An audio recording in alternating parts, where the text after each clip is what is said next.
Radio with no plans. This is universal thoughts for all beings, seeing what I'm seeing, so you can realize and recognize how it go down. It started off at 13, breaking all the rules, cutting school or burning up at my brother's school. Not a bona fide money taker yet, but learning fast about all the things that dirt gets. Roaming the streets with my peeps in the evening, creeping, ice pick up my Pacific Trail sleeping. Sometimes just beating people for the hell of it. I was so young that getting locked was irrelevant. Getting older fast, taking cash on the street, breaking in mailboxes on the 1st and 15th. And yo, my favorite was the orange box cutter. Just opening it up and scared the shit up out of sucker. Toting shapes and shit, talking about murder. At age 15, I got my very first burner. Now it's time to get it on with society. Quick to click on any punk niggas that be eyeing me. A local bad boy, you who went against the grain, trying to make a little name. Got caught up in the game. I didn't recognize I was part of the statistics. Why didn't someone kick the ballistics? So when I turned 16, kid, I thought I knew it all. I followed no man's yo. I made my own call, so I started moving with the click of sick juveniles. We're caught up in the system with rap sheets for miles. I got drug possession and burglaries. I got A1 felonies with a string of armed robberies. It doesn't matter with too young to do a bid. Doing adult crimes, being charged as a kid. I slid in new directions. I got cash on my mind. 17 now, I need the cream, and that's the bottom line. It ain't hard to find, just link up with one of my mans. Someone who's real, somebody who I consider fan. So my man named Shank, he make mad bank. He drive from South Cliff to New York with fake gas tanks with dope and marijuana. He's mad paid to still live in Gowanus amongst the sharks and piranhas. So I got with him, now my pockets looking right until we got stopped one night, jumping on the turnpike, flashing lights is behind us. He said that we'll be fine. Now here they come with a team of trucks sniffing canines. So I guess I never see that condo with 2 car garages. I dropped my head and said I wish I never caught these charges. Here's for all the brothers who wanna see green, but not green correctional facility. Yeah. Just keep your head up and make that cream and duck the man to the best of your ability. They got me caught up. Goddamn, they caught me slipping, got me locked up 5 to 15 for that last shipping. Call my mama and my shorty, tell them daddy been naughty. People do the damnest things when they filled with 40s. I'm 21, I'm a man now, so I can stand trial now. Regret living the life of a foul child. Maybe being a nerd would have been cool when I reminisce on school back in the days when I used to break mad school. Now I'm blocking the sale, no bail, who catch and hell fail. You turn up and forget my girl, she ain't sending no mail. They try to play ya, I hang ya, I keep my banger riding on prison buses, giving judges the middle finger. I blame my father sometimes, should've taught me the math, put me on that old straight path that I'd have known to have. Word to mother, my mama, she tried to teach me. My uncle tried to preach too, but he ain't get through. Me and my Tommy set street degrees, jerked each other, my brother. There's no honor among thieves, so I participated in the paper chase. It was sort of waste, cause now I'm caught up in the wrong place. Crime ruled everything around me. What? Catching charges, mama bail me out now. A local bad boy, you who went against the grain, trying to make a little name. Got caught up in the game. I didn't recognize I was part of the statistics. Why didn't someone kick the ballistics? A local bad boy, you who went against the grain, trying to make a little name. Got caught up in the game. I didn't recognize I was part of the statistics. Why didn't someone kick the ballistics? Word up, man. Yo, brothers, man, you gotta recognize the death penalty is alive in 95 lethal injections. Yeah. It's about time somebody do it. You know? Come on. Cause we out here, you know, we doing it. We out here doing the same things that moms is doing. I'm a good dad. We gonna do it regardless. This is a dedication to good men and the fathers. Mostly overlooked, I had to do it regardless. They say the majority is lazy. This might be true, but some of us be providing them crazy. Not like we all dogs, men and women, we all gon' fall to the day that we all get called. But back to the subject at hand, some dudes can't be a father, cause they never became a man. And besides those, you got me, and a group of others who cherish having a family. And we looking for support. If you believe there's good fathers out here and not all of us in court, I'll be cooking, cleaning, up late nights doing the homework, after hours of doing my own work, ready and able. Promise to fulfill my duties as a dad since they cut the I'm navel not just cable. a baby father. Oh no, I work harder. Oh yeah. So when my kids look at me, they proud to say, "Daddy, that's my dad." I'm not just a baby father. Oh no, I work harder. Oh yeah. So when my kids look at me, they proud to say, "Daddy, that's my daddy." And the new father of the year, I'ma keep getting this. I'm a ringer. I already got my speech written since some men get a bad rap. I grabbed my pen, I couldn't have that, and wrote this dad rap for him. I'm in the kitchen checking the grub. When things get hot, I start flipping. I'm just a lion protecting my cubs. I left the clubs in the streets, but my props ain't diminished. And them drug dealers know that my block is off limits. So what? Me and wifey broke up. Nah, let me stop fronting. Every time I think of that, I get choked up. In court, we get no luck.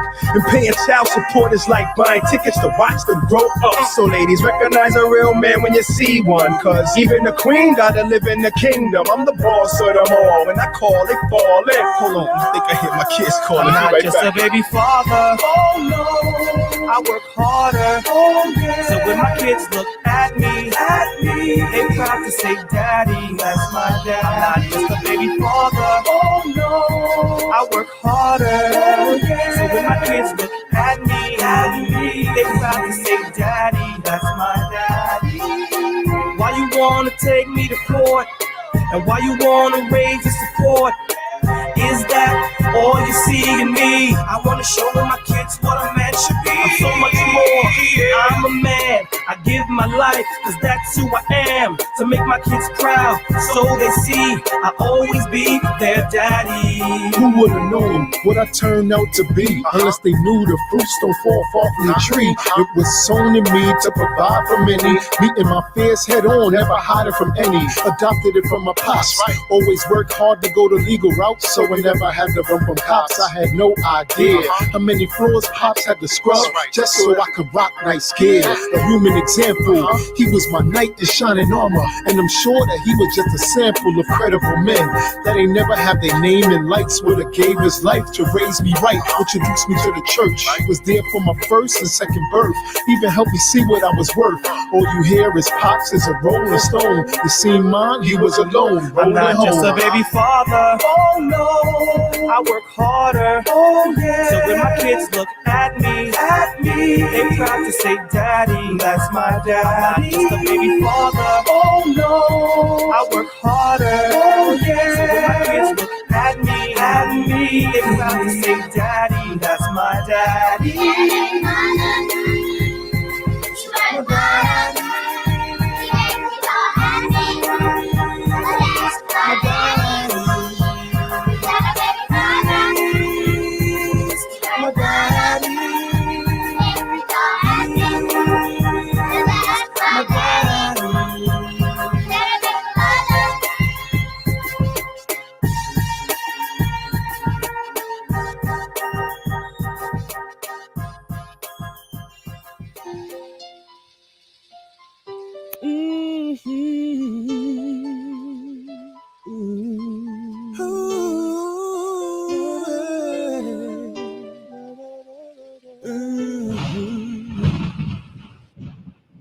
I was despised and rejected, spit on and disrespected, came to my own afflicted. Why didn't they listen to me? The greatest sacrifice no other man could ever give. I gave my life and soul, knowing it would make you live. Spirit was willing, with my flesh I had to overcome. I asked my Father, pass this cup, but I was the only one to do His will, fulfill the scriptures to perfection.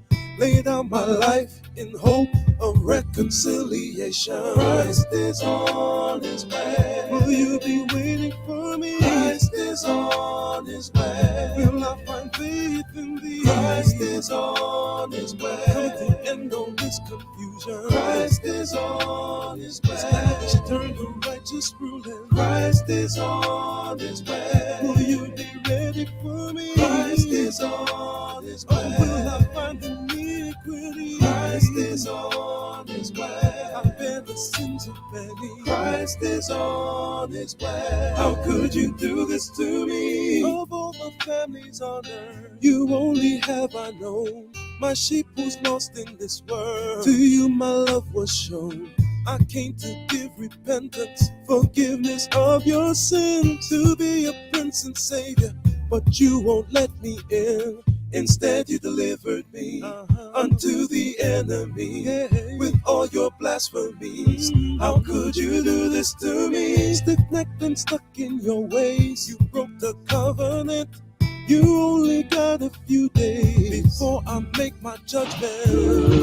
Oh, forgive them, for they know not what they do. What they do, what they do. I will plead with them face to face till I turn them back to you. Yo, you thought I wasn't coming back? Imagine that, watch the sky crack when I attacked. I held back the winds from the four corners. Now you were gonna watch my battle wax get bloody. No one above me to please them, to choose me, to bruise me, but nothing could move me. You refused me like you never knew me. I didn't have to do it when I carried your iniquity, your wickedly witchery. And you don't remember me, the whole world watched on my name. They lied, denied that I died, so they pierced my side. Now I will return to burn, to unlearn, but the whole world heard. But for everything I do is for the Lord. If I breathe, I breathe for Christ. If I die for Christ, no matter the price. Understand it, I present my body as a living sacrifice. That's right. Repent, for the kingdom of the Lord is at hand. The coming of Yahushua is not. And he prophesied when he was going to be born and died. I hope these cats realize that there ain't much time. First and foremost is Satan holds post. Keep your guards up and close with the armor of the Most High. He's not a man that he should lie. I hate when we teach Jake and they walk on by.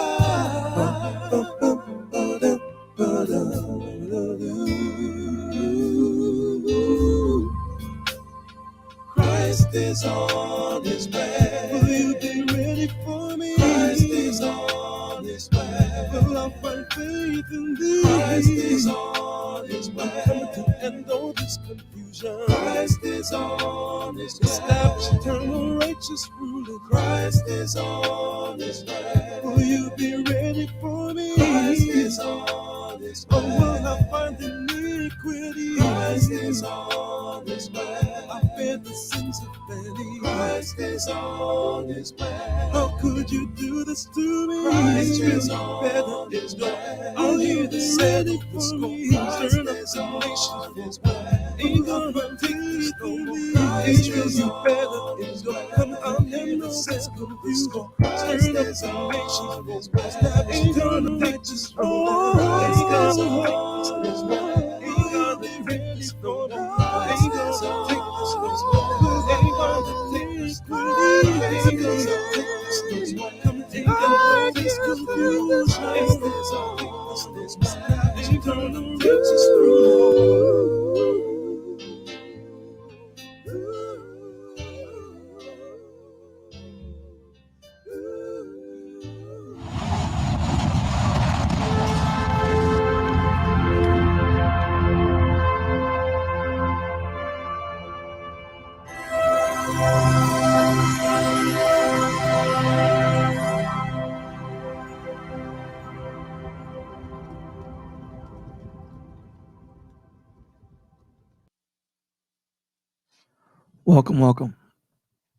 Welcome to another Testimony Friday. Thank you for being here. You could have been any place, but you chose to be here tonight. Thank you so much.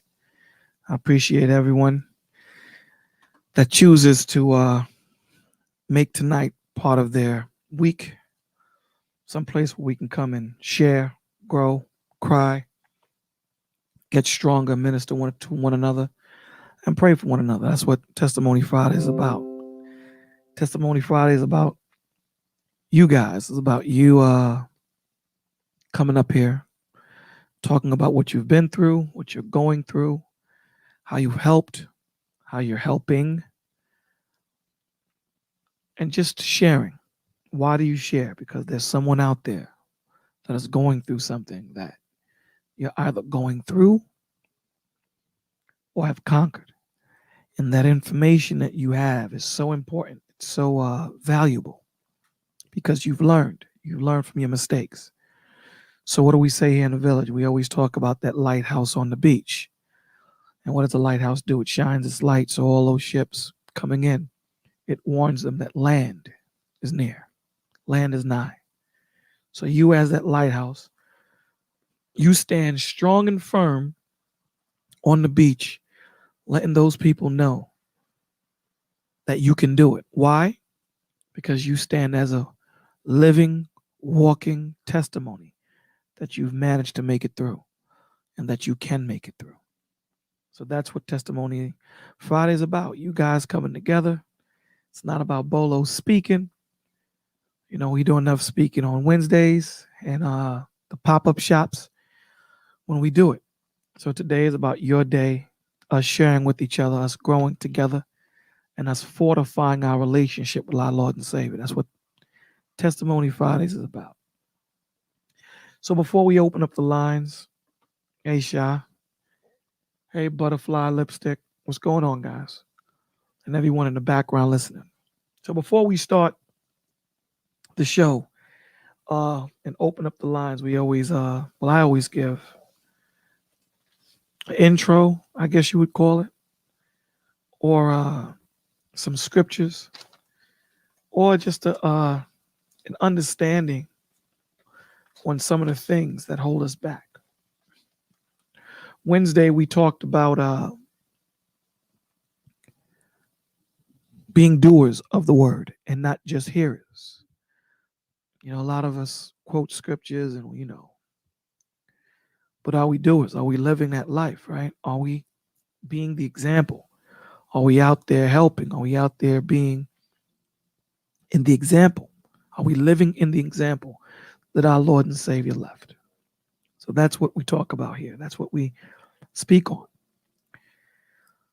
Let's talk to the fellas for a second. Then we'll talk to the ladies. Fellas, you know, the one thing that keeps us from getting closer to the Most High is the one thing he tells us that we should shed off of us. The one thing that he talks about us not having, that we shouldn't have, but yet we do have it because of this world, right? And what does he talk about? He talks about pride. Pride. He talks about letting that pride go, right? Because pride keeps you from doing the right thing. You think that you're too important, too big, too strong to get rebuked, to get corrected. You think you know too much, can't be spoken to. You know, the one thing that I do a lot when I'm into my self-introspection, you got to go into a place where it's quiet, a place where you can just reflect on yourself and see how you're moving, right? See how you are in the work of the Most High. Are you living the way he wants you to live? Are you doing your best? Are you in that trajectory, right? And what's so important that I keep hearing is meditation. And what is that? Spending time with the Lord, just you and him, meditating, going through scriptures, understanding the book, understanding him, forming a relationship with him because he's your father, you're his child. So pride is one of the things that the Lord demands that we shed, because it's very dangerous when it comes to pride. It keeps you from seeing. So Proverbs 11:2. When pride comes, then comes disgrace. Because a lot of the times, the information that was given to you, the teachings, the advice, the counsel that was given to you out of love. Because why?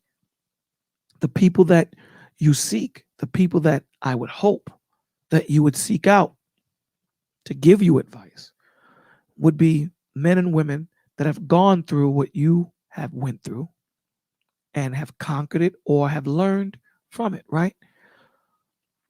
A failure is not a failure if you learn from it. It's called a life experience. It's only a failure if you continue to fail at it or if you didn't learn anything from it. So I would hope that the people that we seek advice from, counsel from, advice from, all mean the same thing. In whatever situation that you may find yourself in, please let them have some type of experience in said situation that you find yourself in, right? Doesn't make any sense to go talk to someone that has not conquered what you are failing at. So when pride comes, then comes disgrace. Because the advice that these OGs, and we're not regulating the OGs to just men, women also. You younger girls, when you talk to these older women that have learned, that have gained experience, that have gained understanding, but most of all, that is in alignment with the Most High. And they're learning from the experiences that they've had. They're not recommitting the same acts. They're learning. So when these OGs come to speak with you, a lot of the times, you youngins, you think you know. Big Ant, what's the deal? You guys think you know. You don't want to hear what has to be said. And we could take some of the blame too. Maybe the way we come at you, the way we speak to you. We may speak to you and put you down. And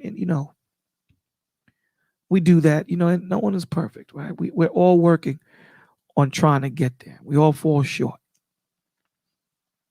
So we have to look past that, right? Is the information that this man or woman is giving me, is it correct?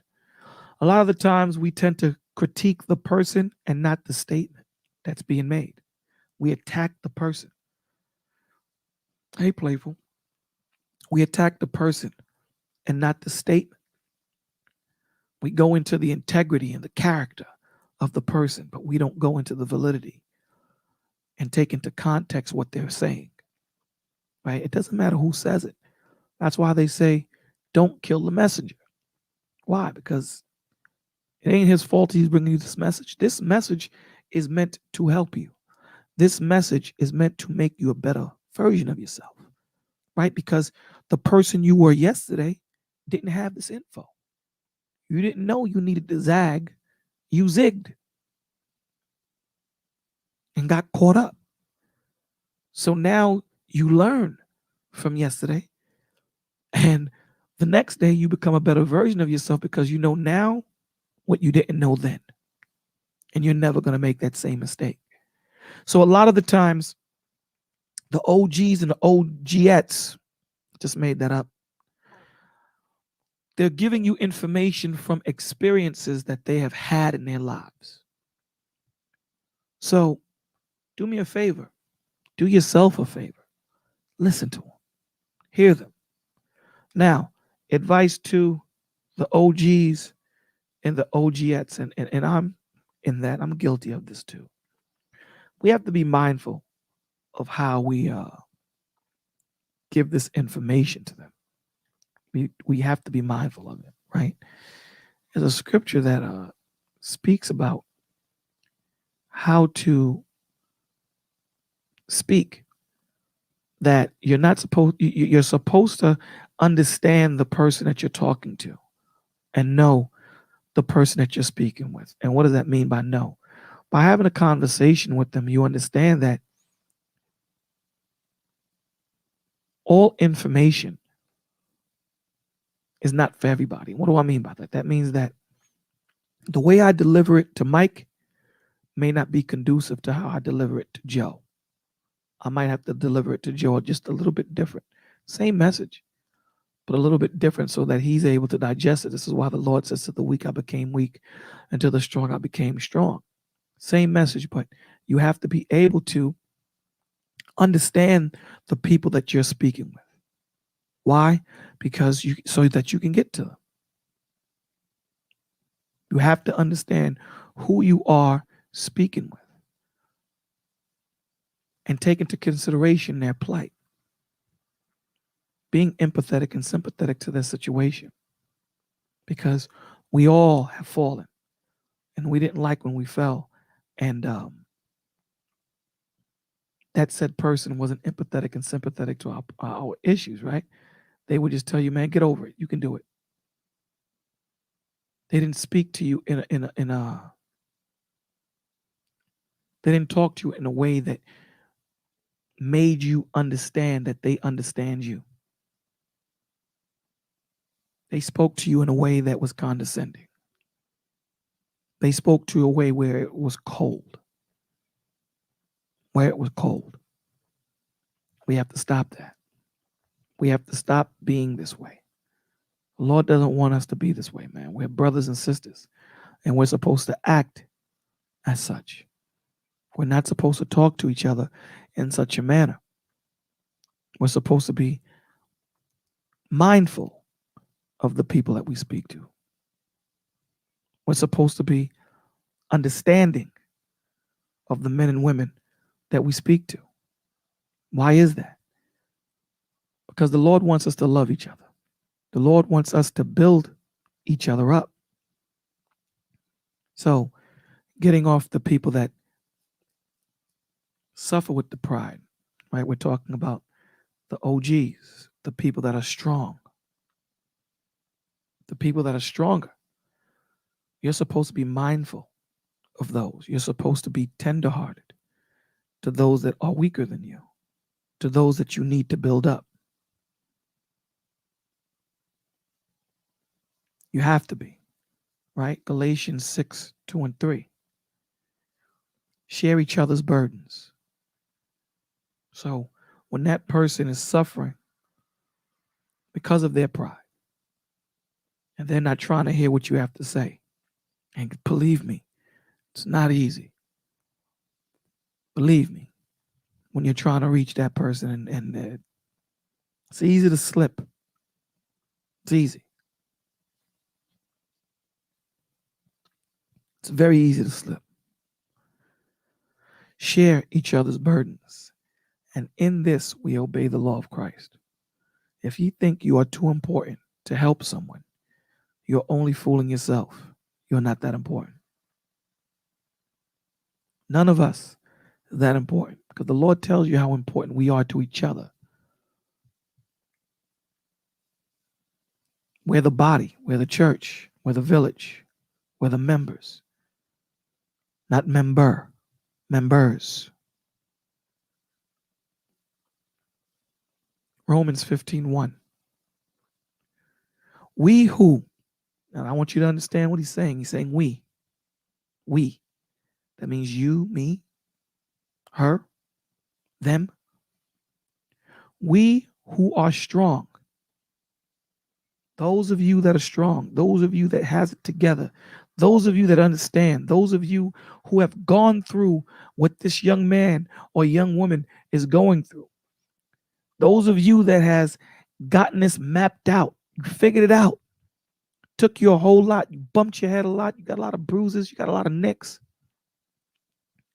We who are strong ought to bear with the failings of the weak.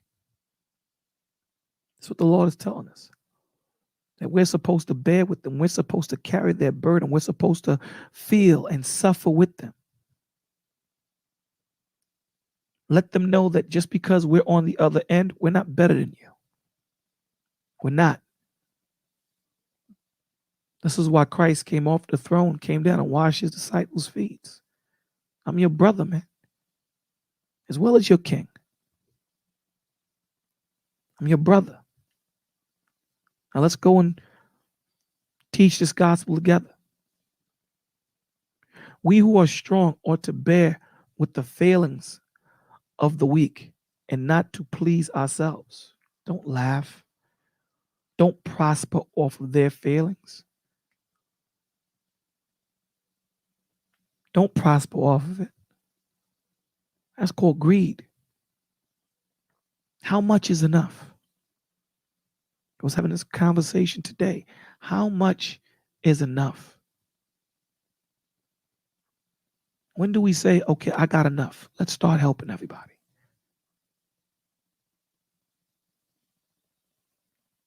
We're supposed to help each other, not seeking our own profit. We're supposed to bear one another's burdens, not thinking, what am I going to get in return? This is the heart that the Lord wants us to have. This is the heart of that little child that the Lord tells us to come as. Because all we want to do is love and please our Father. No pride, no malice, no anger. You see the children? Little kids don't see black. They don't see white.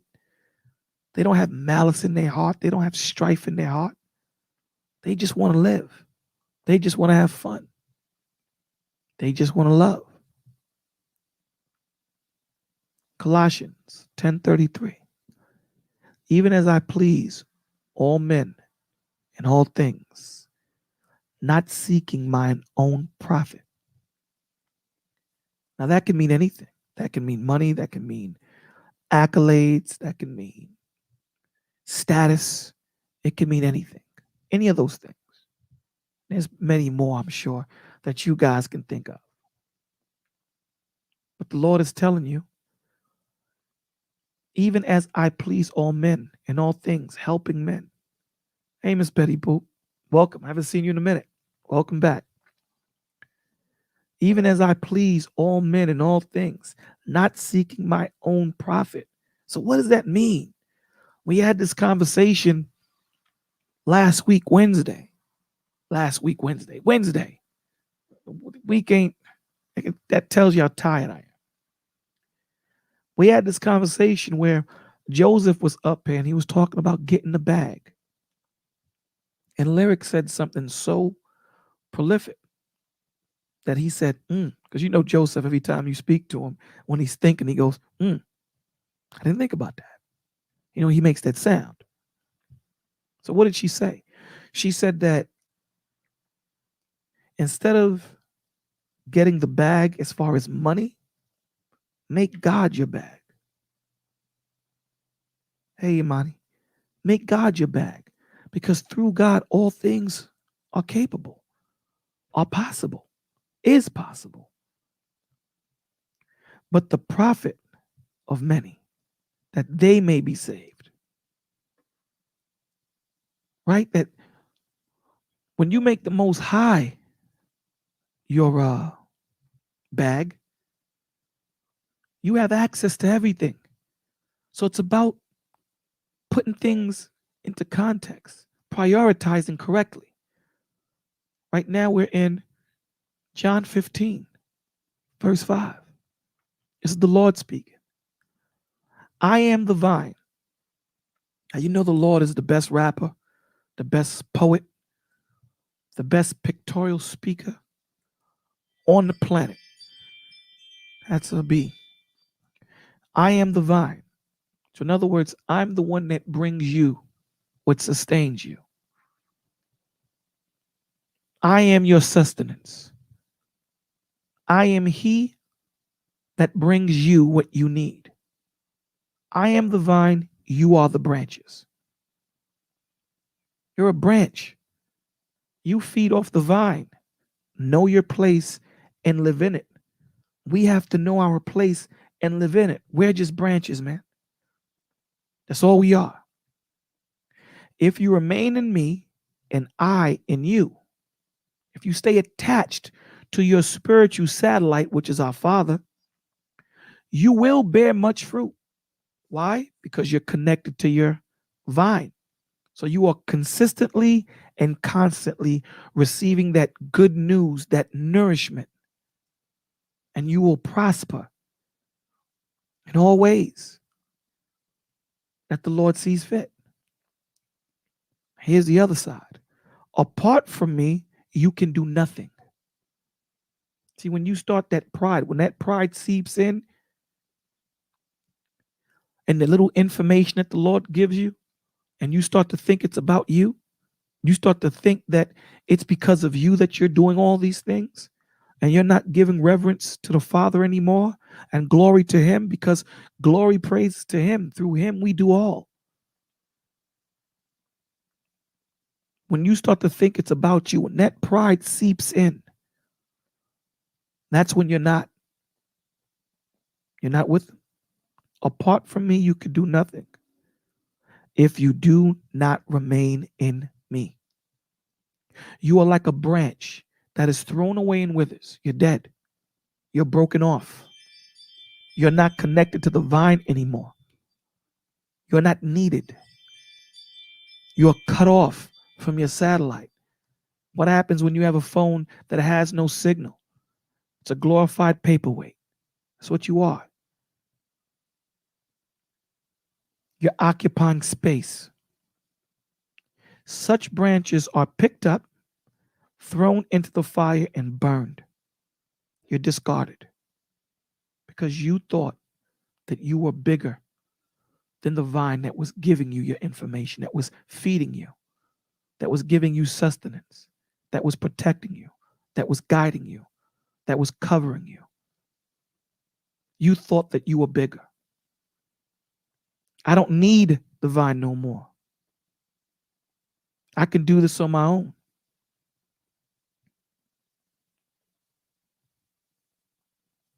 If you remain in me and my words remain in you, ask whatever you wish, and it will be done for you. This is to my Father's glory, that you bear my fruit, that you bear much fruit, showing yourselves to be my disciples. And I don't mean that you pray for $15 billion and the Lord is going to give it to you. It's not talking about that. That's talking about what's going to sustain you and keep you in the Spirit, in the Holy Spirit, to be able to continue in the gospel. He will sustain you. He will make sure that you're fed, you're clothed, you're covered. That's what he will do. He will give you what your spirit needs to continue. That's what he will do. So when you put the money in front of the Most High, you're cutting off hope, all possibilities. You're cutting off love. You're cutting off protection. You're cutting off grace. You're cutting off mercy. You're cutting off understanding. These are the things that you cut off. When you decide to take that shortcut, when you decide to say, I'm not going to go the way the Father told me to go. I'm choosing to go my own way.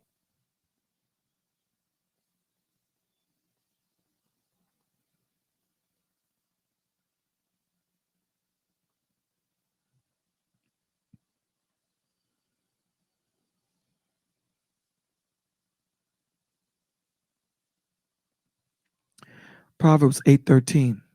The fear of the Lord is hatred of evil. What is that? Disobedience. Not listening to counsel when you know it's the right thing to do. Not hearing. You know better. I'm going to do what I got to do. I'm not trying to hear you. It's taking too long. Losing patience. Pride and arrogance and the way of evil and perverted speech I hate. Pay attention to that last word. Pride and arrogance and the way of evil and perverted speech I hate. All those things. He tells you, I hate. So wouldn't it behoove you not to have any of those traits? Wouldn't it behoove us all to say, you know what, let me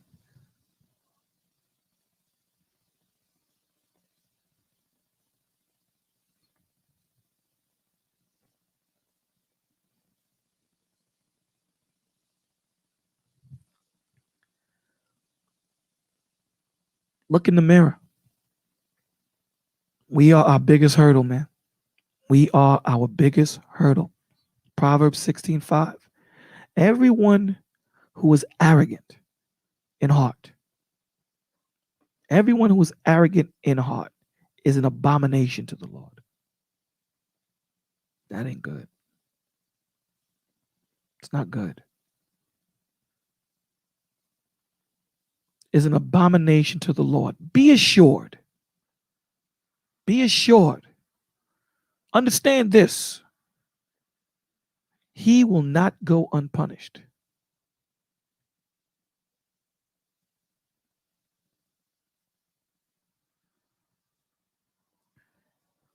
Pride is no joke.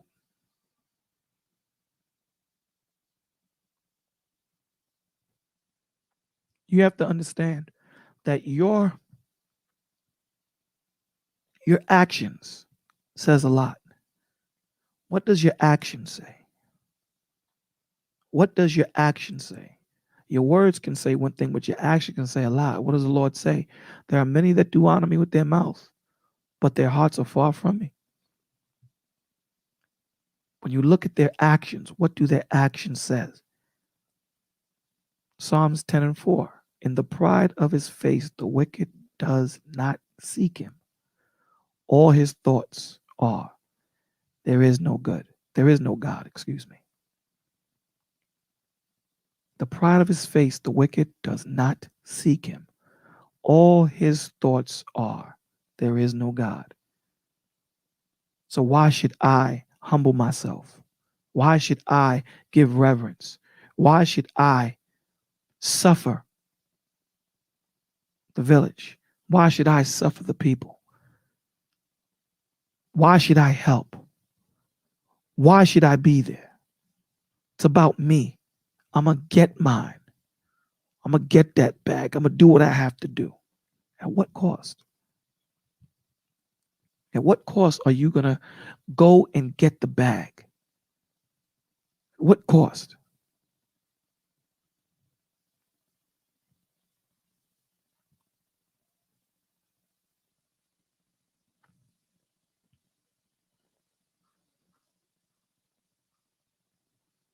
We have to understand that the Lord has a plan for us. And we have to follow that plan. And don't get it twisted. Sometimes, most times, he takes a long way to get you to where you need to be. Why? Because he wants you to be a certain way. He wants you to be a certain man. He wants you to be a certain type of woman. Just when he gets you to where you need to be, you understand. You understand. You're not fighting him.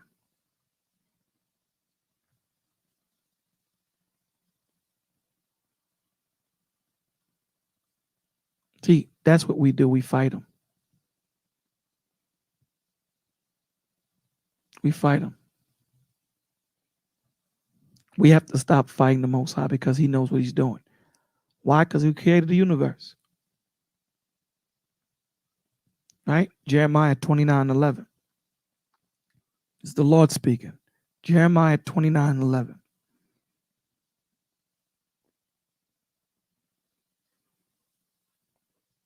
What does it say? For I know the plans I have for you. I mean, can't make this up, man. Can't make this up. We argue and we fight. And this man is telling you, I got you. Have faith in me. We all got to build our faith up, man. I'm in that boat too. For I know the plans I have for you. Listen to what he's saying to you. I know the plans I have for you. Miss Betty Boop, I knew what she was going to do before she was on this planet. Before she came here, I already mapped out what she was going to do.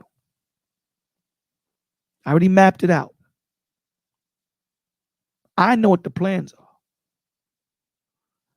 For I know the plans I have for you, declares the Lord. The Lord is telling you that. He's reassuring you that, dogs, I got you. I know what I'm doing.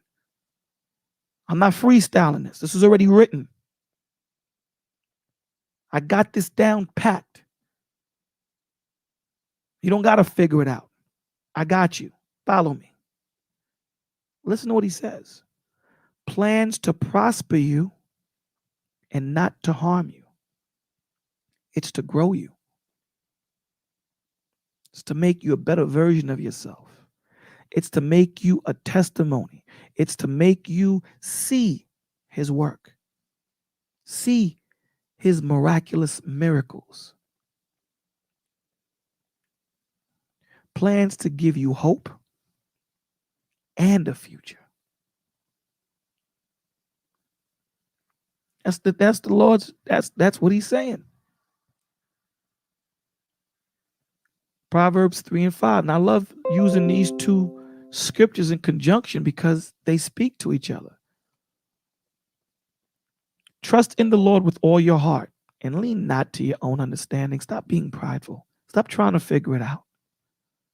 You're not going to figure it out. See, here's the crazy thing. See, man sees things linear. We see things linear, right? We see things straight. But things are not always straight. The thing that we miss is what's around the corner. That's where we crash. That's where we mess up. What's going on, Jay? The Lord is telling you, I see all things. I see it all. I'm omnipotent. There's no way in hell I don't see it. I see all, I am all. That's why he told Moses, I am that I am. Don't box me in, brother. Tell them I am sent you. What does that mean? I'm everything. It's not anything you see, it's me.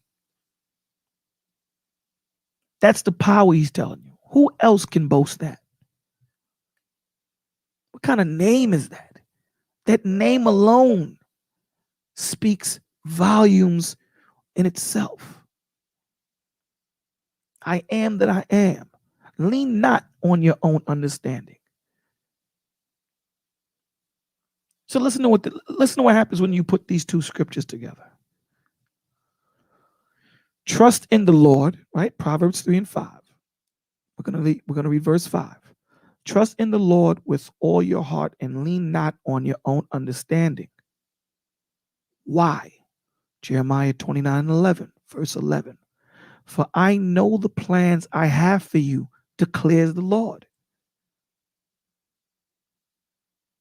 Plans to prosper you and not to harm you, plans to give you hope and a future. Jump back to Proverbs 3 and 5 and 6.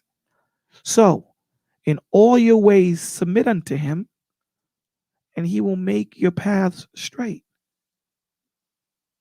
See how the Lord speaks? See how the scriptures speak when you read it and rightly divide it?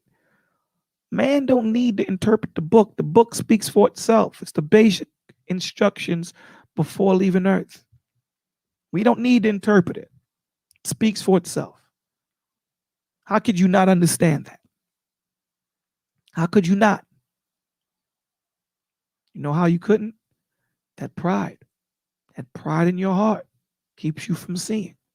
So let's read it again. Proverbs 35. I'm going to jump, after I read verse 5, I'm going to jump to Jeremiah 29 and 11. And then I'm going to jump back to Proverbs 3, verse 6. So we're starting out with Proverbs chapter 3, verse 5. We're then going to jump to Jeremiah 29 and 11, and then we're going to come back to Proverbs chapter 3, verse 6. Proverbs 3 and 5, Jeremiah 29, 11, then Proverbs 3 and 6.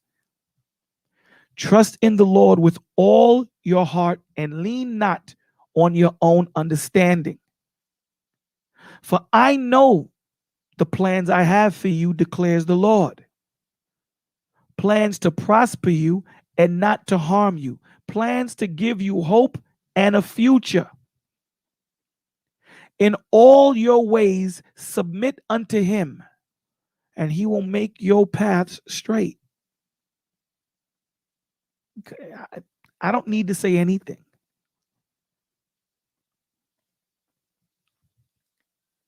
I don't need to say anything. It's said. The book speaks for itself. But where does it start? It starts in your heart. It starts with, what is your purpose? What is the Lord going to reveal about you? What do you want him to reveal about yourself? What do you want him to reveal to you? How do you fit into this members? How do you fit in his members? What is your brick to add to this building that we're building?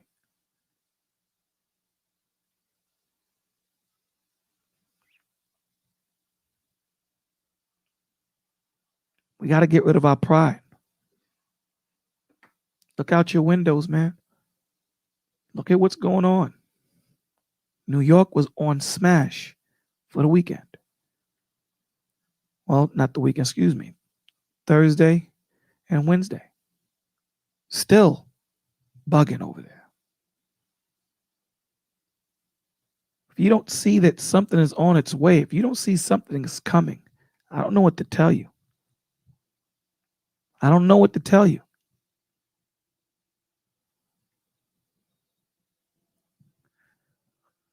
We have to stop being afraid in the Lord, man. We need to start having that faith that he speaks about. Get rid of that pride and start being that child. Because that pride is a broken adult. That's what that pride is. You're a broken adult. I'm a broken adult with pride. We need to shed that pride and become that child that the Lord wants us to be. 2 Timothy 1:7, for the Spirit of God gives us, for the Spirit of God gave us, does not make us timid. The Spirit that he gave us does not make us timid. Doesn't make you a punk.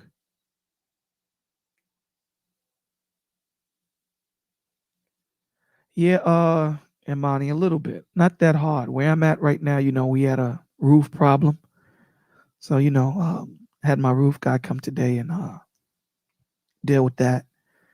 Had to replace some things in my septic tank. That didn't have nothing to do with the hurricane, but there's some people in the neighborhood that has flooding and lost the power. So thank God that didn't happen here. Thank you for asking. How are you doing? For the Spirit God gave us does not make us timid. It makes us bold. But God gives us power. Why does he give us power? Can anybody answer that? Why do we have power? The Spirit that he gave us, it gives us power. How does it give us power? Know how? John 15, verse 5. I am the vine, you are the branches. If you remain in me and I in you, you will bear much fruit. There's your power. He's telling you, you roll with me. I got you. That's how we get that power. That's how we get that power. This is not something that we don't know. We all know this. But that pride, man, that pride is what keeps us from doing what we need to do. So the Lord is telling you, get past that pride. That pride is keeping you from your blessings. It's keeping you from your blessings, man. Get past that pride. Thank you. I'm glad to hear that you're doing good.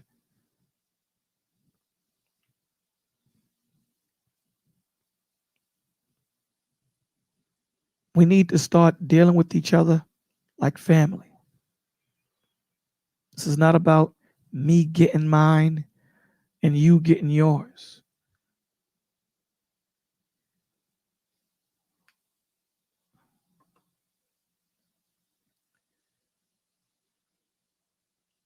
It's not about me getting mine and you getting yours. It's about us getting it together and doing it right. How do we do it? By helping each other, by being there for one another. By what? Praying.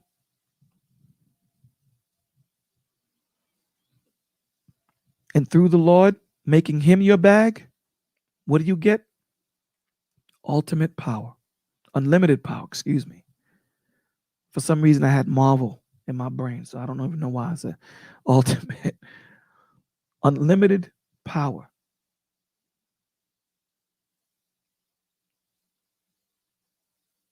We can't make this up. We can't make it up. I know it feels good to be in the streets and do your thing and, to handle your business. And yeah, how far is that going to get you? How far is that going to get you? How many people do you know that you can call brother? How many people do you know that you could call sister genuinely? How many people are you able to say, that's my family? Because at this point, I'm not trying to make friends, man. At this point, I ain't trying to make friends. I have only room for family, not friends. I'm too old, man. I'm too old.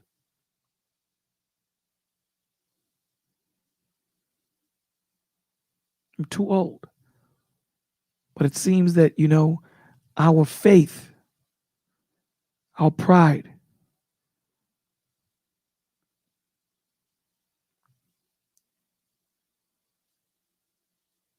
so we have to be tenderhearted when we speak to these young men and young women.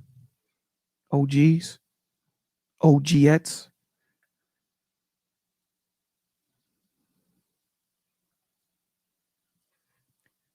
We have to understand them. We have to understand them. And we read these scriptures all the time. And we're going to keep reading these scriptures because this is what we're about here in the village. We're family here. We help each other here. Not because we have to. We do it because we want to. There's a difference. The Lord says don't do something begrudgingly. Someone asks you for $1. Here, man. And don't give the dollar. One, that person ain't going to want it. I know I wouldn't want it. You're giving it to me like I'm a piece of garbage. And two, the Lord, He's not going to bless your spirit because of the way you gave it. You're supposed to do it willingly. You're supposed to do it wanting to. It's in my spirit to want to give to you. It's in my spirit. Ephesians 4:2. Be completely humble and gentle. This is what we aren't towards one another.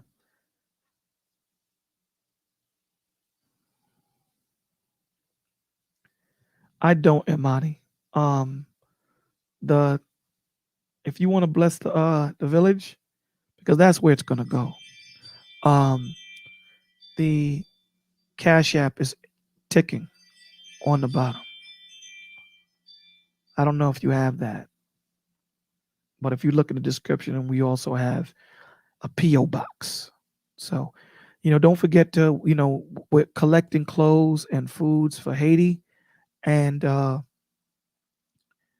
clothes and food for those that were affected in Louisiana by the hurricane. So if it's in your heart to send something, please send it to that P.O. box. Or if you need a Bible or something like that, contact me and we will send it to you free. Okay? We'll send you a Bible free. Be completely humble and gentle. Be completely humble and gentle. Also, he says, be patient. Don't be in a rush.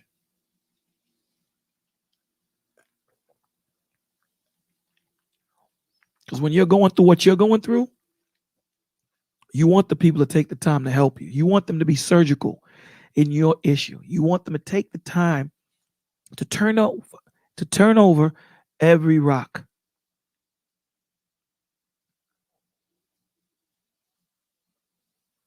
My AMF coming through like a sniper. Proverbs 19:17. Whoever is kind to the poor lends to the Lord, and he will reward them for what they have done. See, that goes over a lot of people's head. Lends to the Lord. Because the way he speaks so prolifically. That the Lord is going to repay you for your good deed. You're lending me something, I'm going to recompense you. That's what the Lord is saying. Why does the Lord want us to love each other like that? Thank you, Imani. Why does the Lord want us to do that? Why? You know what, Imani, email me. Email me, please. Mama Beverly in the building. Bang, bang, bang, bang, bang. Be completely humble and gentle. Be patient. Because sometimes these men and women, when they're going through what they're going through, understand they're going to be prideful. Understand that they're going to be ashamed of what they're going through. It's hard to be patient, man. It's hard to be patient. But you know what? Sometimes we forget that we were there. It's hard. It's not easy. But it's something that we have to practice day in and day out.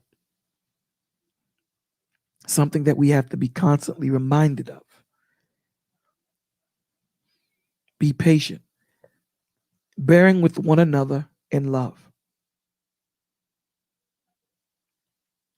Bearing with one another in love. This is what the Lord is talking about. We need to have love. All of these things constitute love. And here's the thing. The Lord tells you love your neighbor like you love yourself. So the way you want to be dealt with, deal with them, because time and chance happens to all. Any of us can be down and out. Any of us. There is no man or woman that's not affected by it. There is no man or woman that can't just lose everything, get hurt.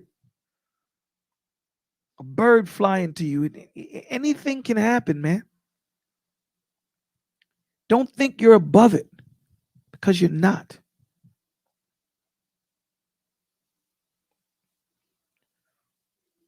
First Corinthians 12, 25, and 26. And the lines are open, guys.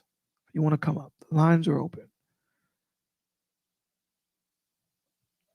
1 Corinthians 12, 25 and 26. What does it say? It says, this makes for harmony among the members. So here he goes again, giving you a vivid picture of what he's talking about. His members, his church, his village, his community, his temple, which is us. He's telling you that there's a harmony. Alto, tenor, soprano, and bass. Now you have alto too. We can go deep, but let's just deal with the 4-part harmony. So he's telling you this makes for the harmony among the members. Everyone's singing in conjunction and it's sounding beautiful. It's in harmony. It isn't noise. So that all the members care for each other. So that all the members of this harmonious singing.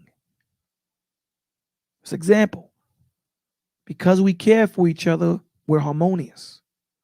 Everything is moving. Everything sounds good. If one part suffers, remember we have that 4-part, alto, soprano, bass, tenor. If tenors sound bad, it messes up that 4-part harmony. It's out.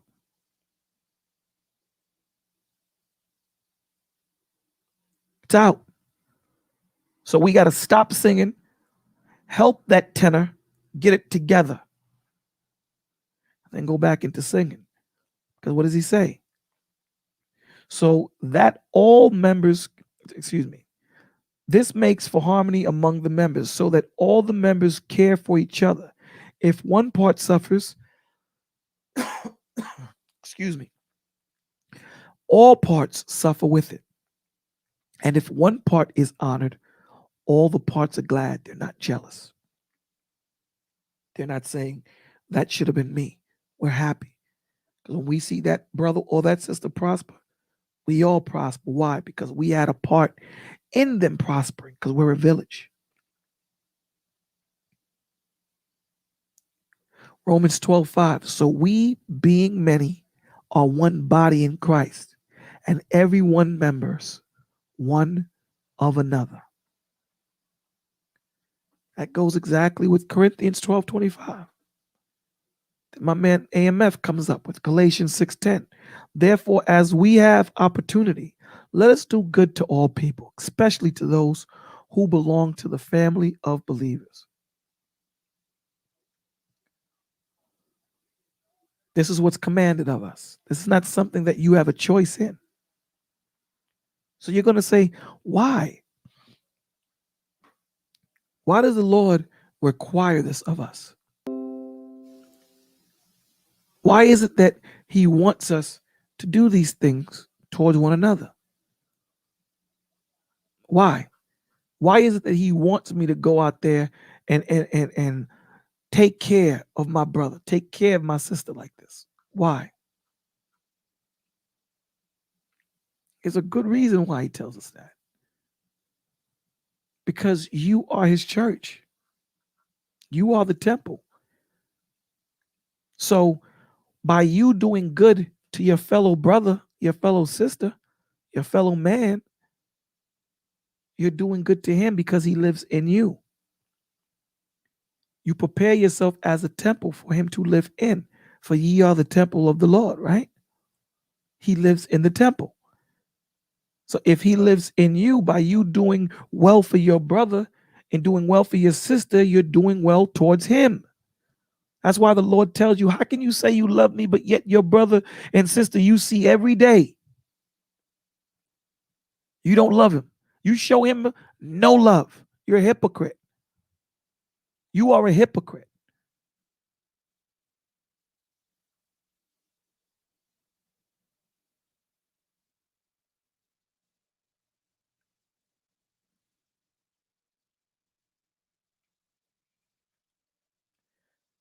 We have to turn ourselves over to the Lord.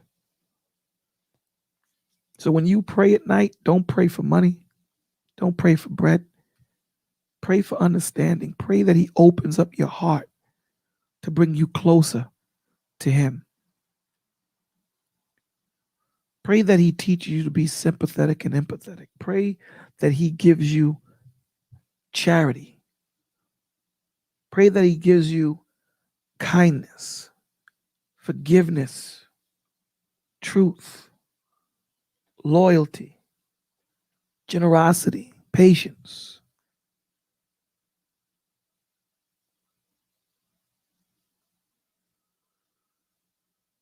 That's what we should pray for. Pray that he connects us to him. Because again, seek ye the kingdom first and all else shall be added to you. The Lord is telling you, make me your bag. That little money you get, and that's nothing. That's nothing compared to what I can give you. Nothing. Nothing.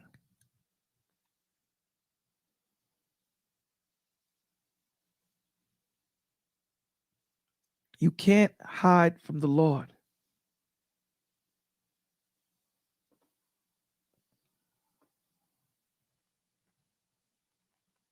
You can't hide from the Lord.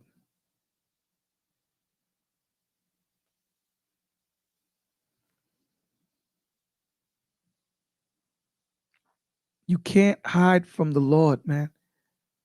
You can't fight. Why would you want to fight? Why would you want to fight someone that's telling you, I have access to the universe and I'm willing to give you access? Love me. Obey me.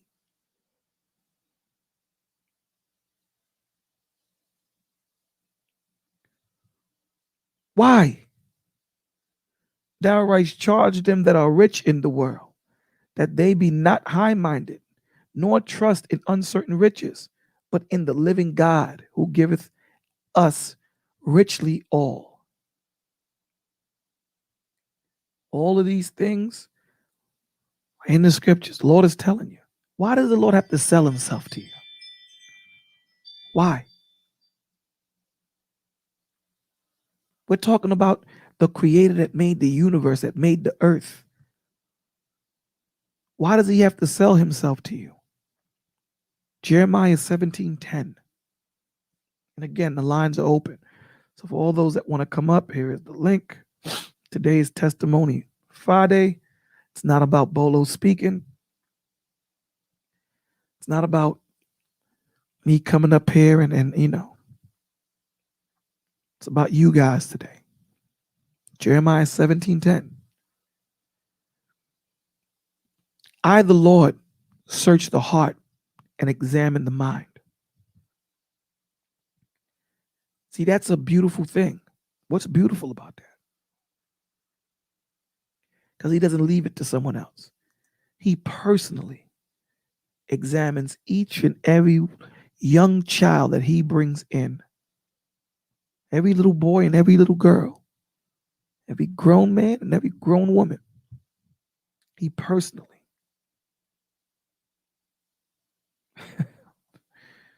Thank you, Anthony. You're better. I, the Lord, search the heart and examine the mind to reward each person according to their conduct. You can't fool the Lord. According to what their deeds deserve.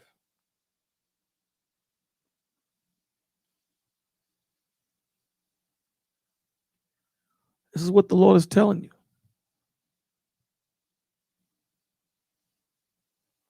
This is what the Lord is telling you. It's like he's selling himself to you.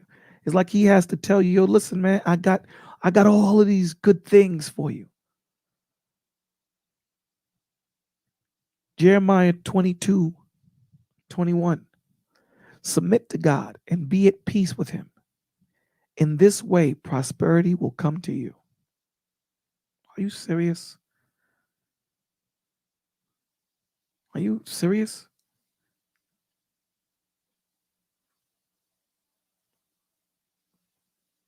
The Lord is telling you all these things. This is what I have for you.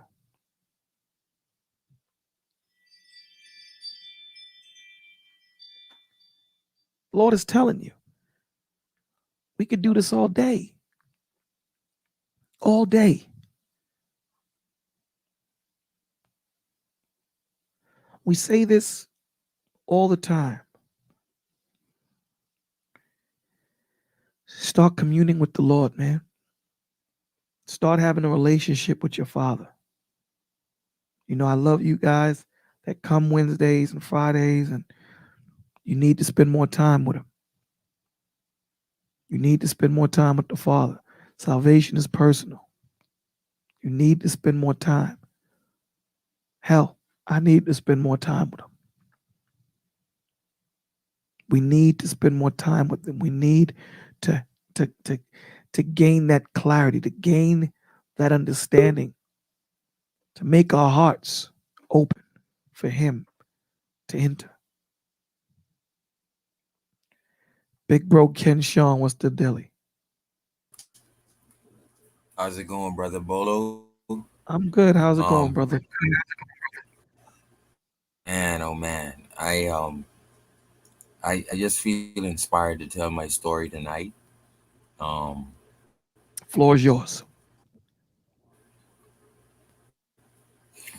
I just want to tell everyone I believe you can because I did.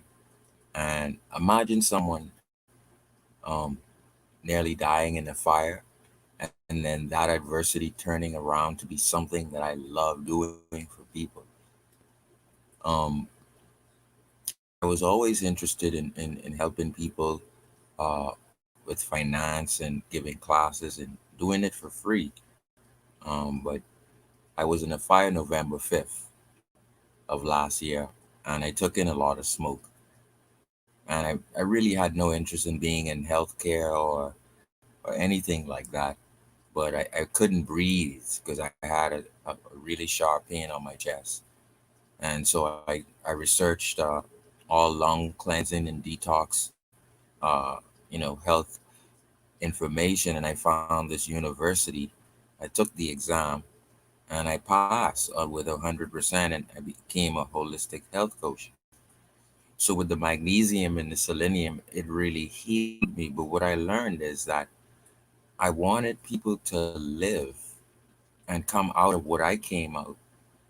And to that, I think I matched the who with my why, and I found that uh, I'm a better server, loving what I do now, um, I engulfed myself in it and made it a loving obligation for me to uh, be that light or be that example that everyone can see. And so I hope that helps someone out there. You can do it. Your adversity can be turned into your fuel. And I just wanted to inspire others about that.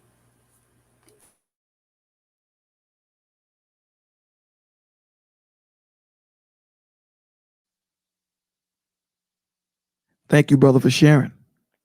Thank you so much because that's definitely going to help somebody. So tell me, what is a holistic healer do? What is that about? Please enlighten us. Well, first, it's really about what's not in the four food groups anymore and what's not in the soil. Uh, so at the university, they did a lot of research on veterinarians, and in the past 50 years, we found that um, all of the animals on the farm and the stock that went straight to the slaughterhouse to be sent out to production. These animals will get all of the minerals, the nutrients, the vitamins, because what they don't want is a cow dying, living a short life, a pig living a short life, because you would have to reproduce that. So they gave them the nutrients and the minerals and all of the essential things that animals need to live a full life. But the question was, why does not the human get these? And so they found that to be a very big question. So the same things that the animals on the farms are getting, we are not getting. In fact, we are getting more of a Mansoto, GMO, gluten filled, acidic filled, uh, cholesterol filled diet, and it's been promoted and pushed to us. But the animals are getting more attention to longevity of life. And so that is one of the reasons our doctor at the university implemented what he called the uh, four flowers of life, which is the hard tissue, the soft tissue, um, blood pressure levels, and digestive system. And so we know now that the digestive system really controls 70% of your body, the gut. And in that, what we want to do is we want to clean the gut so you can absorb the minerals, the nutrients, the vitamins, the amino acids, the good fats. And you cannot get them anymore in the four food groups. Why? Because they're not in the soil anymore. The soil has been depleted because of our ancestors tilling, planting, and growing over the thousands of years. So plants can grow, fruits and vegetables are growing, and they're very bursting with the season of fruits. But these fruits do not have anything in them. The vegetables do not have anything in them. And why is that important? We need to live by supplementation, meaning more superfoods, more organic foods, so we can get those nutrients and get those minerals. Supplementation in the case of colloidal silver, colloidal gold, um, all of the different collagens, chondroitin sulfate, things that rebuild the joint instead of you taking a painkiller, because we're totally against giving people painkillers or medication. And normally, when our clients come to us, we really get them off of blood sugar levels, off of insulin, off of painkillers, onto therapeutic nutritional healing, and which shows them a great deal of progress that they've made. So that's a little Let bit me ask you a about. question. How long does it take you to get them off the insulin and things of that nature, the high blood pressure pills and whatever other medications they might be on? Well, what we try to tell people first is that it took you almost a lifetime to get the habits that you're on and develop This the is true, diseases that you're on. So what right? we'll do is we'll work with you for free for 90 days. And what that means is you get a free, blood free health evaluation. You don't need to prick a blood sample. We are able to scan 9,000 symptoms with that health evaluation. That is free. The consultation is free. The follow up is free. And it's via a Zoom session. And we also have a woman director there in case we are dealing with women. Because when it comes to fertility and other questions surrounding, we do have the confidentiality of having a woman there for her. And um, yeah, so it takes about, I would say, 90 days. I have a person who it took 20 days for them to come off all of the meds. For a diabetic, uh, it could take upwards of 2 months for a diabetic to not need insulin to get their blood clean. So that is also it's impactful stories to show where things have been reversed. They don't have a disease and they are not seeing the doctor anymore, and they are just basically living on their daily nutrients. And why is that important? This pandemic has shown us respiratory, um, blood sugar, cholesterol blockage, not being able to breathe, mucus. And what we've been able to do is we've been able to attack these things from the get go. So we've had COVID patients transition back to a normal life, even from the Delta variant. And so we're not afraid of anything. We're here to address that and attack that and bring you back to normal with a strong immune system. So if you're saying, so let me ask you this. So being at the foods don't have the nourish, the nutrients that we need. So what do we deal with? Like vitamins, supplements, and things of that nature? That's a good question. No, normally people would think of Flintstones vitamins and Centrum one a day. No, you're gonna need all of these 90 essential nutrients.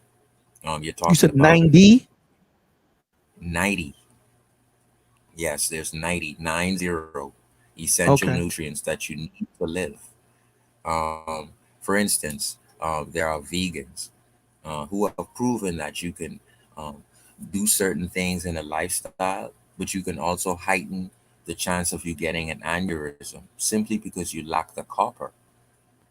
So you won't get copper from chlorophyll based living or alkaline based living.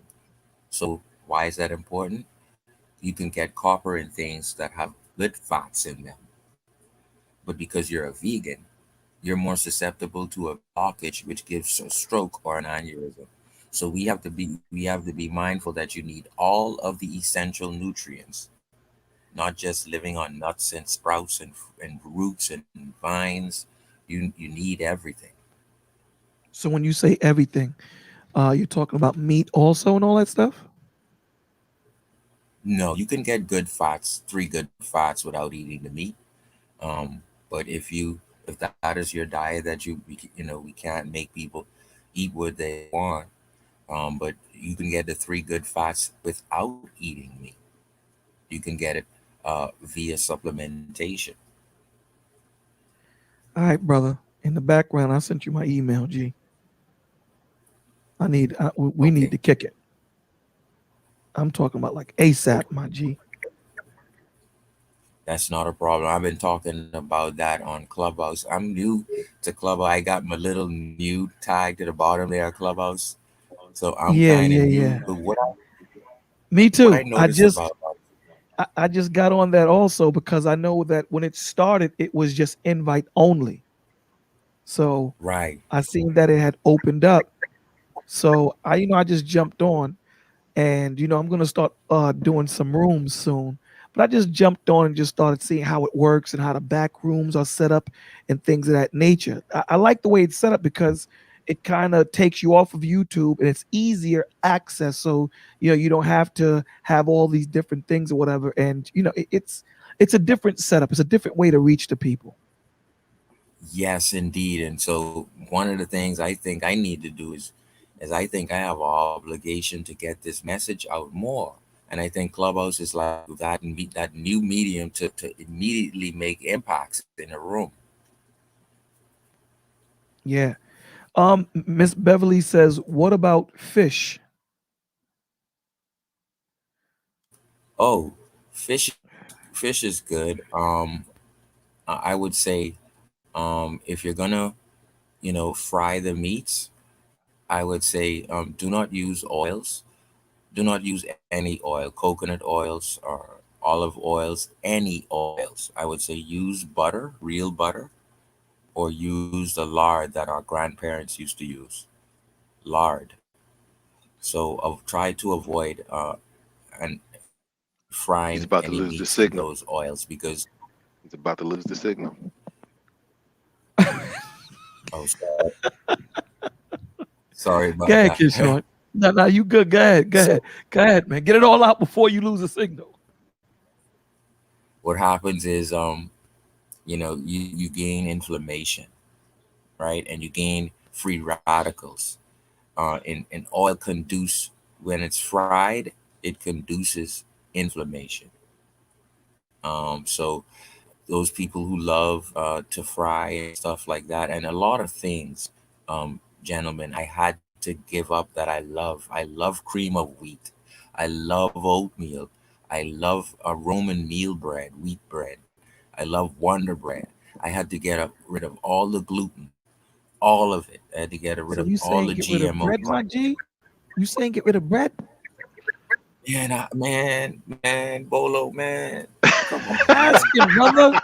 I'm asking. Well, Yes, hey, let me ask this yes, question real quick. Bolo. Let, let- I had to let get me ask rid this of it, question real Bolo. quick. So What bread is about what about bread that's made from like sprouted grains? right. If you do sprouted grains, and this is I'm talking about you're making the bread itself. Oh, okay. All right. What do you say to that, Kenshawn? And the only reason I'm asking I've is because I've heard two different camps on this. hmm I've tried almond flour. That's new to me. Sprouted seeds grown yourself. I would think Hmm. that would be organic too. Yes, but almond flour, it's about Hmm. $16 a bag, but it's the healthy bread. It's It's called almond. lacking What's it gluten. called? Almond flour. Yes, almond. Mhm. Yeah, it's And so basically it's a real ground almond Right. Right. that's that gets I, the deal is that I the bet you it texture. tastes like sawdust.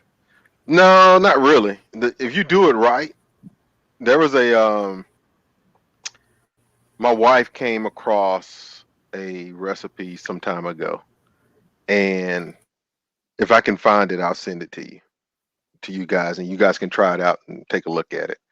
But it was all gluten free, and the problem with gluten free bread is it doesn't act like regular bread for the most part. There's always something you'll miss the elasticity of it. You miss the stuff that would make it gluten, stuff like that, right?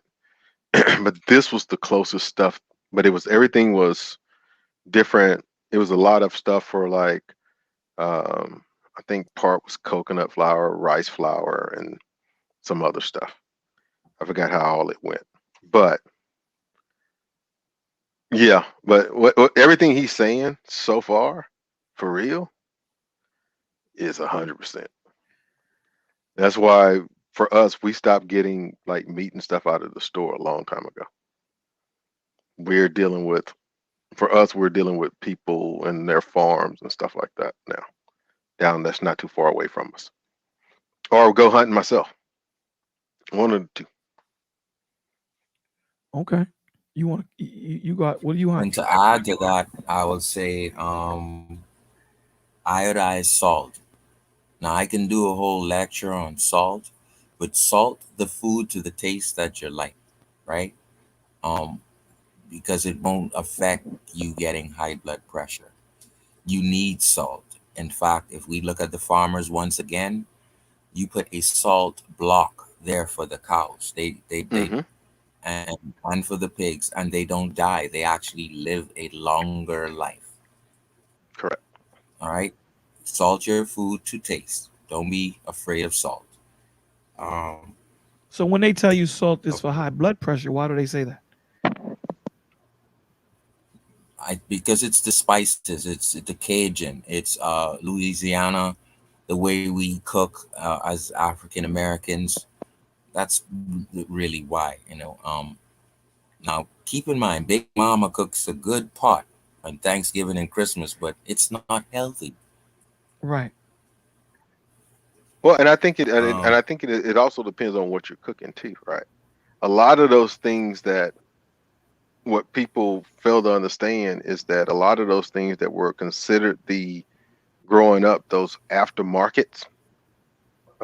So there's a lot of stuff in the black community, for example, stuff like chitlins, hog maw, stuff like that, Mm. liver, all of those things that were considered the not the choicest cuts, but were actually in many ways in some cases the most healthier cuts, especially when you start talking about stuff like liver and stuff like that, right? It's because of the things that it brought to the table. And trust me, I eat no one's chitlins. So, but right, you know what I'm saying. But still, those organ meats play a big part in your overall digestive health. And so I have to ask you this question, Kenshin, while we got you on here. Do you think that one of the biggest problems when you were talking about the way that vegetables and stuff are grown nowadays and stuff like that, do you think it has to do with the lack of crop rotation? well, what we found is that they have to restore minerals back into the soil. Hmm. We're not supposed to do that in the first place, which means that initially the soil is lacking its minerals because of ancestral cropping. So over time, and global warming, that mineral has not been replaced. All right. So, for instance, from 1811, that's uh, that's at least 7 to 8 generations. So that's crop, and so it's depleted. So when you look at the minerals in the layers of mountains, and you look in the minerals in the layers of superfoods or organic foods, um, this is the supplementation that is missing out of the soils. And so when we get these uh, good fats, 16 amino acids, um, 12 vitamins, 60 minerals, and the 90 nutrients, what we do is the body scans itself every day from the reticular system. And so the body knows what it wants. We replace that sweet crave with a Snickers or O. Henry or Reese's Pieces. What the body Hmm. is really asking for is chromium and vanadium. So Hmm. that craving is never telling you to go and kill yourself. The craving is coming from the body scanning itself, saying that it's lacking a mineral, it's lacking a vitamin, it's lacking a natural sugar, and the natural sugar is chromium and vanadium. So um, once we know what our body wants, once again, once you take the evaluation, you will be able to see what you're lacking, see what your Hmm. diseases or symptoms is, and then we'll be able to address it, um, and Head reverse on. it, and exactly. Let me ask you a question. So I'm sorry. Go ahead. go ahead. No, no, no. I Finish, wanted to finish. go. I wanted to go through a couple more. So avoid peanut butter, right? Because Peanut butter is out. peanut butter has fungus in it, Bolo. God damn, man. Wow, now Yeah, that I hadn't heard. Brother, Peanut butter has yeah. So fungus in it. yep, you can eat the Christmas nuts at the Christmas table. You can eat those nuts, the almond, the walnuts, but peanuts, no.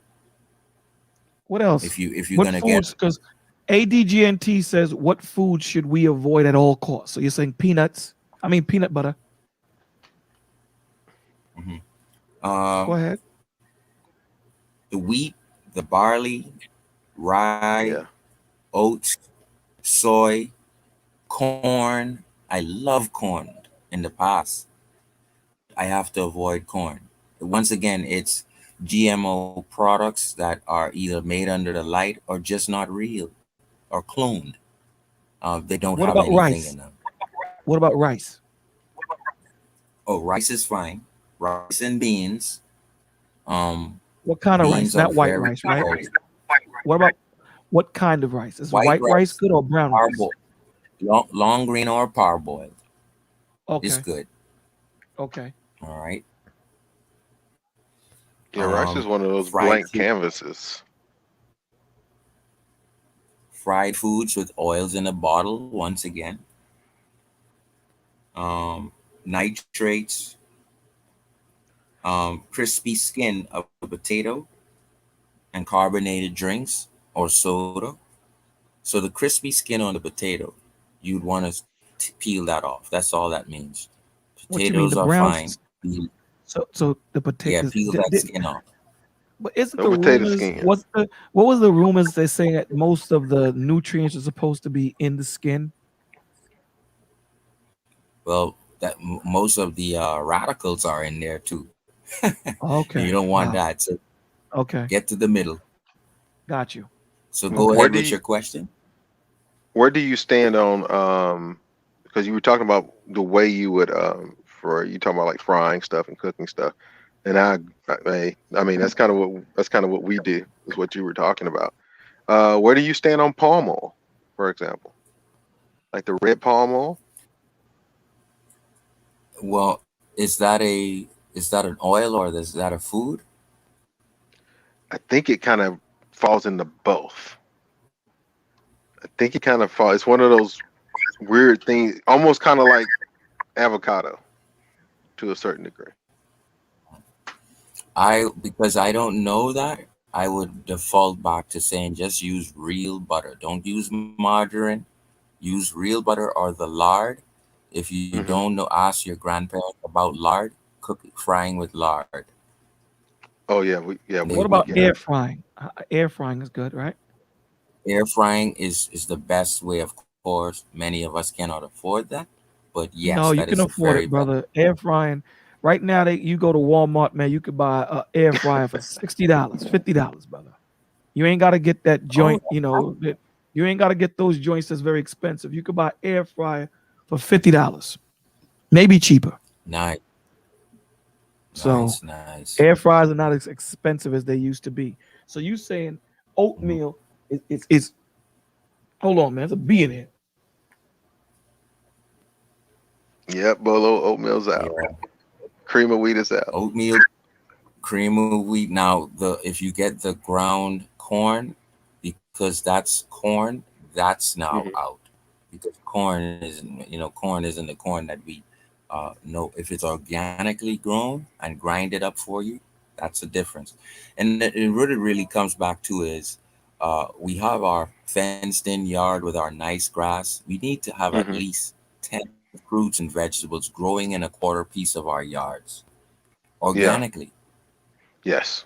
so that your wife can go and pick and start frying down herbs from her own resources.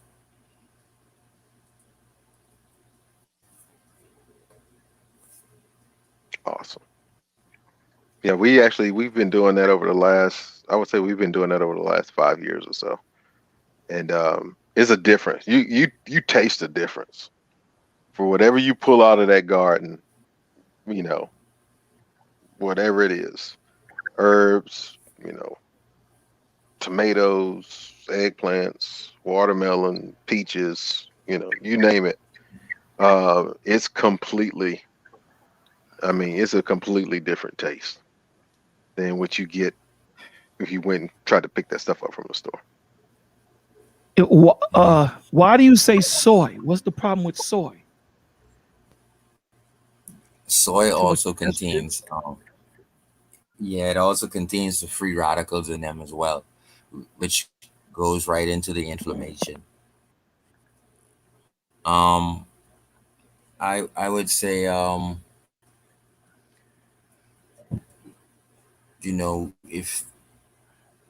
if I would say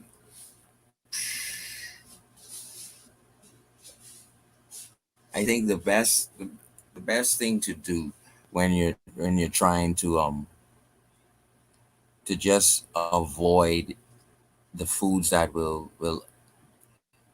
counter with your body. And we were not informed. We were uninformed about these things, and because of that, there's a battle with big pharma. Now, I don't want to get your channel Yeah, watched yeah, or yeah, yeah, yeah, marked. yeah. Right, All right, right. but so I will keep that right there. But um, we after you take the painkillers, guys, you're still gonna have the pain tomorrow morning heading to work. With therapeutic healing, nutritionally, it gets you off of these meds and back to a normal living and a robust immune system. So if somebody coughs in an elevator or sneezes, you have a robust immune system. That means pathogens cannot stick to your mouth, to your eyelids, in your nose, in your ears. You can go home to your family knowing you're not carrying anything. That's a robust immune system. And so that has also um, caused me to be so confident in the outcomes of people detoxing themselves and getting themselves back to a strong immune system.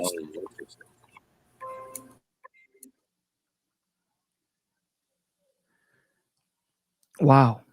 So you know what, B, we need to do like maybe an information when maybe Wednesday. You know what I'm saying? This coming Wednesday, we could do something on, you know, go really in depth about the foods to eat and what foods not to eat. And we'll leave, your email up for how cats can get in contact with you uh towards the, getting off whatever medications they're on so that we don't get flagged or whatever. But the food portion, I know we safe with that, when it comes to the types of foods that we need to eat. Um, wow, no peanut butter. I got a big, almost gallon of peanut butter, man. You telling me I got to get rid of? Did that Indian tear go down your eye, man? Yeah, yeah. And Man, I tell told me you I what, can't eat no damn peanut butter, my G. there's been, and this is for men. I'm gonna say this to men. Um, I'm getting a little feedback. Out You get of 32 countries, we are ranked 23 in terms of a man inseminating his wife and trying to give a successful, healthy birth. That means not autistic, all five, 10 fingers and 10 toes, and everything about them in the mind is right. We are ranked 23rd, and it's because of our diet. We are averaging a lifespan of 75.5 because of the diet we live. We are actually ranked 29th in full life expectancy, meaning we can live over 120 years of longevity, but because of the diet we choose in the Western world, we don't. So we essentially live half our life. There's been a study where ranked 6th in the ability to give a fruitful, healthy life, meaning you will have uh, a miscarriage or pre-birth that leads to the child dying in immunization. We are ranked 16th in that. We have to do a better job as men when we give the seed to our wives because our diet is affecting the outcome.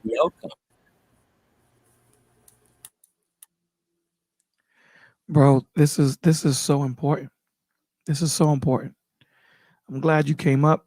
I'm glad we're talking about this because it's not only about getting your spirit right, it's about getting the body right too. Definitely. Definitely. To live healthier lives and, to be here longer for our families, our children, especially with the men, because, we're dying quicker than, our lifetime expectancy rate is low. What is it, like 10 years? shorter than the women's. I think what is the man's expectancy? 72, 76? Yeah, I something believe. in that. Yeah, something like that. And I think hers is like 84, 89, something like that. So it's at least 10-year difference. At least. So bro, I'm hollering at you tomorrow, my G. Well, I'm not playing. For sure. Huh? I didn't hear you, Ken Sean. What'd you say? I said for sure. Oh hell yeah. Yeah. My brother, do I you have think this emotions? You sound like a robot, my G. you said do I have a I didn't hear the Do you have emotions, my brother? You sound like a robot. emotions? Yeah. There you go. You sound like a robot, man. You've been having the same intonation for the last 20 minutes. Because I've been in 3 speech challenges Oh, today. I They have these speech coaches on Clubhouse. Man, I tell you, all right, okay. You it's like, tired. All right. yeah. So I've been, but I tell you what, it's helped me to be a better uh care for people, for what they have to bring, and listen, and keep your mic muted, and listening is very good, and so in that speaking challenge, I think I gained a lot of insight. Even writing a book, Bolo, which is neither here nor there, but even writing a book, I think I've learned now how to go about writing my book, and such and so forth. So, man, you can learn, man. Yeah, because you're one with your thoughts. You're actually probing your mind. That's another way of therapy too. They tell you write down your thoughts and things of that nature also. So that's really good because you're with yourself. You're thinking about what you're actually writing, and then you revise it and you revise it. So yeah, that's a very Mhm. good way of therapy too. Very good way. So you're writing a Yeah, book. I was no. I learned how to basically make the steps, have a chapter, Okay. have chapters. Um, I knew to have an introduction, have a disclaimer. If you don't have chapters, then it's just a booklet. So make sure you have chapters, and then you have a final cut, or a final page leading off with. And so I thought that was very fruitful if I want to make that adventure in the future. I thought that Right. was very, um, but um, one thing I was want to say, I'm fortunate at the university to go to a mastermind class. And what this mastermind class did was something you touched on. It turned my adversity into a fuel. And a lady called Deb Erickson, um, she is a neuroparasitologist, and she deals with neuro tools. And one of the things, I'm going to say something that I thought was so profound. You have to go in affirmation meditation, and you have to make yourself believe that you're worthy. You have to make yourself believe that you're capable of giving the service to people. You have to make yourself believe that you're purely in genuine when you do it. And you have to make yourself believe that you're capable of accepting the success that will come with it, and that you know the success will come with it. And then you have to make yourself believe that you're a magnet for the of like-minded people who's going to build a community of like-minded people. And once you come out of there worthy, you're going to be able to say whatever it is you want. You're going to be able to get that. And You know I what you thought just that said? was You know what you just said? You just said Hebrews 11:1. Now faith is confidence in what we hope for and assurance about what we do not see. That's what you just said. But you indeed. have to And believe. But you have to believe. yes, yes. And I think that is a part of trauma therapy, because once you get into trauma, You're in a place where I don't believe and I don't think I am. I think I've failed. I think I've fallen people short. I've let people down. And so when you go in this new road of therapy, knowing that you are not blaming yourself for the past anymore, you have folded those pages of that chapter. You are moving on to new greater, and and it's a really a long hour meditation of binaural tones and her talking in the background. But at the end of the day, you got to put aside what your failures was and turn them into learning experiences and come out worthy of asking for what you want, because you know you're an authentic individual and you're gonna use that to help the earth. And who isn't it?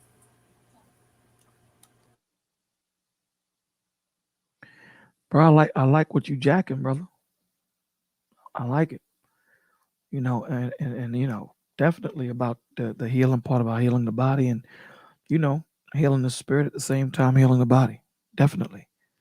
It's very important that, we start to put as much into our flesh as, well, as much as we put into our spirit, into our flesh. The concentration that we're doing to fortify our spirit, we got to start doing that in the body, man. It sounds like Anthony, you already started. And it may sound funny, but one of her methods was to write that down on a piece of paper. You have your goal sheet, and then you have your sentiment sheet, and you actually tap the sheet, and you confirm by tapping, and then you magnetize by speaking, and then you tap your planner sheet and your accomplishment sheet. And so when you go out into the world, for instance, and you're a realtor, a real estater, and you know that individual who you want to make a presentation to, or a corporation you want to make a presentation to, you would affirmate that this evening. So tomorrow when you go on your interview, you blow it out the water. Because once again, you coming out of there knowing that you're worthy and you're going there to get what you've asked for.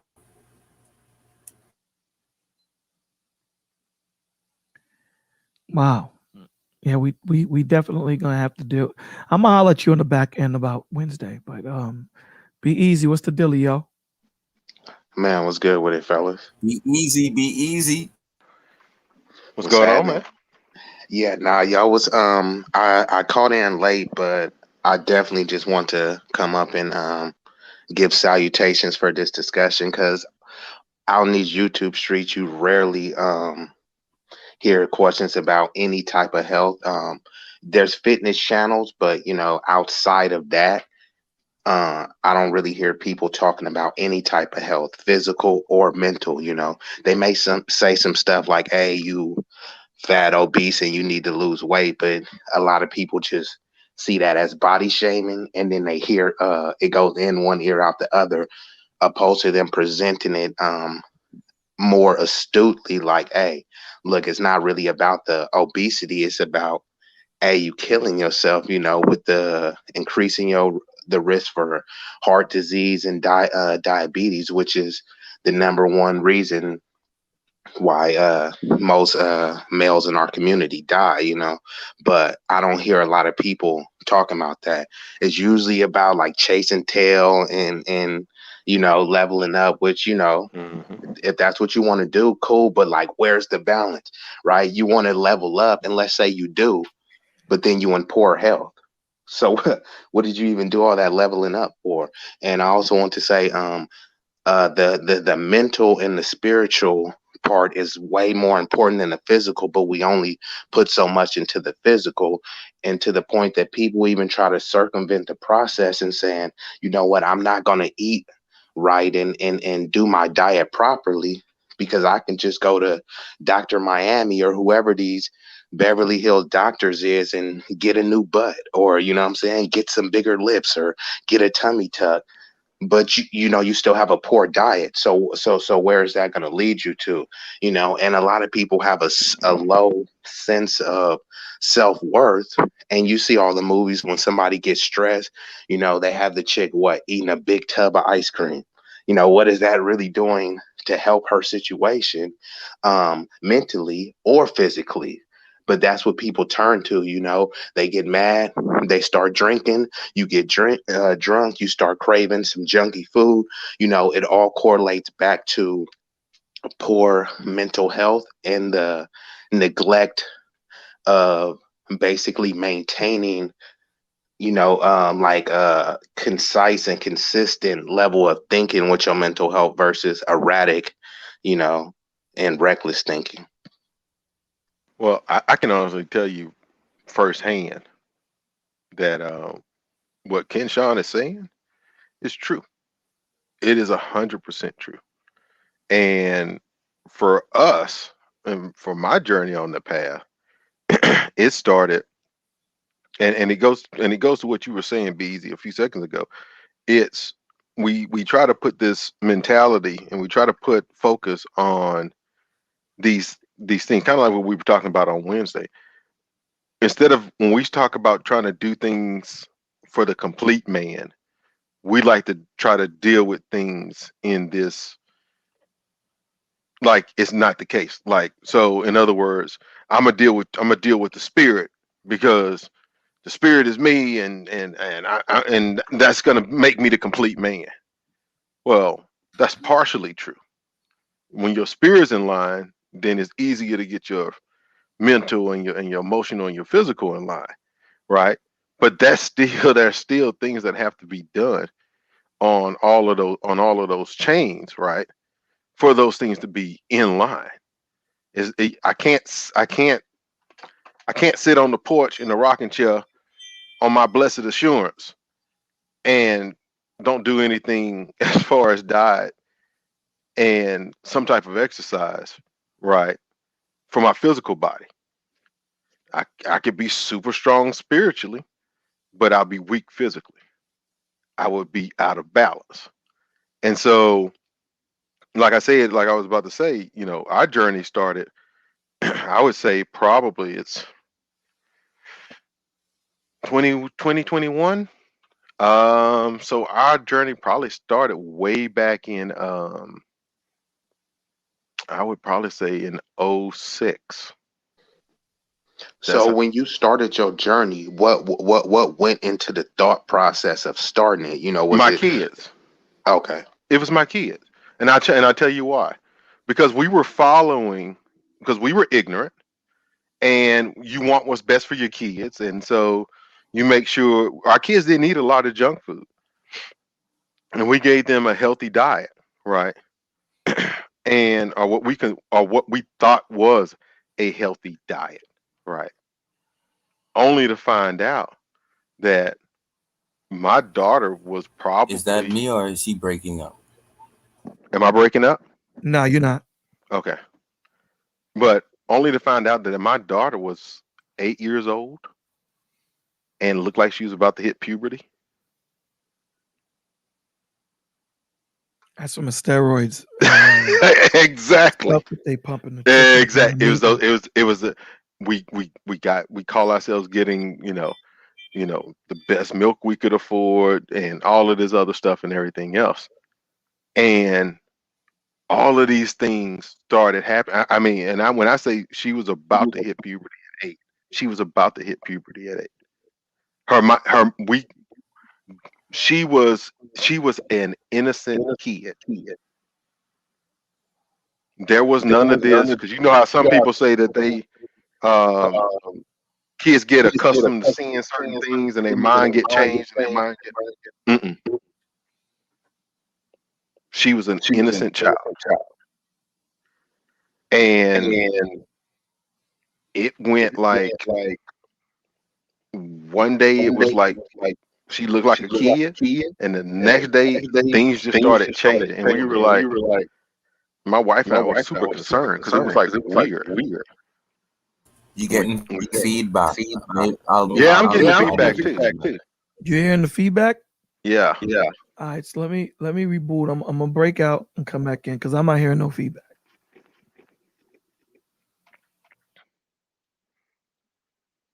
Still got it? I don't think so now. No, it's gone, and you're fine now. Okay.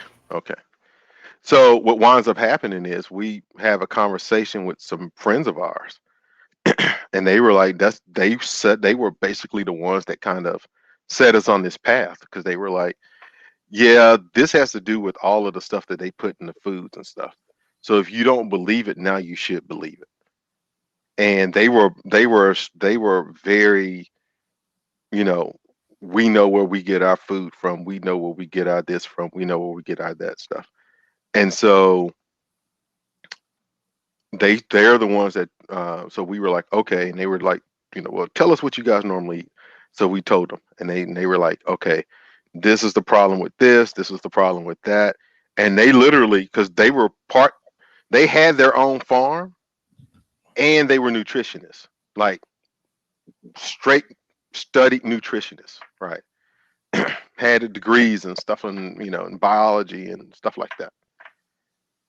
And so, we as we talked to them, they were like, yeah, all of your problems are going to be from here. They go, but we can help you turn that around. So this is what you have to do. And so they were like, well, they say that all of the stuff is, trying to do stuff, eat the right things is expensive and everything else. But that's because when you go to the store to try to get it, they say when you go to the store to try to get it, they make it where it's more expensive because they don't want a lot of people to buy it. They want you to buy the cheaper, basically Garbage. the cheaper knockoff brands, and leave the higher end stuff alone. Right. That's why it's a reason why, we've had these conversations, around right now, but it's a reason why the ladies of today, and even some of the men of today, they can't cook.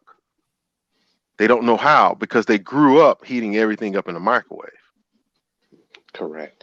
And not only that, with the fast food, there's statistics that show that they predominantly advertise in, lower income, which is going to be a minority area.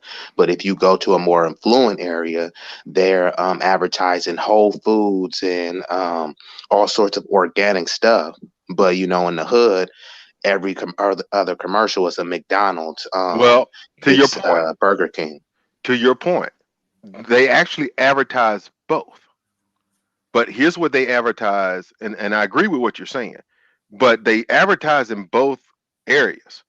But they advertise like you said, but they average so the McDonald's in the hood, you're gonna go get this value meal, which is a whole bunch of bad stuff. In the hood, and when you get outside of the hood, what they advertise is, well, look at our new fresh donuts. Look at our that we bake in house. Oh, look at this. Look at the way that this, Whopper looks. Look at the way that this looks. Right? You know what I mean? And so they tweak to make it look like it's more upscale. And now they even going with the plant. They're putting like plant-based burgers now too. But I think they still use the cheese from a cow though. So it's kind of like it's kind of like But think about this though. Think about that to that point too. What you just said though, right? And Kenshawn touched on it earlier. What is the burger made out of? It's made out of soy. And soy for men is not that good, because not only does it have the free radicals like Kenshawn was saying, but it also promotes the estrogen. Estrogen. Yeah, it's estrogen, but it's another thing. I forgot what they call it. And Kenshawn might help, but it's actually it's not even promoting estrogen as much as it's decreasing your testosterone production. And kind of doing it and trying to change it in almost like an anabolic way. So is that for soy milk, or does that apply to almond and oat milk as well? Say it again, Kenshawn. Would you say it's what? Sorry, Be Easy. I was saying it's making you more fertile. Yes. That's where you get the breasts and yes. And I was just asking, is it just only soy, or is it also like the almond milk, the oat milk, and stuff it's basically soy. That's why there was a big before there was almond milk. There was they did the big push with soy milk first. Because the whole deal is the whole what they felt. If you really notice, just being honest, if you really notice, the quote unquote commercial vegan lifestyle is built toward women. Absolutely. It's built toward women. It's not that a man can't do a vegan lifestyle, but Kenshawn touched on it before, which is you still have to supplement. Men need more protein than women, right? So now you have to get something that's going to give you that amount of protein that you need. And you'll have to turn around and not only do that, but you still have to get the supplements. You know, men need higher doses of B12, zinc. You see where I'm going with this? And a vegan life. And what T-Biz is talking about is that we burn, right? We work. Mm-hmm. So when we sweat and when we excess and exert, we do that more than women. We have to replace those nutrients, those minerals, those 16 amino acids, those 12 vitamins, those 3 good fats. We burn them out, but guess what? We don't put them back in. And you can't put them back in by 3 meals a day. Think of the athletes. An athlete's life is 56 years. An NFL player's life is shorter by average. Why? Because they're training every day. So that means they're exerting 6 hours a day on average to perfect their sport. But guess what they're not doing? They're hearing from their professional nutritionists and food chefs that they can replenish their bodies with the 4 food groups. That's not true. We just went over why the 4 food groups is not enough. So they are dying. And so to live a longevity, live a longer life. Do you know right now there's a man watering his garden tomorrow morning? He's 61. His oldest child is 128. His second oldest is 111, and they've never been to college. That's because they live in peace. They don't know about city life. And he's about to water his garden tomorrow. Yo, Vaughn asked a question, Ken Sean. He said, what up with the antibiotics that they are giving to the animals that we eat? Yes. That is a big problem because they did that with Kentucky Fried Chicken. They needed the production. And this is why wheat and rye and barley is not good anymore because it's not real. And Monsanto preserves it. So with the chicken, they need the production for Kentucky's all over the world. So they don't need the chicken for a normal 6-month birth process. They need that sucker out in 2 weeks, which is now what he's saying they're injecting into them. Yeah, there was a television show on Netflix that the babies, the little chickens, they come out and they inject them in their hearts. They die of heart attacks because what they inject them with, their heart can't take it. Like these little chickens, they're so small, but after they finish putting whatever they have in it, they look like full-blooded chickens, big ones. Yeah, because I think the average turner, I think I saw that because they were saying like they were turning over chickens in a 6-week process. Yeah. They've taken it down from Netflix, but I'm sure you can find it someplace. I'm seeing a report of it being actual, like not even chickens, like some sort of clones or something like that.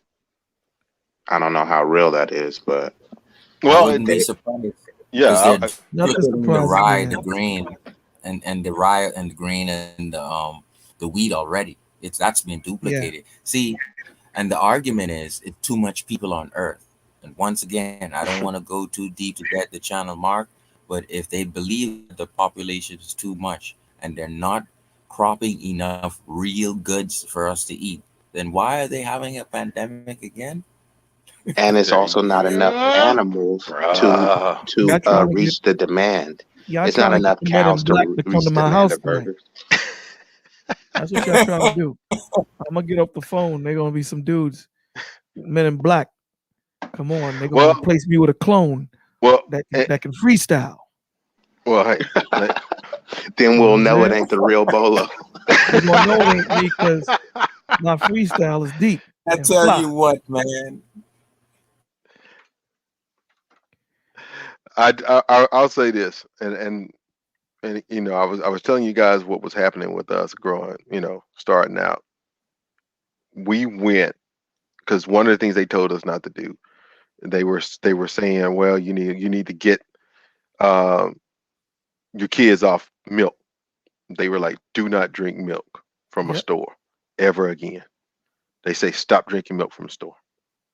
They said Almond milk. no. They were like, period, do not drink milk from a store. They told us go get go find a farm that's close by, and they said we can give you some names and you can go over there and try them out or whatever else. And yes, Bolo, this might get your channel tagged as well. I But don't but I got to do it. I got say to it do it. slick. I But got to say it do it. slick. But I say got it to do it. slick.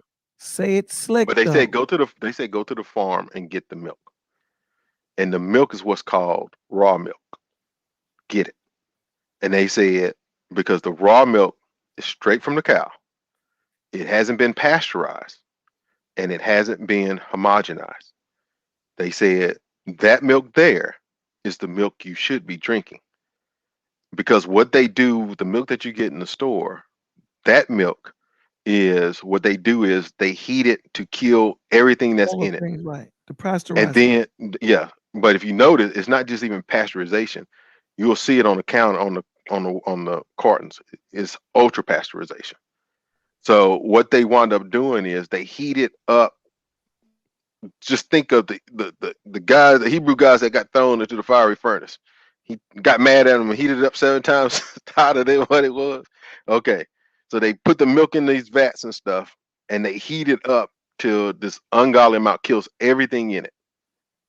Let it continually let it go on for a little bit longer, and then set it into these tanks and stuff to cool. While it's in the tanks getting ready to cool and stuff, once it gets to the right temperature, that's when they start adding everything else. So they add all of your vitamin D, all of your they add vitamin D to it. They'll add vitamin A to it. They'll actually put in I forgot what that chemical is. A chemical they put in it, and they put sugar in it. I was gonna say a lot of sugar in there.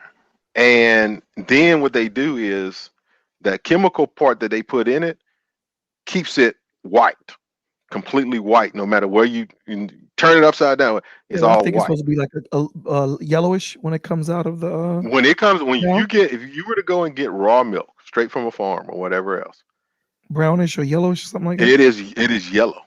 It is yellow and white But here's my because question. Here's my question to you though. Because I mhm, heard that drinking milk from a cow's not good because that's for the babies. okay, so that's because of this whole thing that's going on right now. It has never been so. So you can go get goat milk, cow milk, that stuff there. You can get it, but it's kind of like what Kenshawn was saying before, right? Which is if you're getting it straight from the source. So like the farms that we went and got, where we got ours from, the the cream would be so it's you had the cream and you had the whey, right? Which is the very liquid part. And basically you shake it all up together and you're golden, right? The deal behind it is that if you like the ones we went to was an organic farm. So everything that they fed their cows and stuff, the cows basically ate the grass. That's what they ate. And in the cold months, they supplemented them with um, either some hay that they got that was from grass that was grown organically, or sometimes they would even do things in regards to um, I think it was organically grown like rye or wheat, but the majority of it was grass from that they grew there that they just set aside and harvested. And so, excuse me.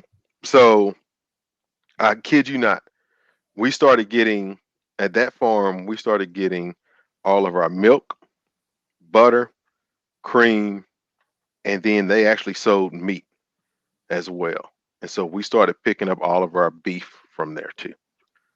And when I tell you, and I kid you not, between that, we went more toward a at that point in time we went more toward a diet that consisted, even though we ate bread and stuff like that, our diet consisted, we didn't eat a lot of it.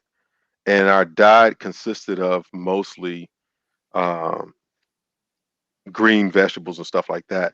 But we went and got those from people that we knew, right? Or farms that were close by where we knew that they were growing things correctly. When I tell you that from the time that we saw her, my daughter, from the time that we saw her, within less than a year, she was like looked like a kid again. It reversed the effects. Literally reversed the effects.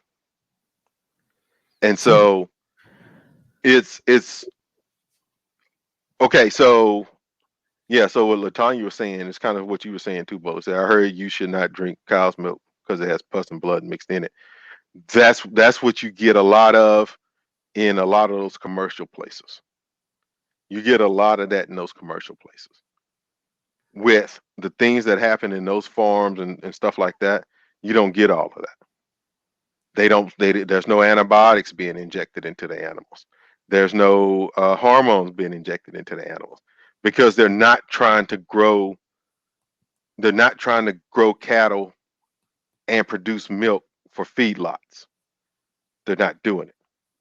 This is basically this is the way that God nature intended.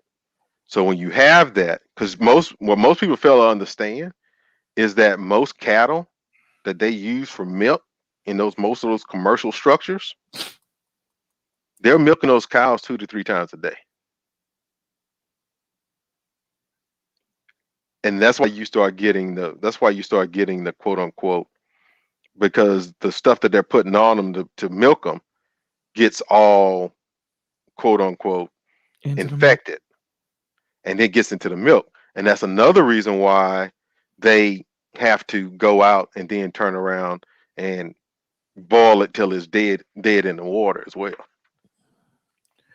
So it's one of those things that when you start looking at what, like Kenshawn was saying, when you start looking at what your diet was supposed to be versus what it is, what it is for most people nowadays, then yeah, it's completely different. It is completely different. If you ever had fresh churned butter from great milk, you would never buy milk. You would never buy butter from the store again, ever. You'd be done with it. Let me ask Kenshawn a question. Kenshawn, Snuggles wants to know what's the difference between white rice, brown rice, and white sugar, brown sugar. Sugar, we need to be careful with that. I think if you're gonna get your sugar, try to get some of it from your fruits, and you do that individually, meaning eat fruits different time that you're gonna eat the vegetables. The fruits will Explain provide that. the What do you sugar. mean by that? What do you mean by that? If you try to eat the fruits and the vegetables together, one cleans you out, one actually regenerates the walls of Podcast your is, and I'll leave another tip of intestine. the marketing Right. part So of me. you eat fruits and vegetables together, like I see some exotic restaurants do. That's gonna harm you. So you're gonna eat your fruits for the sugar that you want, and you're gonna eat the vegetables on a different time to regenerate the walls of your intestines and rejuvenate your inside. Okay. But ADHD is a problem. Most kids suffer from it because their sugar cravings is out of control. Most kids die from it. So ADHD is a product of eating too much sugary sweets and sugar. So if you're gonna get your sugar, I would like to say honey, but if you very minimum, I What would about like to agave? use honey. Um, I've never heard about that. I'll It's a have tree to probably nectar. research. Yeah, Well, it's like that's it's a tree natural. sap. Mhm. Yeah, it's natural. O- Okay, but I would say to use that to taste without abuse. Same thing as the Got you. salt. Got you. Mhm. Um, and then, but I won't go and try to buy brown sugar or buy the white sugar, bleached sugar. No. Okay, what about the Um, white rice and the brown rice? White rice and brown rice is fine. We have to be careful of brands because we know some rice are plastic coming out of certain countries. And you got to And just be glass careful of too. that. Wow. Yeah, These there's dudes. been several reports. There was a recall even on Uncle Ben's and some other type of rices. They had like glass shards in them too. Like they did a whole it was a whole news report on it, but it kind of got swept under the rug because Of course a they lot of did. times when you even have discussions like this because people are too used to the microwave and convenient Hmm. cooking that sometimes people just ignore it. They've had multiple videos about what you guys are talking about with the milk. Even they got a Even McDonald's one. lettuce. They're making lettuce plastic too. See them Chinese Exactly. dudes. Oh, remember? Did you see there was something about the baby food too? Remember they had all sorts of Good God, son. toxic chemicals in the baby. Yeah, they had to have all sorts of recalls. And I will say all of this stuff was FDA approved. That should tell you about being FDA approved. FDA. Welcome to Bolo. Let's talk. Let's get back to the program. Let's just have a conversation. Yeah, yeah. Actually, All of Bolo, you I guys in sent this an room, email. all of you guys in the room, Sent black an men e- in suits are coming to your house. so Let it I ride. actually sent an email. I actually sent an email to Anton, and it was about um how insulin works, right? Hmm. So just a little product on how insulin works, right? This is for the ladies. So I gave a little information about the men responsibility for how we produce healthy children. Ladies, fat, it does not make you fat. Insulin does. Insulin is a storage hormone that carries excess carbohydrates into your fat cells. Insulin not only turns your body into a fat storage machine, but it also makes it impossible for your body to use stored fat for energy. So, in ketogenesis, which I'm certified in, they teach you that the difference between insulin and a storage cell. And what you want to do is you want to have small, well, it's a whole, I could do a whole show on that, but you want to have 4 to 5 small little diets, and it's gonna be balanced out to where you get 1,200 calories at the end of the day, and it's gonna be balanced with the carbohydrates, the exact amount you need, the exact amount of fat you need, the exact amount of protein you need, and you will be able to accumulate the amount of calories that you need on a day. What'll end up happening is you will get the insulin that you store, you'll be able to use it as the energy. And guess what'll happen, ladies? You will drop the fat without ever going to the gym. Now, I've seen this with my eyes just in 20 days of women being. I had a 44-year-old woman who had a newborn baby. So, she's dealing with after baby fat. She lost 20 pounds right after having a newborn on the program. So it just go to show, and women will go to the gym, they'll do the vegan thing, and they burn off 10 pounds and put back on 12, do the same thing and wonder what the hell is going on. It's because you're not matching the insulin to store the fat, to burn to use it for energy and drop it. So, ladies, I tell you, you cannot make this up. And you want to get down to that dress size 8, 6, or 4, you need to know the ketogenesis diet, ladies.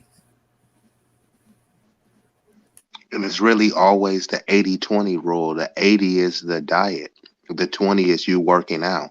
If you even work out minimally with a good diet, like you're saying, Kenshawn, the pounds would just drop off on you. Let alone if you're working out intensely 20% of the time, you'll be in the best shape that you could even ever imagine. But majority of people are not tackling that 80 percentile of having just even a decent diet. Right, but see what I don't like from, and I don't want to turn this into what men want and what not. But ladies, you keep saying that, oh, we're big boned black women of Gen Z and Gen X. No, you're not big boned women. You're lazy, and you gotta do the work. Yeah, Just but don't you say it try. like that. I tell my clients this. So, and I have to be real with people, or else what am I to them? I have to be real. That's the problem. We not used to as a society, people being real. Too many people are being placated and coddled to the point that when you are being real and it's not coming from a place of disdain, like, you actually care, you want to see outcome. Sometimes just that realness is all not always received with open arms. It's actually rejected in most cases because people get offended. Even if somebody in their mind, man or woman, thinks that, you know what, I'm overweight, I'm out of shape, I'm in poor health. But if you give them, there's really no right way to say it, right? Because if you say, hey, look, maybe you should try this and you'll lose weight, that, you'll get something like, yeah, I know, and then they won't do it. But then if you say something like, hey, you are on the fatter side, or you're a little bit rotund, you need to lose it, then it's like, oh, you body shaming. So it's like either way, whether you're trying to be polite or more direct, sometimes it's not even well received. So I hope people take these type of discussions and just in general just have some introspection about bettering their health, not for Bolo, Kenshawn, or Ann, or anyone else but yourself. But And it like Ann also, said, for his kids. but it also comes in the form of the environment that they're in. Remember, a lot of us are coming from a space of trauma, especially in the have-nots community, coming from a lot of place of trauma. So a lot of people through their trauma, they turn to food, they turn to drugs, they turn to alcohol as their therapy. So truth given without love is a weapon. So a lot of the times, if you form that relationship with that person, um, and you give that advice, it may hurt, but they know that you're not coming from a place of hate, anger, malice, strife. You're coming from a place of love. So Right. they'll take it a little bit quicker. They'll go through their Right. It's changes, but Corinthians they'll chapter take it. 13. Mhm, mhm. Say it And what again, it really Kenshawn? is Corinthians chapter 13. It's really Corinthians chapter 13, what it really Right, is. right. Without love, it profit you nothing. So I say it to them in love. And that's the thing. It's like when you go to a doctor, right? If you go to a doctor and the doctor doesn't talk to you, he doesn't commune with you. He doesn't talk to you. He doesn't try to understand where you're coming from, where you came from, what your background is. Leave that doctor alone. Leave that doctor alone. Because a lot of Hey, the times Bolo, they can tell a lot of the times what your issue may be, what your background may be, whatever, or whatever you're suffering through, what you've gone through. So you want to connect with your doctor or your holistic healer. You want to connect with them, give them a history. This is not a cookie cutter thing. Everything is retrofitted for each person because each person's need is different. What you gonna no, say, you're BZ? Oh no, I literally was just reading an article like real time, um, and it was saying basically black men have like the lowest life expectancy of any group, but depending on which article you're looking at, it's between 65 to 69, 72 being the highest. But it also said that they took a report, and to the alluding to the point that you said, they typically do better or more are more open with black doctors. And what the dude says, the article says, it found that black doctors actually wrote more notes compared to the non-black doctors about their patients, and often these notes talked about their non-healthcare issues such as a wedding coming up, will the Warriors repeat as NBA champions, like non-medical issues. So kind of to the point that you said, you build that rapport, and now someone don't have to lie about the symptoms that he was experiencing. Someone is not reluctant to get the blood test, or like I said, cholesterol screening and things like that. So I just want to add that into, because it was a great segue to your last point. Kenshawn, what do you think about that?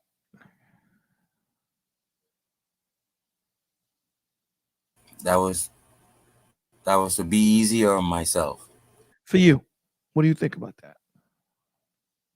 What was the question again?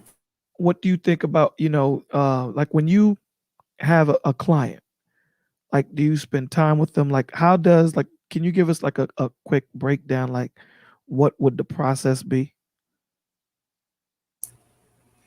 Well, I I tried to well, first you want them to have at least an hour that they can take out of their day. These are normal people with normal lives. As you being a health coach, you're more concerned, so you're reaching out. You have to give them that leeway as and mental state to make them want to do something.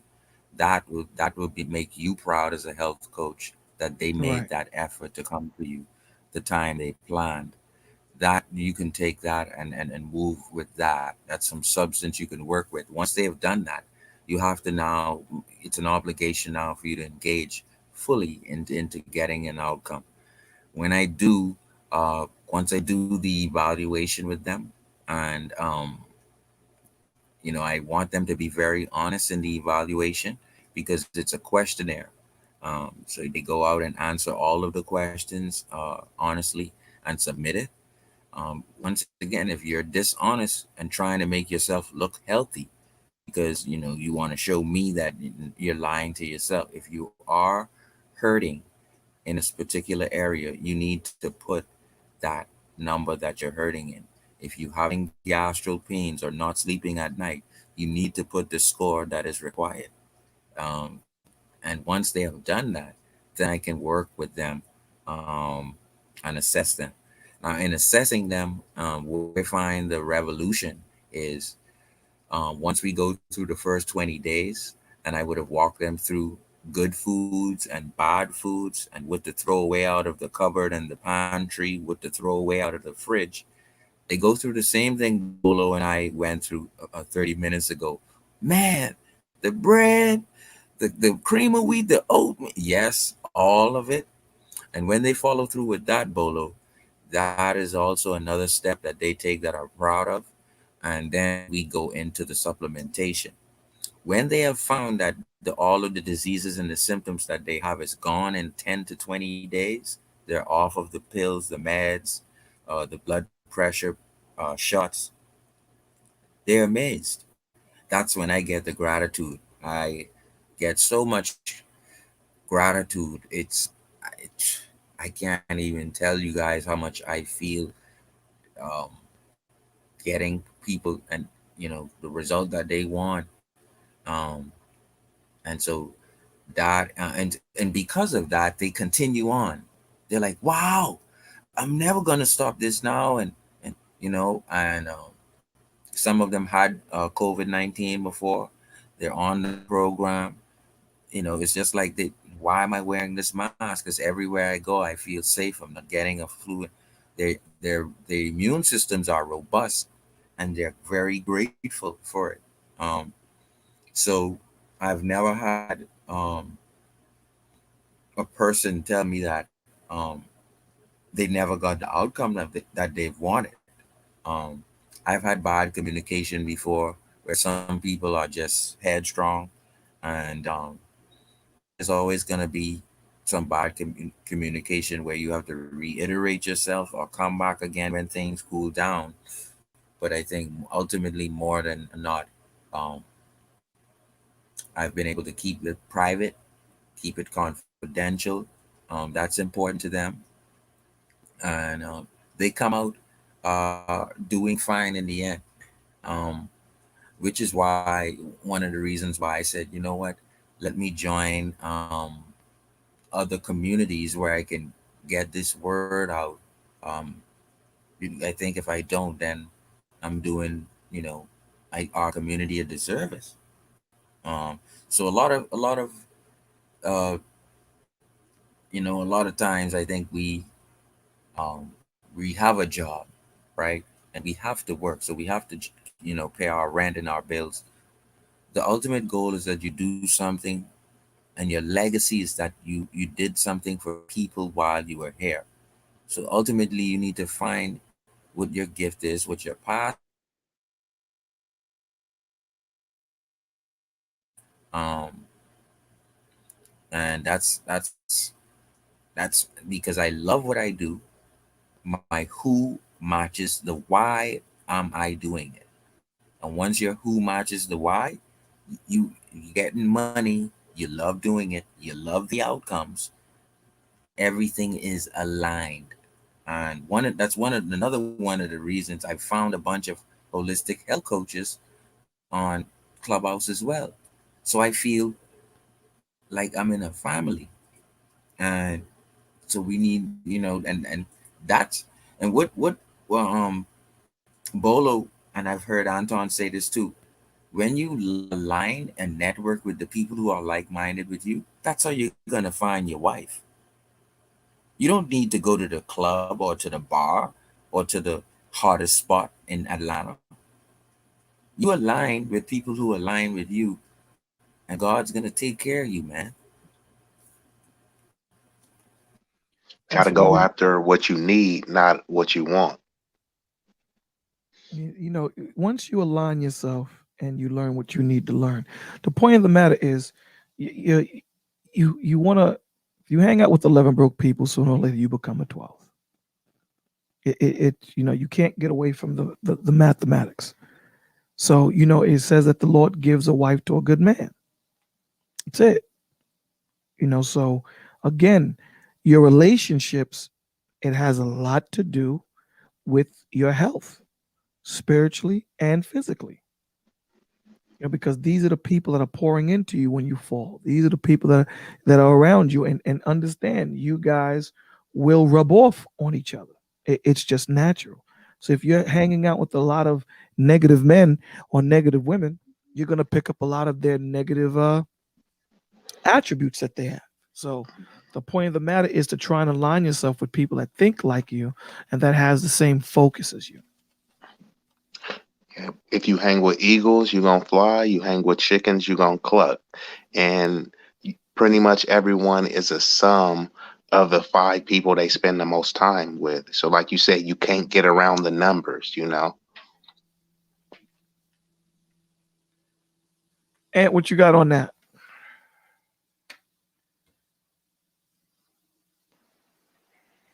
I know you guys got it good, but it's true though. To find somebody, to find a group of people, or find a setup of like-minded folks, it really helps you, keeps you on your P's and Q's. That's why the Bible talks about iron sharpening iron. As iron sharpens iron, I think so does one man sharpen the countenance of his brother. Right. Basically, in many ways, you need to have someone that is in that same group of yourself to not only be a sounding board, but also to be a challenge. If everything that I say, Bolo agrees with, we're just sounding boards. But if I say something and Bolo disagrees, or Be Easy disagrees, or Kenshawn disagrees, right? Then we have to, it becomes a challenge. So now whatever I say and whatever they say, they can dispute the issue, not in some attack on character, but attack on the idea, if need be, right? Because I could be wrong, or I could be right, and they could be wrong, which would be the case most of the time. But these things happen. That's That was nice the interesting way you you slipped bring that that one up. in. So so that's That's kind of what that's kind of what we want to do, right? That's how growth happens. I think Bolo posted that not too long ago when he's saying that to grow That's you interesting have you to be brought that up. uncomfortable. You know what I notice? It's good to have a think group that has conflicts for the greater goal of the idea of the group. Think of it like this, Lapeef, let's talk. A lot of people want K to be kicked off, right? But K is the culmination of everything that makes the channel. Yes, she's indifferent. She has the freedom to be indifferent. I don't care what anyone says. She has the freedom to be indifferent. End of story. The whole beauty of it is that she has another view. So she's a think tank where it's critical thinking and it's disagreements, yet they still have an ultimate goal. And that's what black men are afraid of. We're afraid of think tanking and virtually disagreeing, but still having a common goal. And we will always fail as black men once we're not able to disagree. Okay, we'll agree. Okay, let's keep that in the pot. Okay, we have 6 disagreements over here. Okay, you both are still arguing over the matter. Okay, after you finish arguing with the matter, we'll decide which one we're going to put in the pot for the ultimate goal of the team. Because we don't have time to settle on the challenges of you disagree with him. So we need to Cats don't evolve want to as go through the black men. process. Yeah, Right. too many people take disagreement as disrespect, and There you the go. perceived disrespect turns into a deflection. So whatever disagreement you had, now since people think they're disrespected, they start to deflect, and you go down a rabbit hole of some things you weren't even talking about. Well, you have a lot of men listening. You have a lot of men listening with emotional hearts instead of logistical ears. Yep. And that's what's so I guess you could say that's so bad. When you got that going, oh man, the echo's back. Dang it. The echo's back. Yeah, the Is it echoes still, Bolo. is it still there? Yeah, I think so. It's still there heavily. All right, I'm gonna come back in. Go ahead, What was you saying T-Biz. now, All Ed? right. Yeah, so yeah, we have to be able to discuss when you look at some of the great thinkers of the centuries, this past century, centuries past, the great intellectuals, they didn't agree on everything. But what they did agree on was a lot of the core, right? And I think that's what we have to be able to do. We have to be able to sit back, and we can that element of agree to disagree. We should be able to have that. And we need to take the ego out of it, because there's also the sign language, shame, insult, guilt, the need to be right. That and the need to be right sometimes hinders a lot of progress, because But even Well, at you that, well, but even at that need to be right, I can have a need to be right, but not attack your character. Right. I don't have to attack you. I can attack your idea. That's the problem. Because if I attack your idea, if it's true, my quote unquote my issue will my idea will be proven false, right? But if I attack your idea and it's false, right, that then gives you a leg to now say, okay, well, if my idea is false, why is my idea false?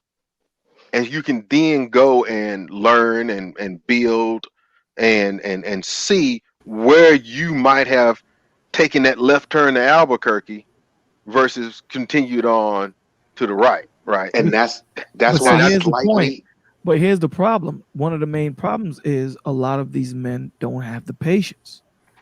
Oh yeah. Because, a lot of these men don't have patience. A lot of these men are impatient, and bigger than that, they cannot articulate how they feel or what they're thinking. Right.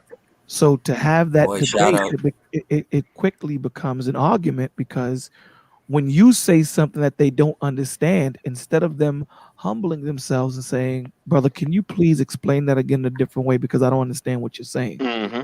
they automatically puff up because they don't understand. And they think that because they puff up, it makes them, in this society, puffing up makes you a man. Not Exactly. It's understanding, not masculine. gaining clarity, not trying to resolve issues. Those things make you simp. Those are And simp then qualities. this is important here. What is fight or flight, and what is dopamine? Right? Dopamine is Hmm. something that triggers you, or it's a pain resistor. But you like the pain, or you like the anguish of the matter, and it drives you to be insane. It drives you to be radical. It drives you to use your fight or flight, or to put yourself in a defense mode system. Oh, since you disagreed with my talking point, and now you want to, what I'm going to do is I'm going to try and make it now a me against you thing, instead of, like you said, can you please explain or reiterate the matter that we're talking about so I get better understand? And that fight or flight, once that kicks in, now the dopamine kicks in for you to continue arguing. Con- and this is where we spoke about this 2 shows ago, Bolo, with Dr. Up here, Right. conflict resolution to a child from 3 years old, 3 to 5 3 to years 5. old. Yes, sir. You're done. After 5, you're done if that's not installed. You Hmm. can Now catch that's up. this is where you have adults trying to figure out conflict resolution, because those things, those Right. milestones wasn't those neural connections weren't connected as from 3 to 5. There's so much And to this, man. There's so much to this right.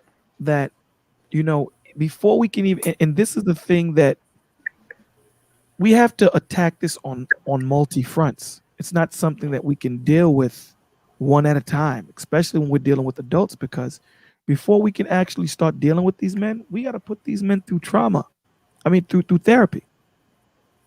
They have to go through therapy, because a lot of them front like they understand what you're saying and don't understand what you're saying. Because remember, how you feel affects how you see. So that trauma that they've gone through, that they've compacted trauma on top of trauma on top of trauma on top of trauma, they're incapable of seeing what you're saying. It's like trying to show a blind man the most beautiful sunset you've ever seen. It doesn't compute to them. And with all that being said, that's why I slightly push back against the need to be right, because from a lot of these men, they have all of this compartmentalized trauma. And then you want to compound that with the need to be right, when I think you have the need to be objective, right? Consider the fact that you might actually be wrong. Yeah, you Hmm. may be right, but taking the possibility that you may be wrong, or both of y'all could be right, because there's more than one way to skin a cat, right? So we can have different perspectives and Hmm.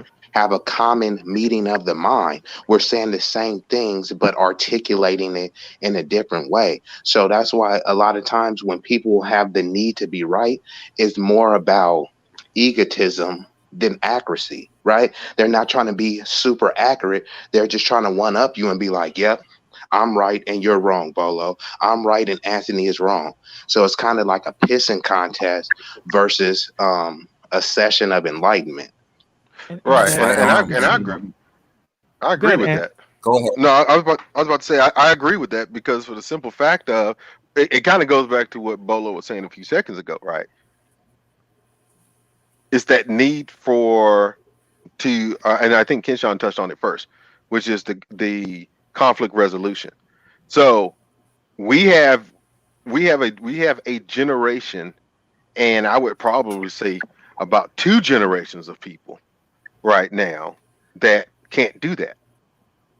It's the fight or flight mode is, because see, here's the deal.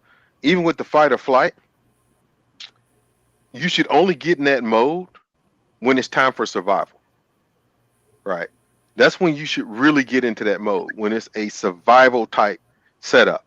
If you're living in that constantly on a daily basis, there's a problem right there to begin with anyway, right?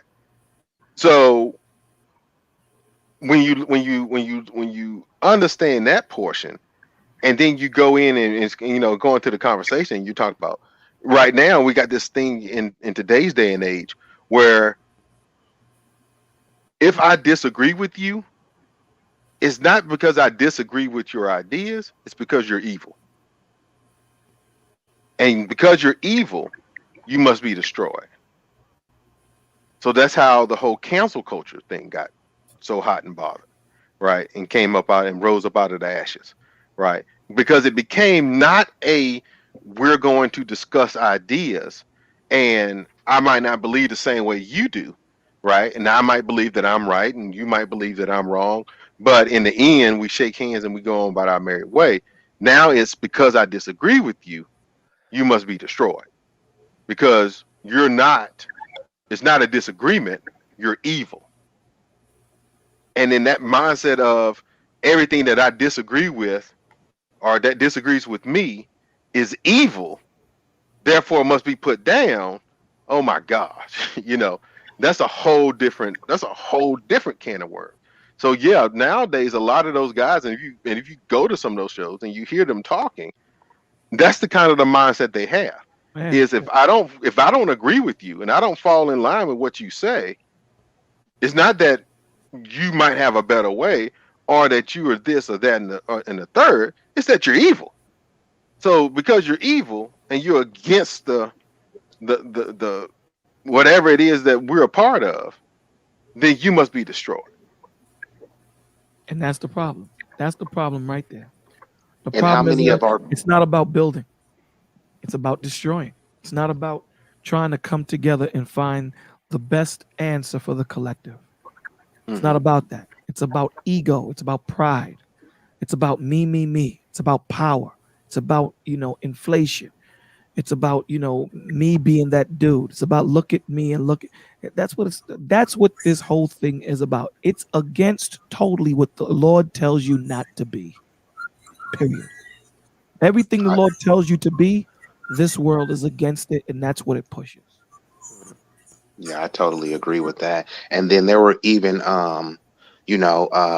black leaders, such as Malcolm X and others who would be meeting with Klansmen, right? Who they vehemently disagreed with, but was still able to have some sort of civil discussion, where um, it could get heated, but there was no violence. So sometimes people was just scared to even confront their issues with someone disagreeing with them, and let alone have it be heated, because as soon as things get a little bit spicy, now people want to throw hands because they can't meet you intellectually. They can't battle you intellectually. So now they want to resort to physical violence.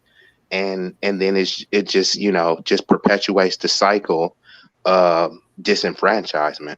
And Right. you got to And that's understand the something difference too. between A lot of these people are prejudiced against you from hearsay. When you right. have a conversation with these people, they sit there and go, "Yeah, I didn't know. I've never taken the time to have a conversation with you." A lot of the times, if you just have a civil conversation with someone that dislikes you and you address everything that they say or everything that they think, you may have changed a person's life in the trajectory in which they affect this world That's because right. you reason with them. Shout out to Snuggles, man. Snuggles out there. Snuggles is our extended panelist on the floor. Tell them to come up. What Snuggles is saying. No, she out there trying to help us heal, man. She putting that Yeah. information out there. There you go. But I think that's also the problem when we start talking about this as well, is the fact of, or I should say, the issue of education versus indoctrination. Education allows you the gather of information, but also to think it through critically, right? indoctrination just tells you what to think. And we have so many people who have been indoctrinated that that first part of being educated is the problem that they don't is that's why they can't have that That's a good point. that communication, right? We 'Cause can't they're have told. this we can't have this Yeah. discussion of ideas because I was told to think this way. But And I that was goes told to believe into this. Cognitive but dissonance. that goes Correct. into the milestone between 3 and 5, Mm-hmm. into the critical thinking. It goes into that. Because if they're continuously bombarded, told what to think, told what to think, told what to think, when they get in that position where they have to think, that's when they self-destruct. That's when they go into that violent rage. Right. Because the script didn't ask, the question you asking me, I don't got that on my script. Mm-hmm. It's like when you call up that dude in Bangladesh and he's telling you turn the computer on and off, go unplug stuff. When he gets to the end of the script and whatever is wrong with your computer didn't work, man, call us on Monday, G. Right. That's And I when think they want that's and I That's when think they want to to, fight. and I think to Kenshawn's point, from what he said earlier on when you start talking about the Lapeef and what angers people about K the majority of the time is because K is that seems to come as intelligent as she is, she comes up as more as indoctrinated versus educated. And that's hard for people to deal with when you're trying to talk to a person who's indoctrinated versus a person that's educated. That's a very hard hill to climb. It really is. Well, I Because think the thing is, person who's go ahead. indoctrinated Right. doesn't allow for the exchange of ideas. Well, see, Because go ahead. no, go ahead, brother. Finish it. Well, I was just going to say because it always seems that their indoctrination takes place first. So anything that challenges that indoctrination literally will derail a conversation because you'll have deflection and you'll have um, ad hominem attacks and all of these other things, right? And not saying that she's not supposed to have independent thought by any means. The independent thought is welcome. But from what I've seen watching that show, she is the catalyst on that show for everything that's going to go crazy. That is true. But that's kind of what that's kind of what I see with her a lot of, which is the quote unquote let's discuss this versus let's discuss this idea of yours and I will attack this idea if I see that it does not hold water, or even if I want to get clarity on it, I will ask about this idea where you're at versus no, I believe this. And even if it looks like this is going to be challenged, then I will deflect it to something else. I will be over talking. That's the issue. That's the issue that they have. The issue that they have is when a specific question is asked, the question is not answered. Right. It's not that you can give your breakdown after you give your answer. So Right. it'll be a yes or no question, and she'll go into the breakdown opposed to giving the answer and then telling you why she gave that answer. You know what I'm Right. saying? So, And that's my point. But Right. but it's because it's because of that indoctrination, right? And that's my point. It's because of that indoctrination that it leaves no room to have that yes or no. Because a yes or no answer literally nails you to a position. And a person that's indoctrinated will never want to be nailed to a position because it's going to require you to be either to walk that position forward or to walk it back because you're now chained to it. Now, Right. an educated person can always change their mind on a position. An Right. indoctrinated person won't. They Not can't. that they can't. They just won't. But see, here's the thing. The reason why they won't is because they don't have the critical thinking to understand the different positions and contexts and different perspectives of said situation. I would agree with that. You dig what I'm saying? So Yeah. it does go into they can't. Because if you're indoctrinated, you're taught this way. Mm-hmm. You're not taught to look at it from different perspective. You're taught to look at it this way. So when someone comes and says, look at it from this perspective, you're trying to blow up their earth. Yep, You're exactly. trying to blow up their planet, man. That's when they choke you. With the new 236 space modulator. And then, like piggybacking off what y'all said, there was also what she said was that typically the show is talking about topics where they're asking them to give their opinion. So she said she's never been wrong on the show because everything has just been opinion based. So when you're dealing with someone that doesn't think that they're wrong, that's why I was saying, like, with the need to be right, you need to be objective and be open to the possibility that you may be wrong or you may be right and someone just expounded upon the issue that you were right about. But if you're just eliminating, the possibility of you being wrong, I don't know how genuine of a conversation you could truly have. Well, you know what it is? Technically, when they asked her that question, she wasn't wrong. She wasn't wrong because understand something. She doesn't give you a yes or no answer. So she's Yeah, not no, wrong. exactly. Every That's time the she gray speaks, area right there. she gives you her advice. She gives you her perspective on it. So she wasn't wrong when she gave that answer. It just, looking at it from people that are looking for answers, it looked like it looks disingenuous. You dig what I'm saying? When they're asking for an answer to a question and you don't, because in this world you have to understand that sometimes the way you think, it might come back 2 weeks from now and bite you on your behind. And like Anthony said, you have to be man enough or woman enough to say, yeah, I can see what you're saying. Because understand something with the Most High. You're not locked into what you were yesterday. You're not locked into it because the Lord is growing us daily. He's growing Yeah, us you're not the daily. same person you were Right. The yesterday. way we seen things at 8, that scripture that you read at 8, you're not understanding it the same way at 25. The Lord is giving you a broader understanding because your connection to Him is getting deeper and more engulfed. You're more engulfed in Him.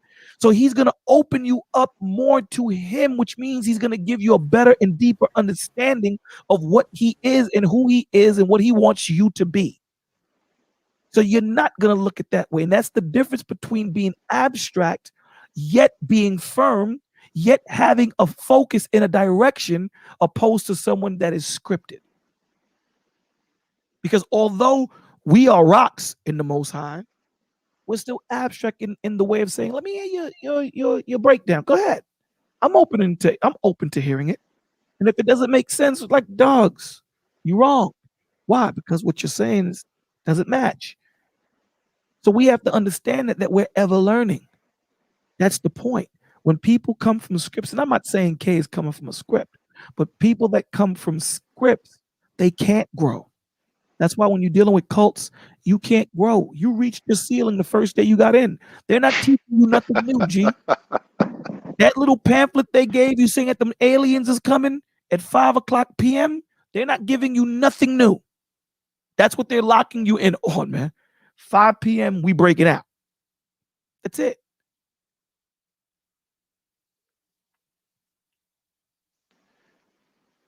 Yeah, no, I BCDC agree with that. BCDC apparently wants us to hit the brakes. Huh? He wants us to hit the brakes all of a sudden. He said, speaking on fasting versus cleansing being secular and fasting being spiritual. I was like, okay.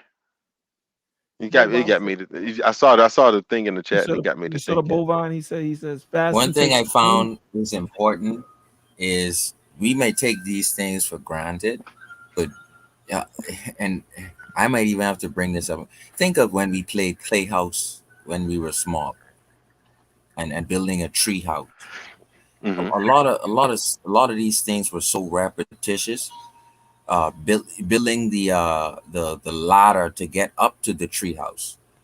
Would we have? What I'm trying to say is, when we hold ourselves accountable, put that in the past, put the past behind us, and motivate ourselves to embrace what the responsibility is now, and then take on that responsibility. Thank yourself for making that move, achieve that in your mind, and now move in a forward mindset. This is repetitious. You have to repetitiously build affirmation 5 a.m. in the morning, even if you go back to bed, but have that affirmation morning. Build your day up. You have to build yourself up to the confidence, even though you had some shortcomings. You're building your confidence so high and you may say, well, why am I building confidence? I was in jail for 30 years. It's not that you're covering a facade. What you're doing is you're rejuvenating the cells and the atoms and the protons and electrons that were always there. You're unlocking. You So know what these even though people you don't understand, Ken Sean? They don't understand that everything is connected. That's what it is. They don't understand that it's like the cell phone. You're programming yourself so that when you go back to bed, you can upload that affirmation that you're talking about. People don't get that. They don't get that our bodies are linked to our spirit. They don't understand that everything starts with a thought. Then it turns into an idea, which then formulates into a plan, and then it's executed through your emotions and then executed through your flesh. People don't understand there's steps to it before it actually happens in Mhm. real time in this three-dimensional space that we live in. And you So know what if they're you used already to, think, Bolo? huh? You know what they're used to? They're used to mommy coddling them 3 years old. Right. They used to get that. No, it's not like that. It's you. You have to repetitiously tell yourself because I can you do know it. why? I'm good. It's the inner child. That inner child. Doctor talked about this. We talked about this with Doctor the other night. She mentioned the inner child. We spoke about the conflict resolution. Why do children join gangs? They don't feel love at home. The Mhm. inner child is asking for you to talk to him inside you. And this Why is do you why you think need to redo therapists it. bring you back to when you were a child? Right. You see what I'm saying? So you need to rejuvenate that, repetitiously tell that child that he did overcome those things growing up as a young adult. He did supersede those things, and now he's a better person. She's a better person. You are ultimately worthy. You see the point where you're getting from a lower energy state to a high energy 10 level, and you're worthy, and you're confident in the worthy. Now the once you start to pray and ask the Lord to bring things into your life, you're asking everything to come to you, and it's already really accomplished. So this is when you say, I thank you, That's that Lord, faith. because That's that faith. you are right. You're saying, I thank you, Lord, because you're already getting you affirmated it, right? So this is the communication and the relationship with the Lord. You're affirmating things, you're living your best genuine life, and you're living your truth. So you're affirmating, you're thanking, affirmating. I am great. I am good. I am good enough. I am the best option for being a health coach for this person. I am the best option right now for this stray dog that I can give some water to in my yard. Anything that you come up to, be able to influence its life or their life. Well, I would say it like this, and this is just my thoughts on it. And I agree with what you're saying about the affirmations, but for me, it's gonna be kind of like what we talked about. We actually talked about it on Wednesday. It's our identity, right? Our identity within Christ. He's set it up, and he's told you who who we are and how God feels about us, right? So for me personally, for example, I never have to say that I'm enough, I'm good enough, and all this other stuff. I really never have to say that. Is because he's already told me that.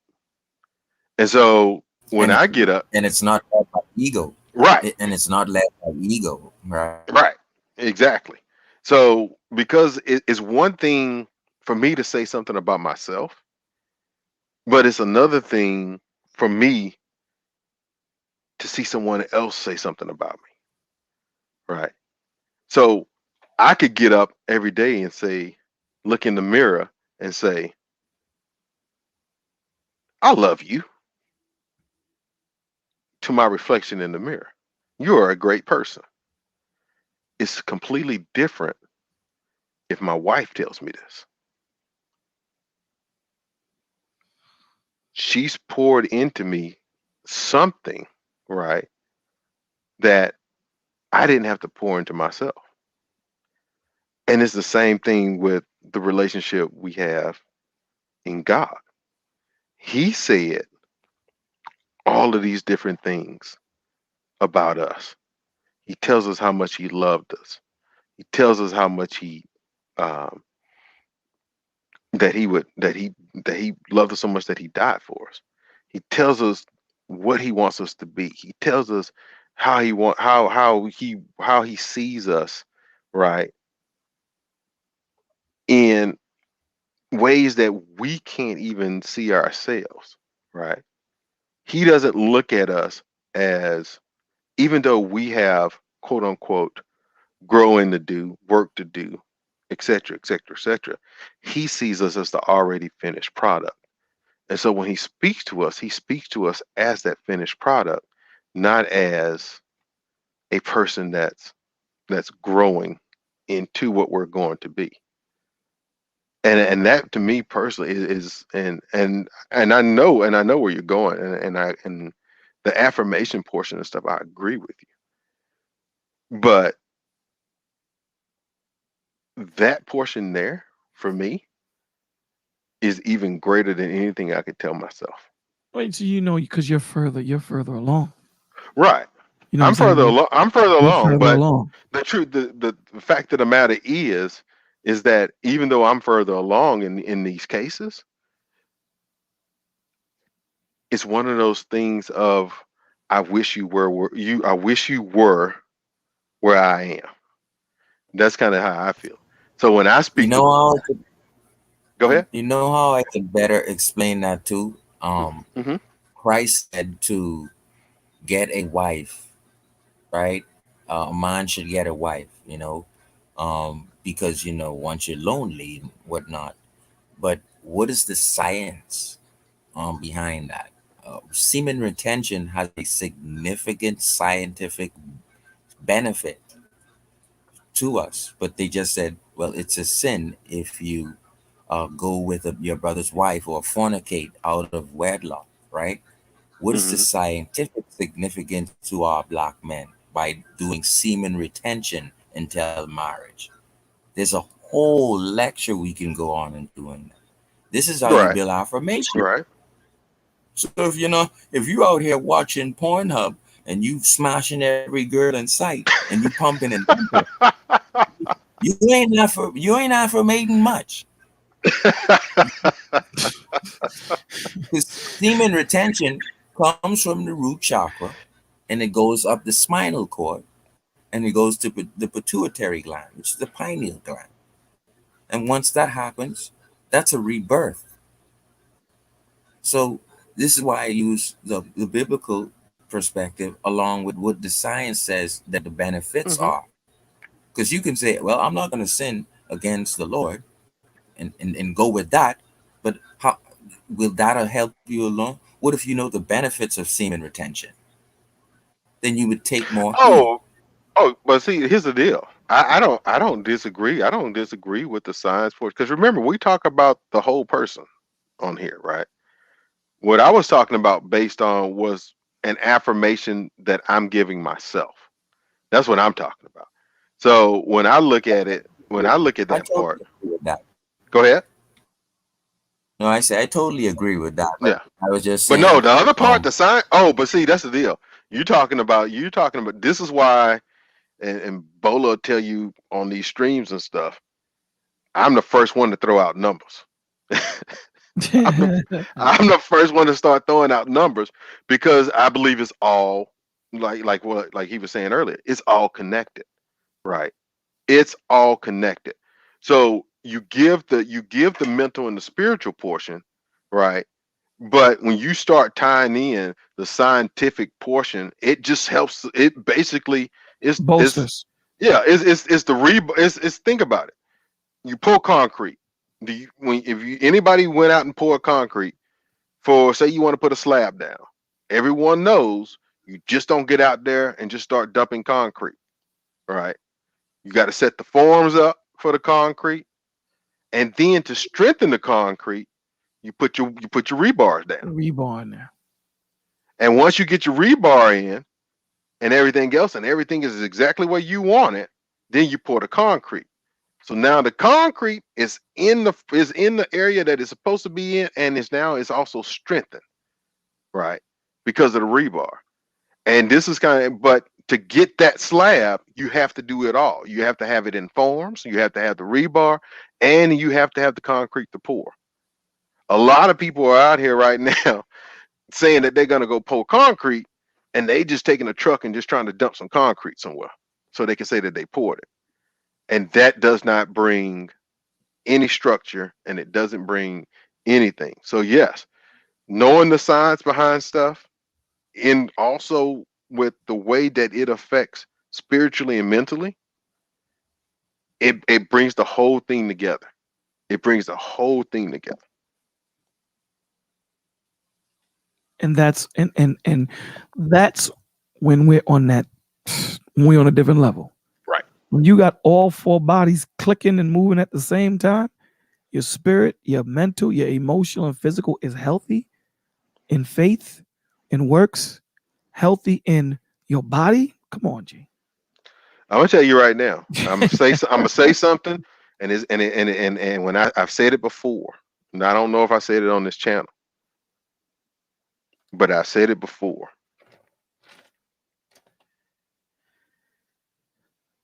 Jesus told us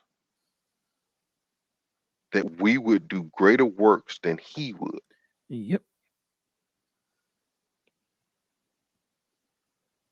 Think about After that. after the day of Pentecost, people were getting healed. People were getting taught. People were getting saved.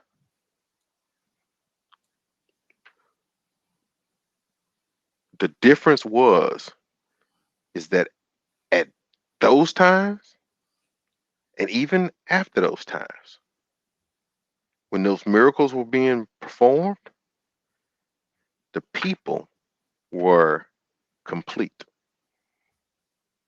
The people who were doing it were complete. It doesn't mean that, here's a key, it doesn't mean that they were perfect people, but they were complete people. They were all in line.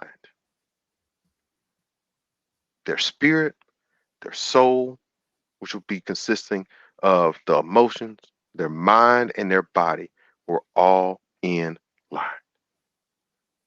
Now, how come you don't see that same thing happening today?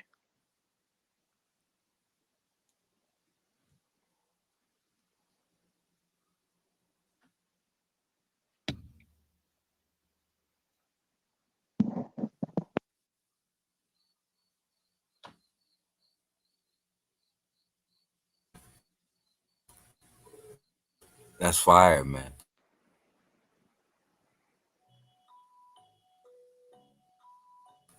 T-Biz, did you cut out? No, I'm here. I just Oh, left it out there.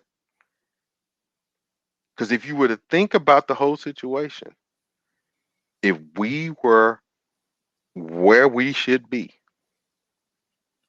Spiritual wise, mental wise, emotional wise, and physical wise. why do you think Jesus said, if you had faith the size of a mustard seed, you can tell this mountain be moved and cast into the sea?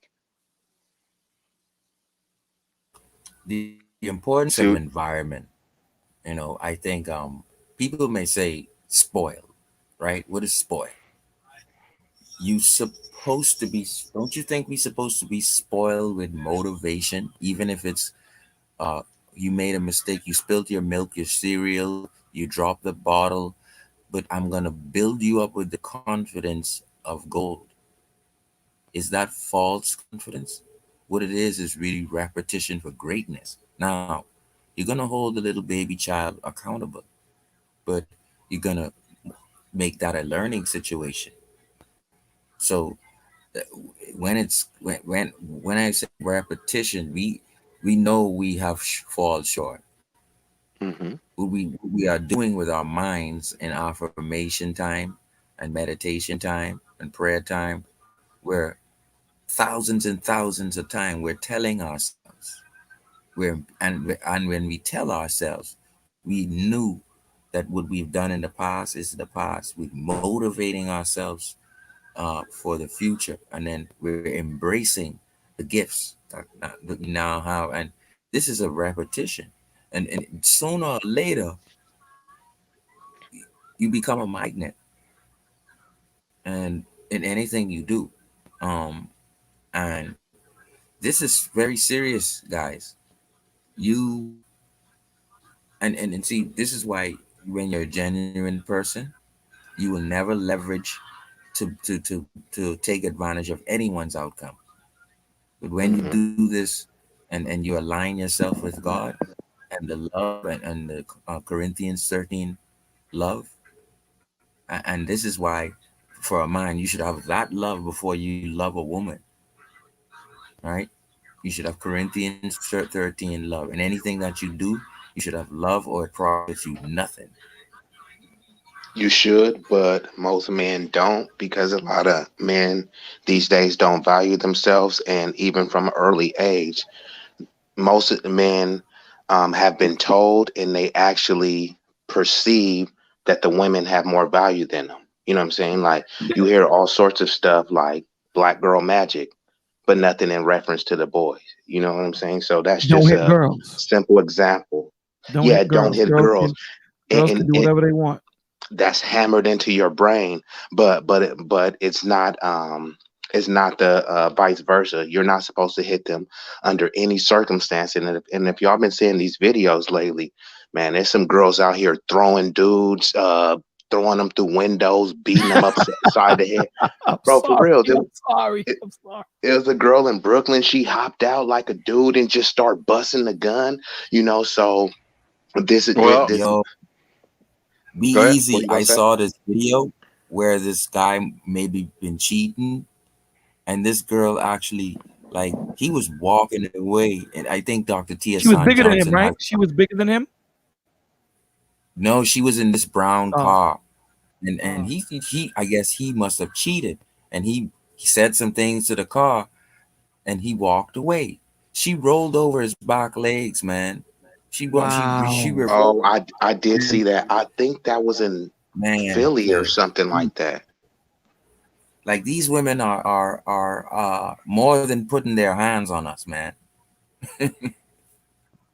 Listen, But you know, but not but only the physical you have to abuse. understand something. Here's the thing, and here's the thing.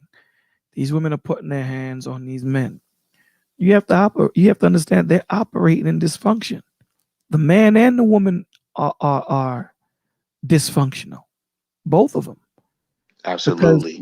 because once you know what your worth is, and you're gonna go out there and get your value, you ain't getting no chick like that because you're gonna vet her. You're gonna talk to her. You're gonna see how she aligns with you.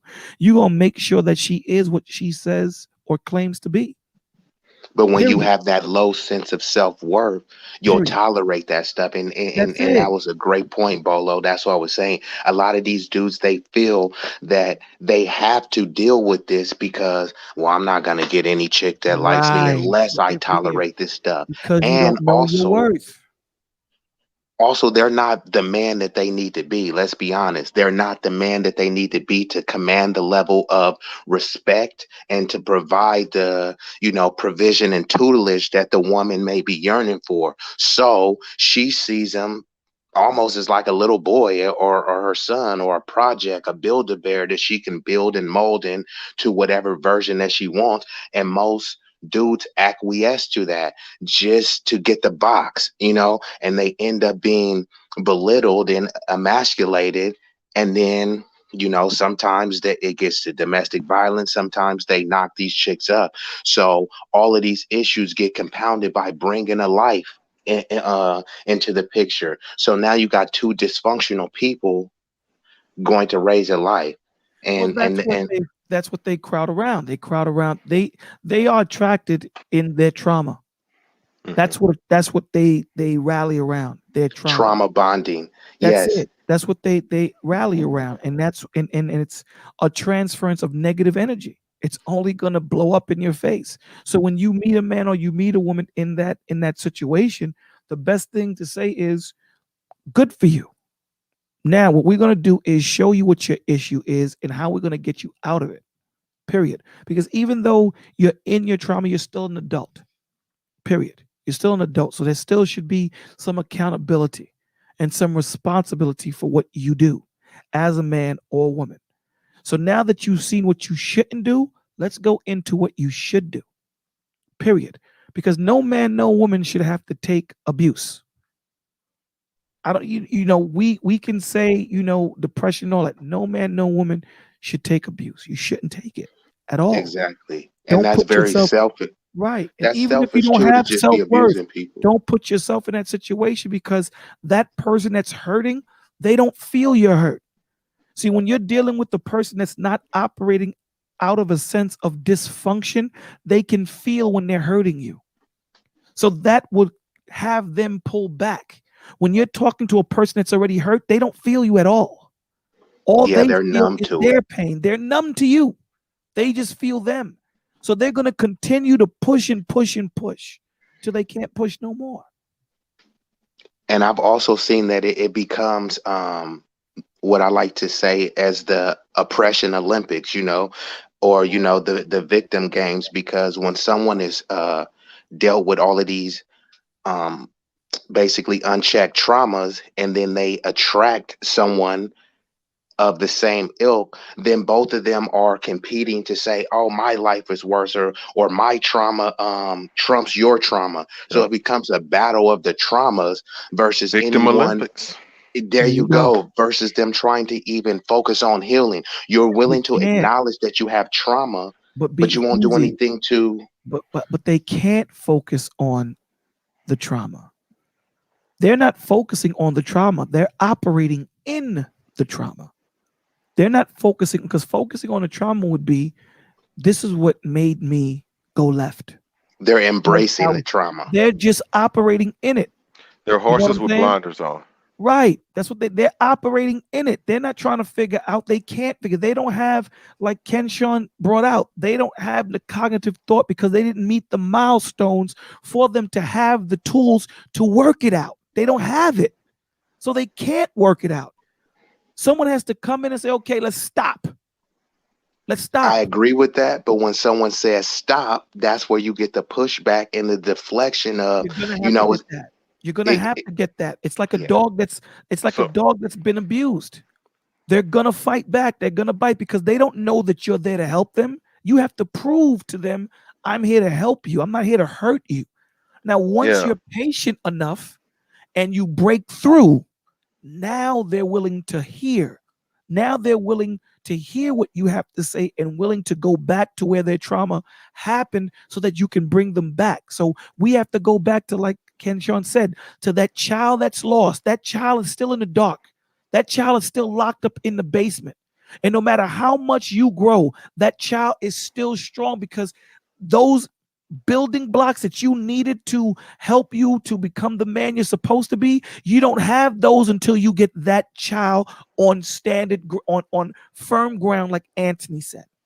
If you don't get that child on firm ground, you are always going to be a half of yourself. You're always going to be that. See, This, this is one of the sorry to cut you off, Polo. now, go ahead, brother. This is one of the issues that I see when we start talking about the quote unquote black community, right? That level of trauma is not in just one place. It's in whole scale areas, right? So it's like we discussed this probably around, you know, 3 or 4 streams back, whatever else. how do you combat this? How do you combat exactly what you're saying? Because it's harder to, and that's what the whole thing we were talking about. It's harder to get through to adults Yep. versus kids. With kids, and I gave the analogy, growing up, it was something, one of the things that they don't do anymore that they used to do, which I'm surprised that they don't. But one of the things they used to do is take kids on field trips to different places. And it's not the fact that it was the field trip as much as it is that the majority of kids do not leave the area that they're in. Yes. So they don't know everything that's out there, because all they see is what they see when they go outside their front door. Their Even horizons are not even the broad. schools, exactly. But one of the things that field trips have shown, when kids are introduced to things that are outside their horizon, as Bolo put it, it allowed them to think broader. It gave them that extra ambition, that extra push to say, I want to do this when I grow up. I want to do that when I grow up. Oh, that looks like it would be a great job to have. Oh, that looks like that would be a great thing to go do. Stuff like that, right? But when you take the children and you corral the children into an area where everyone that they know lives in that same area, right? Some of the people live in the same house, right? It's a completely different, it's really hard to then broaden that horizon for those kids if that's all that they see. This And is so, why, I'm sorry, this is why Montessori schools cost more money than regular daycare. right. This goes It's also, exactly to what Anthony's saying. yeah. And it's And also the why, kids are more successful that go to those Because you're schools too. because you're dealing, you're opening. It's like listening to classical music opposed to listening to hip hop as a child. Classical music is going to open you up and make you think on a broader scale because it's a broader theme opposed to hip hop. I'm not against hip hop, but when you're talking about a young baby, you want to give them classical music because it opens them up further. It's exactly what Anthony is saying. You're And not playing bothering their instruments as thinking, well. but we interrupted. Go ahead, and finish your point, bro. oh, and that was pretty much it. It's the opening of the horizons of the kid. Right now, what you see is what you get. And that's kind of sad, especially when you start talking about in the hood. It's very sad because that's a lot of what all of the kids, that's all of the kids see.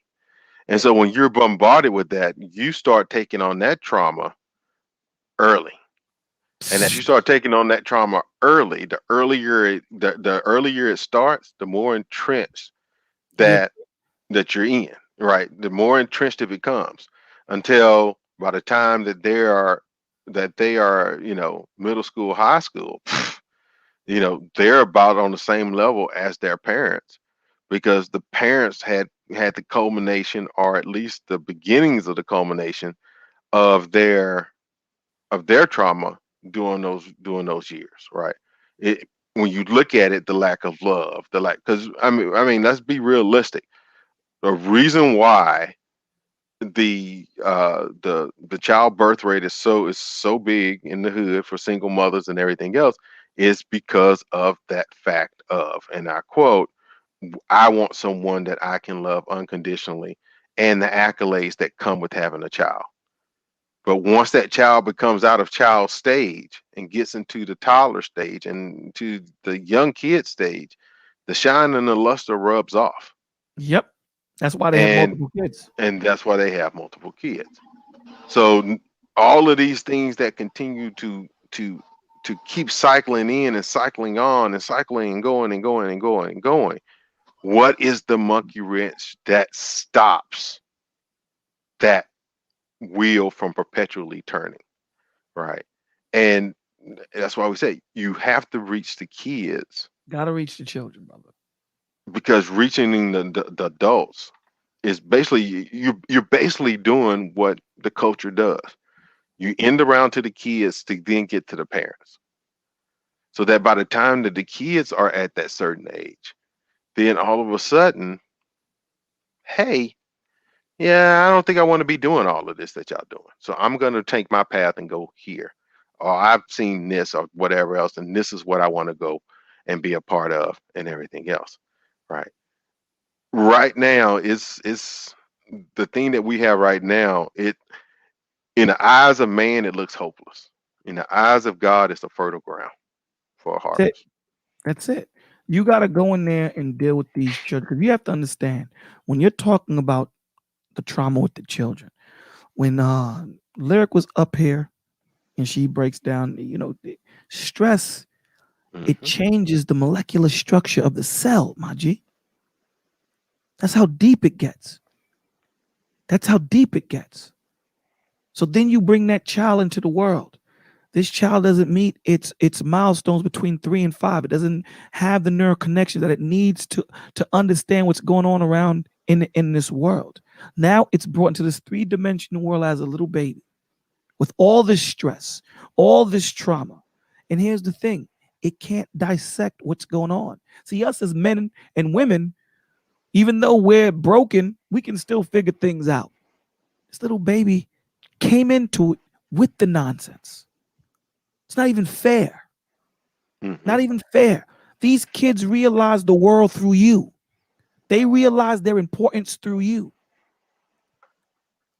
So when you don't show them that self-esteem, you got to understand, man, when that baby's love is filtered through you. So when you show that this child is so important, that builds self-esteem. My parents love me.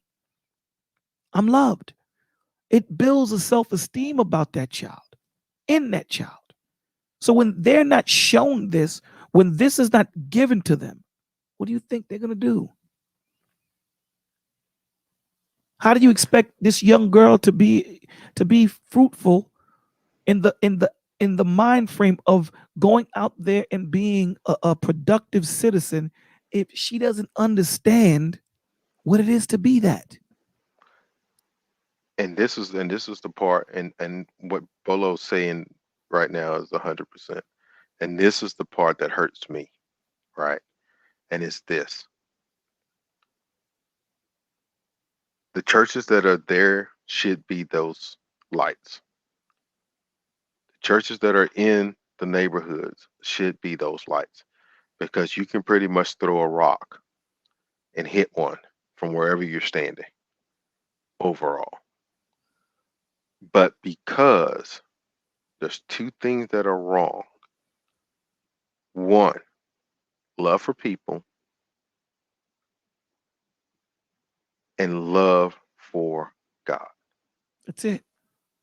Because That's if you it. love God, churches in that area, big or small, and I'm not saying, and keep in mind, I'm not saying that in none of those neighborhoods there is not a church that's not doing what I'm about to say. There's not. But I know there are not many. But I will No, say this. What should be happening is those churches should be open 7 days a week. The churches should be a place for the kids to go to go to before school if they need a breakfast, after school. It should be a place that they can go and get help with homework. It should be a safe place where they can play, because most churches have playgrounds. It should be a place where, um, if you really and truly, care about the children, as people like to say, it would be a place where they can be also taught the word of God, even opened as a daycare. So absolutely. instead of taking your kids and trying to shuttle them off all around town, right, to a daycare and pay hundreds of thousands of dollars a year for daycare, have the daycare at the church. Pay I or don't totally pay. agree with that. Pay or don't pay. Right. But It should be no pay, because they should also be everything that you said, and also recreational centers and more educational institutions, not just on the word of God, but just education, not like the indoctrination. Yes, I'm talking about I'm talking about when I'm talking about the education part, I'm talking about the whole nine. Okay. I'm talking about the whole nine. Why are you sending them somewhere to some Montessori school, like Bolo said, when they should be able to go right over there to a school and not only learn the ABCs and they 1, 2, 3s, but they also know the BIBLEs. Right. See, that's the and that's the problem. And that, but my point is, yeah, it is. Yeah, It your is. your point is very well Yes. put. Because Very it's well like put.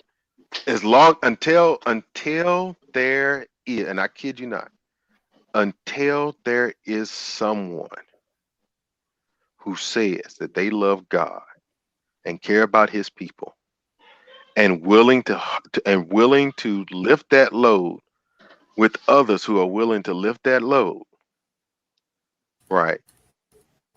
The problems will consist because people won't care until you show them that you care. See, people think that, see, when you go into the Middle East, Allah is in the construct of what they teach. It's in the construct of their living day to day. See, when you come into the West, God is an afterthought. That's the problem. God is an afterthought. God is something that, if you choose to, you can. See, this is why they don't play those games over there. Because from day one, you can't separate Allah from the way they live daily, because it's built, it's melted together. You can't separate the two. It's life. That's it. It's life, like we was talking about on Wednesday. That's Until it. and that's the problem here. It's not Nah, life. you don't have to deal with God, bro. You can deal with him, from Wednesday and Thursday. You Wednesday and Friday, you come see God. The problem here is greed and gluttony. So a lot of these it's not greed and gluttony. The problem here is freedom. That's the problem. Boom. Freedom. Freedom makes you more of a slave. Well, these churches that are getting all these donations, I don't think they're enslaved. I think a lot of them are greedy. But see, and the point that I'm trying to make to you is freedom is the issue. There's no freedom in the Middle East, my G. This is what we do. Break it down. I'm gonna break it down quick for you, and I'm gonna use 4 different Bibles here, right? You got the Tamil, you got the Quran, you got the Bible, and what's the next one? The Latin Vulgate. Okay, if you check all 4 of these Bibles, I kid you not, an elder came to me and showed me in each one of these different Bibles, whereby freedom, by religion, men had the option to wife baby girls. Now, that's freedom. It's freedom in their religion aligned with their culture. Is it wrong? No, it's freedom.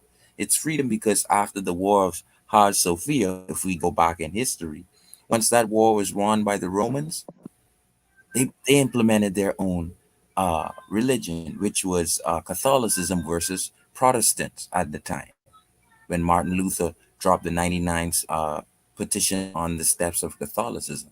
But that's neither here nor there. The reason why freedom is so important, because if once you have won the war, you implement your religion. Your religion says that you can make a baby girl your wife, and who's us who don't have power and are under the government to tell them they're wrong. The problem is freedom, guys. And this is 4 different. Now they will say freedom is the issue. Freedom is the issue. And this freedom allows them to operate freely to enslave you. Freedom makes you more of a slave, bro. Because when you have parameters, when you're in Christ, you know what your parameters are. It makes you more free, because if you got those 2 white lines on your left and your right, you know where you can operate, you know where you can go, you know where not to go. Period. When you're free, you can go anywhere. There is no restriction. So there is no intention. There is no direction. That's the problem here in the West. Freedom, bro. I will Go ahead, bro. I will say this. I agree. I agree with what Bolo's saying to a point, because at first I was going to vehemently disagree with you, Bolo. I'm like, man, it's not freedom. You came with the dagger behind me. Man. I was gonna pin your cape to the wall, Bolo. That's why, Anthony, Now that's why I use let's the answer. highest. What's that? That's why I use the highest levels of our scripture reading, right? The four Bibles, the Talmud, the Bible, the Latin Vulgate, and the Quran. And if Okay. that gives them freedom, once they won the war, it gives them the freedom to marry little girls. Is that Well, a freedom or is well, it hold on. godly? Well, hold on a second. Hold on a second. Hold on a second to that, because the Quran and the Talmud and the Latin Vulgate and the Bible are all four different things. Now the And Latin, see, now their pushback was that the Bible said that God said you can destroy the fathers of Ham, take the little girls and the daughters and the mothers who were touched before, kill them. that's not in They the said Bible. that God said They that's in the said that. Bible. No, it's not in the Bible. You remember It's not in the Bible. when Name the it was chapter and said, I verse. think Ken Sean. Kings, let me pull it up. I'm sorry Go for it. for not pulling it up and not having No, my no, facts no, in no, front. no. No, no, no, no. But what I was going, while he's Yeah, looking go that ahead. up, Yeah. what I was going to say was this: you're right on the part of people having freedom to do things, right? But the fact of the matter is, on the top of that, even within that freedom, it's not a problem with freedom until you get to a person's heart.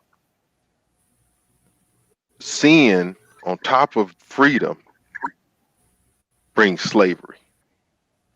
Sin on top of freedom brings bondage. So and go for it. All right. It says in the King James Version, Numbers. Hold on a second. Hold on a second. Hold on. Hold on. Because I wants to read it too. Word up. Let me put my glasses on. You guys got me looking old right now. And I got all four books What is it here, again? okay? What book? In the Bible, in the King James Version, right? Okay. Numbers 31, Okay. Hold on, brother. verse 17. Verse Numbers 17. Numbers 31. Verse 17. Okay, 17. Mhm. Numbers 30. I'm sorry, I went to Numbers 17. Numbers 31, 17. It says, "Now therefore," just let me know when you've reached. I'm here. Go ahead. I'm ready. I'm here. Go ahead. "Now therefore kill every male among the little ones, and kill every woman that hath known man by lying with him." Numbers 31, verse 18. "But all the women children that have not known a man by lying with him, keep alive for yourselves." So that was the elder pushing back to say, my Christian Bible is telling this God telling me that you could basically rape little girls. So I told him, sir, calm down. And when I really looked in Numbers 31, 17, and 18, that's what they're telling Shem to do with our little girls. Because that at the time was Shem's army. Nope. So that's right. And that's just in the Bible. So that's the freedom. Hold on. That's Hold the on, freedom. They won that war. Mhm. Hold on, Kenshawn. Mhm. I am not going to let you do that. Can't let you do that one. We here. Let me finish though. But hold on. I can't let you. I can't even let you finish what you're about to say. I can't let you finish what you're about to say.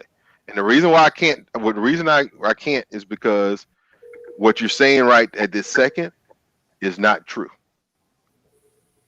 So we're going to take those two verses, and we're going to put those verses in context. Okay? We're going to put those two verses in context. So you stopped at you read 17 and 18. Okay? So here's what we're going to do. Okay? We're going to go and read from the beginning. at verse 1. Now notice what it says, because this is not Shem. This is not Shem. This is the children of Israel. Notice what it said. It says, and the Lord spoke to Moses, saying, take vengeance on the Midianites for the children of Israel. Afterward, you shall be gathered to your people. In other words, go take vengeance on the Midianites, and afterwards, you're going to die. Your time is about to be up. So Moses spoke to the people, saying, arm some of yourselves for war, and let them go against the Midianites to take vengeance for the Lord on Midian. 1,000 from each tribe of all the tribes of Israel shall you send to war. So there were recruited from the divisions of Israel 1,000 from each tribe, 12,000 armed for war. Then Moses sent them to war, 1,000 from each tribe. He sent them to war with Phinehas, the son of Eleazar the priest, because Aaron has died, with the holy articles and the signal trumpets in his hands. And they warred against the Midianites, just as the Lord commanded Moses, and they killed all the males. They killed the kings of Midian with the rest of those who were killed, Evi, Rechem, Zur, Hur, and Reba, the 5 kings of Midian. Now notice this right here. Balaam, the son of Beor, they also killed with the sword. This is the same Balaam. This is the same Balaam. That's what I told him. Yes, this is the same Balaam that was sent by the king to what? Curse the Israelites, but he couldn't do it. Once you read from chapter 1, it helps the There argument. you go. They don't believe. There you go. I can go into the next book. I'll go into the next book real quick. Right? Okay, well, hold on. Hold on. Let him go into that. Hold on before you jump. Let him go. I'm gonna pick it up from here. Right? We're gonna jump down. We're gonna go to verse 9, and it says, and the children of Israel took the women of Midian captive with their little ones, and took as spoil all the cattle, all their flocks, all their goods. They also burned with fire all the cities where they dwelt, and all their forts. And they took all the spoil and all the booty of man and beast. Then they brought the captives, the booty and the spoils, to Moses, to Eleazar the priest, and to the congregation of the children of Israel, to the camp in the plains of Moab by the Jordan, across from Jericho. This is important because they're not in the promised land. They're out of the promised land at this point. And Moses, Eleazar the priest, and all the leaders of the congregation went to meet them outside the camp. But Moses was angry with the officers of the army, with the captains over thousands and captains over hundreds who had come from the battle.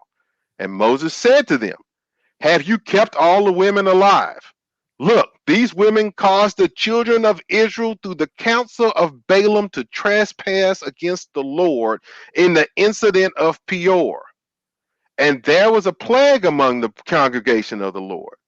Now, therefore, kill every male among the little ones, and kill every woman who has known a man intimately. But keep alive for yourselves all the young girls who have not known a man intimately. And as for you, remain outside the camp 7 days, which was for purification. Whoever has killed any person, and whoever has touched any slain or dead, purify yourselves and your captives on the 3rd day, and on the 7th day. Purify every garment, everything made of leather, everything worn of goat's hair, and everything made of wool. Then it goes down, and Eleazar tells them what they're going to do with all of the stuff that they had from the battle. So the reason why I'm saying all of this is because when you look at what happened, these people, these women went in under the counsel of Balaam to cause these people to commit adultery and fornication within the camp, to the point where one guy was doing it when they were all supposed to be meeting, and Phinehas was so upset, he took a spear, walked into the tent, and stuck them both to the ground. because they were supposed to be meeting before the Lord because of this plague, and these jokers was still doing this crazy stuff, which was not allowed. So that's where this whole thing came from. But if you notice, he didn't say anything. It just said what? Keep alive for yourselves all the young girls who have not known the man intimately. That's what it said. So what did you take that to mean, Kenshawn? Then the elder said that, I Right. went back to chapter 1 and I basically iterated what T Biz said just now to him. Okay. What did No, no, no. What you the said, pushback, what you go mhm. ahead. the, What you were saying, the just to be pushback clear. he gave was right. The pushback he gave was that uh, that's right there wrong, but that's wrong, but that's the freedom and the power that regime had at the time. So it No, was but in their what right was your point? to But do so. hold on, before you go into what Ant was saying, what was your point Mhm. in bringing this out? Your point was to say that these dudes was sleeping with young girls. That was your point, correct? Right. My He Oh, never, point they is never. I'm Go going to ahead. read in hold these on a four second. different Hold books. on a second. Hold on a Mm. second, guys. I'm sorry. I'm sorry. It just dawned on me. I'm sorry. I see what you were saying, Kenshawn. I see what you were saying. So no, You I'm were trying ba- to. okay. So what he was basically saying. Go All right. ahead. So it's my fault. It's my fault because I took what he was saying. I took what he was saying wrong. He was saying that the people, and correct me if I'm wrong on this one, Kenshawn. You were saying basically that with freedom comes the ability for people to To interpret do and use to do God's whatever they word want to do. any which way Exactly. is possible. Okay. I'm Which I sorry. will show in the which I will I'm show sorry, in the bro. next 3 books. Go ahead. So when we look at our brothers in the Islam community, right? This is in their Quran. Muhammad at age 51, with his favorite child, briefed her. Muhammad would take a bath with the little girl and fondle her. And this is in the book Bukarat 6:29 and 8. Yes, And it I is. don't even want I don't even want to read the rest of these, right? I honestly don't. Don't. But Don't. basically, 9-year-old girls and all sorts of stuff. That's the freedom that regime had once they won Hajj Sophia. They won the war. They have the 4 pillars. So Who they can can tell do what them they don't want. do it? Right. Let's go jump right into the Jewish Talmud. Right. Being by the Jewish holy book called the Talmud. The Talmud is considered the highest authority in the Jewish ballot system, more authoritative than the Holy Bible itself. This is book Sanhedrin 55b. A Jew may marry a 3-year-old girl, specifically 3 years and a day old. Sanhedrin, book 54b. A Jew may have sex with a child as long as that child is over 9 years old. Kathuboth, book 11b. When a grown up man has intercourse with a little girl, it is nothing. For when the girl is less than 3 years old, it is as one puts the finger into the eye. Tears come from the eye again and again. So does virginity come back to the little girl under 3 years. They're making a freaking excuse for that man. Her. A small boy has an intercourse with a grown up woman. He makes her as a girl who is injured by a piece of wood. So once again, they won. The Jews won the war recently. So they implemented from Alexander and Ptolemy. This is what they implemented, right?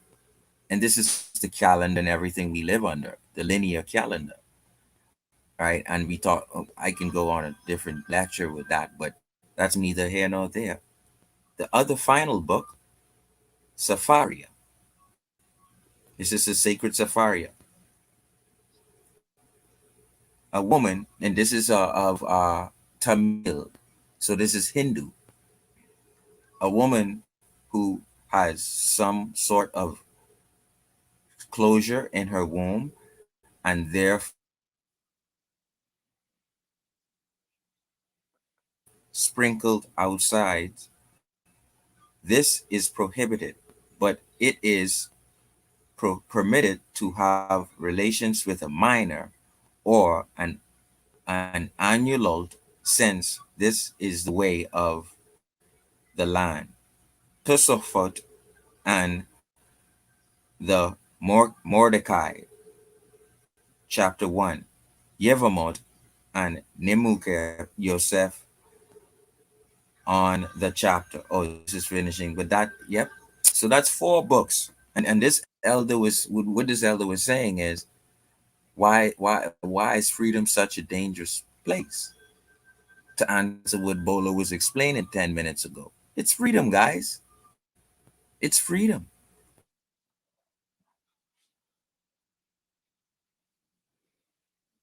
Well, and that's why I was saying what I was saying a few, before, we got to that portion, right? It's not freedom itself conclusively, but it's But the ability. right. When I say freedom, I'm talking about the freedoms to not the freedoms to do whatever you want in the aspect of sin. Because Yes. when we deal with the Lord, that's why I said that there's a line on the left and the line on the right. And the Lord is not going to give you, there's parameters in which we can't go outside of. But when you're dealing with freedom, do you figure it out? But there's also a level, 2 things can be right at the same time. So when I said it was also greed as well, which is the intense and selfish desire for something. Right, but you see what that is? BCD, I mean, be easy. The greed and all that is in the freedom. You dig what I'm saying? That's Yeah, part no, that's of what I was saying. That of it's the the freedom. correlation for sure. Yeah, the freedom. The reason why I say freedom, because there's so many different things that we can quote that's in that freedom, right? Adultery, all sorts of stuff that we can say or quote. Greed, maliciousness, all of those things are in that freedom. When you deal with the Lord, they're not there. The Lord stresses love. He stresses love one towards another. And he put a caveat in that. The caveat that he put in it is, I live in each of you. So you have to love them. Why? Because I'm in them the same way I'm in you. So how can you say you love me by not loving them? This is how God is a mastermind, my G. A mastermind. When you sit there and you think of it. When we think of how many soldiers, you remember the Christian crusade? You know how Right. much men lost their lives? Millions, brother. Millions. To have that freedom to deal with little girls like that. They had millions of lives lost. This is how deep it goes. This is how deep it goes when the Lord tells you. The Lord builds us up as children. And then, like Anthony always says, every day we're reborn, right? Because we gain more clarity on the understanding. So the next level that we go to in the Lord, we're reborn because it's new. It's new growth. It's uncomfortable because there's things that we didn't know that we're learning. So when the Lord talks to us in the Old Testament about the temple, and then Christ comes back and say, listen, you see how important the temple was? Yeah, it's you. You're the temple. Now you have to prepare that temple because God dealt with us inside the temple. So now I'm telling you, for me to live in you, you got to prepare yourself. Give me fertile ground to plant myself in, to deal with you. Then he comes back and says, if you love my people, feed my sheep. Then comes back and says, yo, Duke, Love your neighbor like you love yourself. Then comes back and says, yo, Duke, how you love me, but yet your neighbor you see all day, you don't love him? Why? Why? Why would he say that? Because I'm in them. So if you love me, feed my sheep. Why? Because those people are me. I'm in And them. I just want to sprinkle in that's a conspiracy to why Malcolm X died, because when he came from Muhammad, he told the story of what really happened when Muhammad was there. And his son came to Malcolm X and said, "This is what my dad really does to these little girls." Shortly after, Malcolm X was killed. Was it from the Society of Islam? That's still under question. We got to know what's important here, guys. Dogs, as Well, we start. and Go I, ahead. yeah, and that's kind of where I was going uh, a little bit ago, right? If and B Easy touched on it, and when he was saying, he said that a lot of them are greedy and everything else. But I would challenge that by saying, really and truly, they don't have a love for God. That's it. And Exactly. and the reason why I say that is because either if the only days his quote unquote house is open on Sunday and Wednesday, but all of the rest of the days they're closed. There's And not there's there's just something to that. Now I understand that, and here's the deal, and I don't. There are some churches that are what I consider dead. There are other churches that will be considered to be alive, and you got other churches. I know of a few churches in the area that I'm in right now. Their doors are open. They're not open 24/7, but they're open every day. And the stuff that I'm talking about right now is the stuff that they've chosen to do. They want to open up a school, uh, but they're working on that, and that's going to require them to have building and another addition to the building that they have that could house all of that. But when I see, especially even if it's a culmination, especially when you start talking about, we were talking about the hood a little bit ago, but when you see a church on every other corner and none of these churches can at least get together and say, hey, look, we live in this neighborhood. Our people that we're supposed to be shepherding and communicating with and loving on Hey, don't cost me to go in, and T-Biz. Don't cost me to do it. Don't I, make me do it. I'm just saying. I'm just saying. But if all of these things are, and I quote, we're supposed to be showing the love of God to all of these people, and we can't pull our resources together to independently create a structure or Mhm. create a spot. Who has the biggest facility? Okay, well, let us all pour into you, Yep. right, to offer all of these things that are needed, right, for the people in our neighborhood. So we create an after school program.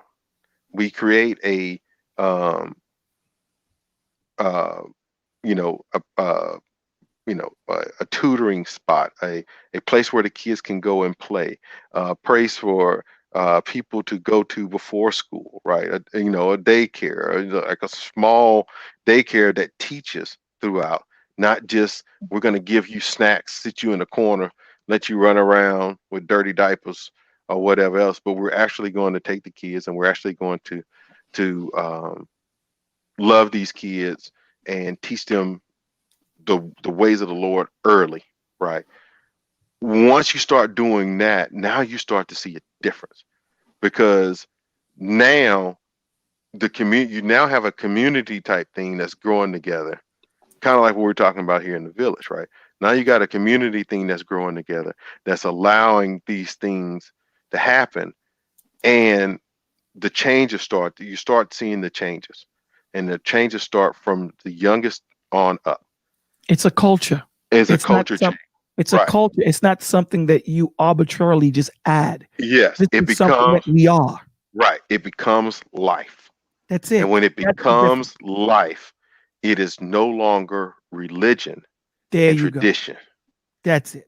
And It's that's what needs, and that's what I don't care if you're Methodist, I You're don't care if you're 100% Presbyterian, right, brother. You're don't care if you're 100% Baptist. right, and that's We One the of also the difference need between. And that's the difference. But let me address something. Bovine, question I wanted to ask you. If you don't mind me asking, do you work with somebody? Do you have a business? Are you an entrepreneur? What do you do? If you don't mind me asking. Right now I am unemployed, and my business is my holistic health coach Now you business. ain't Bovine. Not you, Kenshawn. I'm talking Bovine. I would love for Oh, him I to hit. didn't. I No, think the not mic. you. No, no, no, not you. Not you. I would love for him to hit the link and come up because him and BCDC are going at it back and forth about sheep and things of that nature. Because my thing is this. He said, Bolo, no problem. I'm a landlord and a day trader. Okay. Do you want to come up or do you want to continue to converse you in the chat or One point I want to make about go ahead, brother. Go ahead. the I want to when those 96 pages protest on the steps of Catholicism by Martin Luther, it was because the Pope was hemorrhaging his power over the people, right? And someone mentioned, if we're under the shepherd, we're under a lord, we're under something. That means we're in a queue. We cannot be ourselves, which is leadership. So and it goes right by. If they won the war, that means they implement their religion. You pay taxes. You can't beat these people. So that tells me that when an election happens every 5 years, that's a small war being won, and now we're under shepherdry. Well, I see what you're saying, but that only affects if you're taking government money.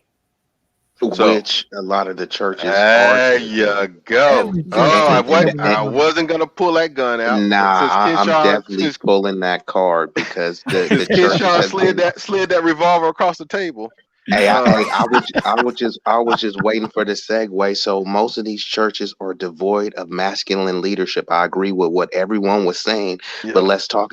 Since we talk about the numbers, we know that the uh, church is replete with women and a lot of single mothers, and they're not being condemned in any type of way, even though that's against what they're actually preaching in the church. So there's not a lot of men in any of these church institutions. Not only do they have basic churches, they got mega churches where they're having But see, 30,000, but see, easy is about the parishioners. bread.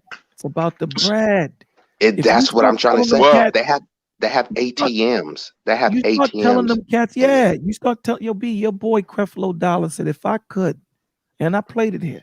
He said, when we was building the mega dome, I wanted to put in turnstiles and give y'all cards. So when you paid your tithes, when you swiped it, it would go, welcome, welcome, welcome to the Georgia Dome. And if you didn't pay it, red lights would start to flash. And I would hand Uzis to the ushers and we take you out in the back and shoot you. That's the yeah, truth. I didn't know that, but it sounds about right because he wanted a roller coaster at the church and a train so when you walk in, it's a little train that takes you to it. And then he also was trying to Yeah, but he has a procure, bus. You know that, right? There's a bus. and he was trying to procure 65 million for a private jet He because he got it, said brother. He got it's it. like come on now, That's and G5. like He Brother, wanted the that's G5, nothing. man. You know what he said? You know what yeah, he said after he got the G4 or the G6? He said, what let me tell you something. If we find that there's Christians on the moon, guess what I'm gonna ask for? A spaceship. space shuttle? Yep.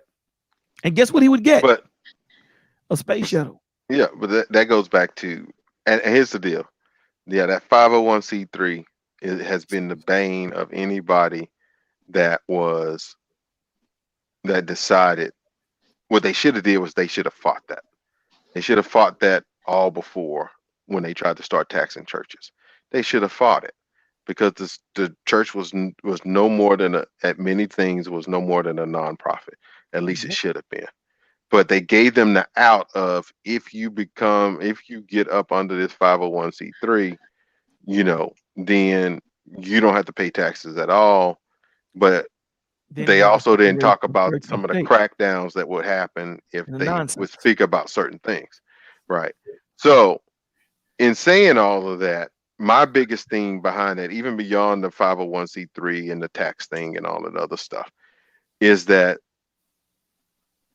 like Bolo said, and I said a little bit earlier, it was the love for people that fell off. And because of that, they don't go outside of that parameter that was basically set. Right. And that's sad because it's like I said before, once you start being part of the world system, is not that much different before you get controlled by the world. And I agree with you, BEC. I can honestly tell you, not all churches are like that. But I can also tell you they're far and few between. The rest of them are. You're not unable to connect. I'm gonna have to kick you out. Come back in, Bovine. You're not connecting. It's saying that your device is not connected. So come And back in.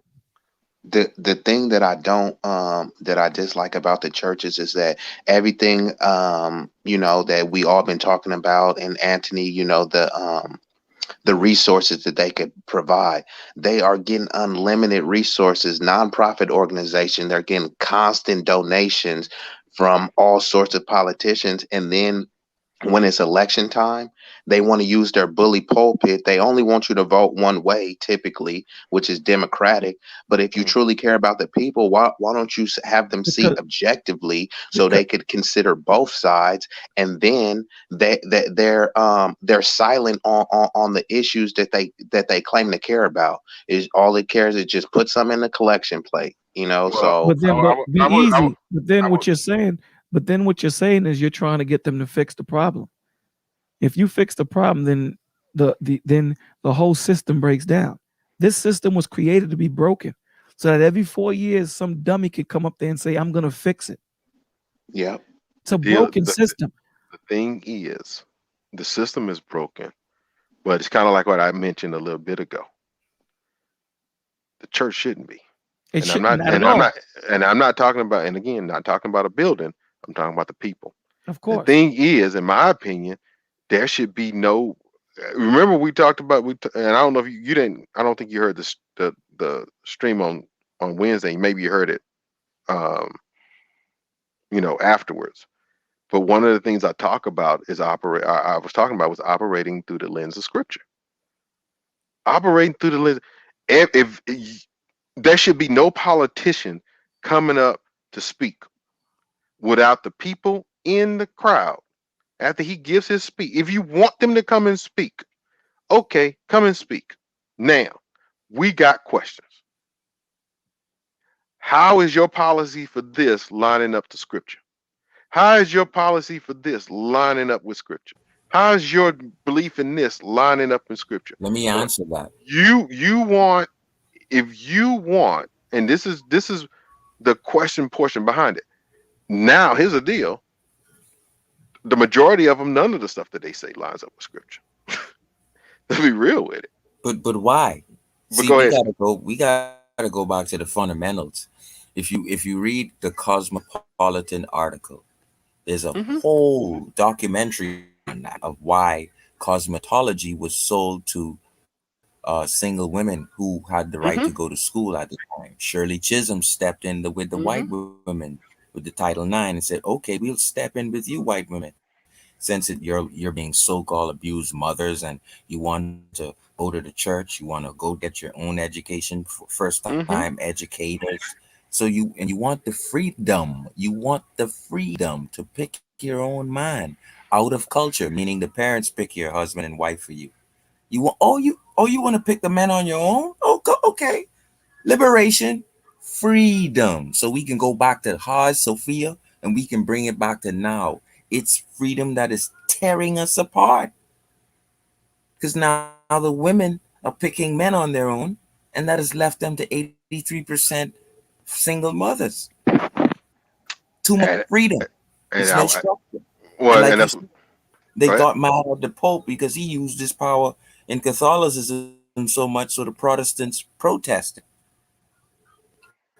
And so that's why black men are not in the church, because we're gonna use logic, and we're gonna come with the word of God. So, oh, they have to move us out of the church. Well, Because And the you'll we also challenge, the buffoonery that's going in there, going on in there exactly. versus a lot yes, of women are, more reserved in that regard.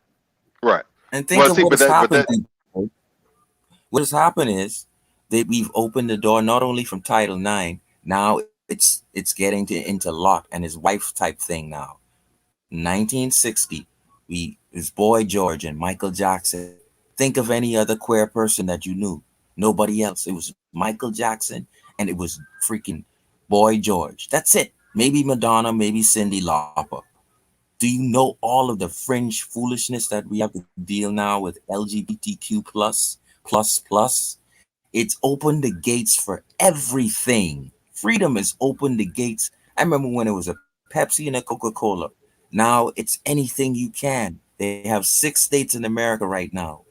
I kid you not. Where under Kamala Harris, you can come on to a child under 13 years old. yes, And yes. and, and, and, and so we've opened the floodgates with freedom. It comes right back down to freedom. No structure from the Well, mother and father, and no structure from society. So the freedom well, has allowed us to hemorrhage ourselves. but see, but that's the deal. Is it the question really becomes, is it like we talking about a little bit earlier? Is it the freedom, or is it the person's heart in that freedom? See, this is what we have to understand. As much as we talk about, here, that salvation, right? Our salvation is personal. So is the lack thereof. So if we're all operating in that, oh, what's up, Yoshi? Great point, T-Biz. So if we're all operating, because remember, the thing that killed the children of Israel, go read the book of Judges. It said that after the leaders died, after Joshua and those that were with him that were the leaders died, it said everyone began to do what was right in their own eyes, and it led the people to Hmm. sin. And this Freedom. is what we got. They had their land, right? They the kids came up in a place where they technically didn't have to fight. Everything was golden. And then they said what? Every man began to do what was right in his own eyes. And they wind up going exactly like you're talking about, under bondage. So when we look at this thing, we can say that is the freedom aspect of it. And to a point, like I said, that's true, right? But where would the freedom have been, right, if the things that we were talking about just a few seconds ago, right, was not weakened or was not weak, right? I agree with what Be Easy said. There's a lot of foolishness that goes on in a lot of churches nowadays, that if there were strong men that were in there, they wouldn't be in there. But see, I'm also that guy that says, yeah, I'll strap on my sword and shield and wait into the battle, right? I have no problems doing that. So I'll go to a church, and if the church is completely, quote unquote, if the quote unquote church is wicked, I'm out. If the church, because the majority of people that's going to be there is wicked. But if I go to a church and I see some crazy stuff happening, but the church is actually, for the most part, righteous, then that's the church I'll operate in for a while, and I'll teach in that church. And when I Exactly. see garbage happening, I call it out. And when I see stuff that don't line up with scripture, I call it out. And so if the pastor wants to then kick me out of the church, and the deacon boards or whatever else want to kick me out of the church and tell me I can't come here no more, And fine. so be it. and then I Yeah. move on. I'll move on to the next On to one. the next. I'll be a, Yep. I'll be a literally biblical mercenary for hire You be the without the dude. hire. You be like the dude in Kung Fu. You just, you know what I'm saying. You walk Go around where with you a need it. bag on a stick. That's You it. go where Hey, you need it. and the Because thing, that's what, if we don't. My point is, if we don't do it, No who's one will. gonna do it? no one will. Exactly. No And one that's what will. I was going to say about the accountability for the church. There's a lot of people that want to do it. I know some men that, they talk about the accountability of the church in private, but they feel like they'll be vilified if they do it publicly in a space like this. So a lot of people just See that stay feeling? silent on it. Well, Well, you see, got that's to the deal. see that. But If that's you're the gonna if thing. you're gonna talk about, but here's my point: if you're gonna talk about it in an area like this, then don't neglect to then darken the doorway and do the same. Because the one thing, I mean, let's be realistic. The one thing the devil hates to see is somebody righteous. That's it. When you operate, listen, when you have the parameters, it's real easy. There is no argument. Just, okay, make your point, come in, let's make it happen. Yoshi, what's going on, bro? Not much, man. I just got off of work and caught this. Oh, okay. I just want to say also too, though, we all understand that eventually everything is going to come to pass like it's supposed to. So we understand it's going to be a new world order, one world government, blah blah blah. The way the churches have been sold out now, if you got to pay to go to a church, who's really going to go? If they start demanding, like you said, what Creflo Dollar was trying to do or whatever, Nah, he who's did. really going to? Yes, I mean, who's really going to do that when you can actually do it at home? The Do world. it amongst, yeah. So, The world is going to do it because this world thinks that if a dude has money, whatever he's doing is the right way to do it. So we're going to follow him. And the scripture says that. They're not yeah, going to follow. yeah, Right. So, see, but that's the reason why Christ came to take the power from the church and put it in you. yeah. Period. Also, when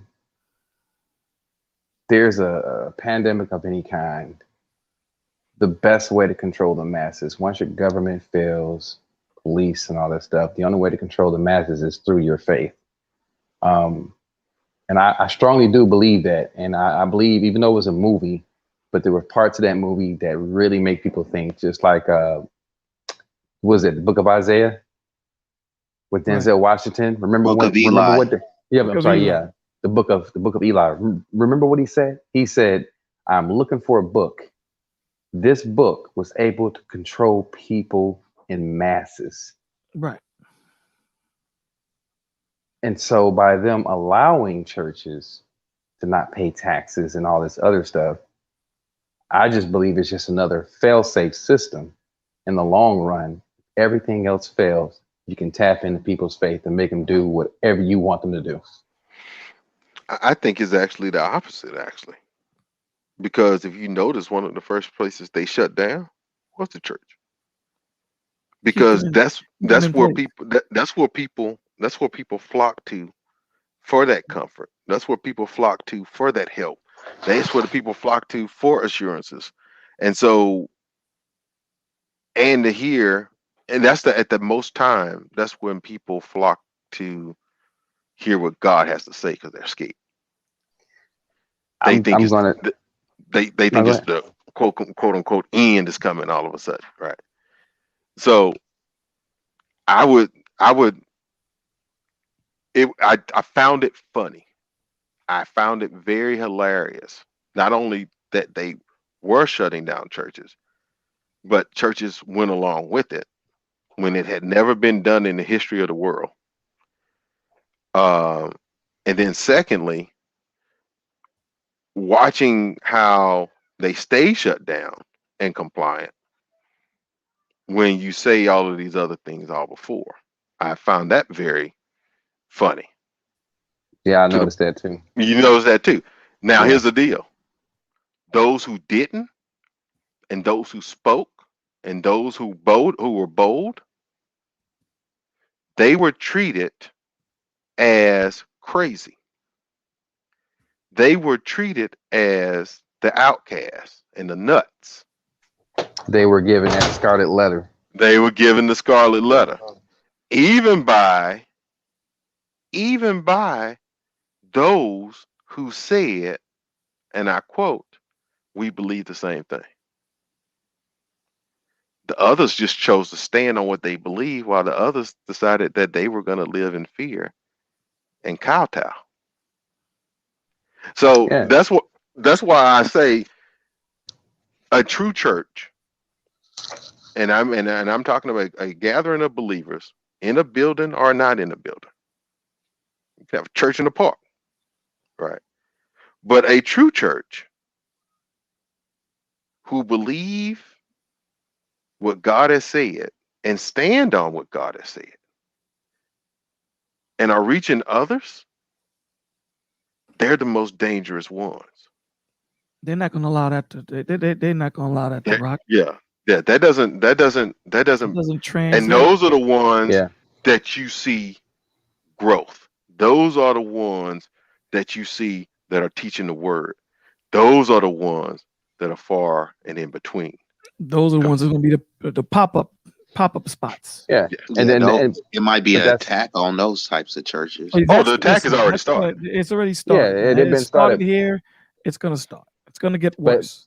But Go that's ahead, also why. But that's also why I said, when the shit hits the fan, they're going to control people through their faith, and like the ones that you said, the true earnest believers of the Word of God in Christ. Those are going to be like the minority of churches they're going to shut down. But the other ones they're going to let people flock to because they're all in the works with the They're one in the world system. government. Of Exactly. So Right. so those are the ones that are going to supersede the ones that are the holy of thou churches, the earnest churches.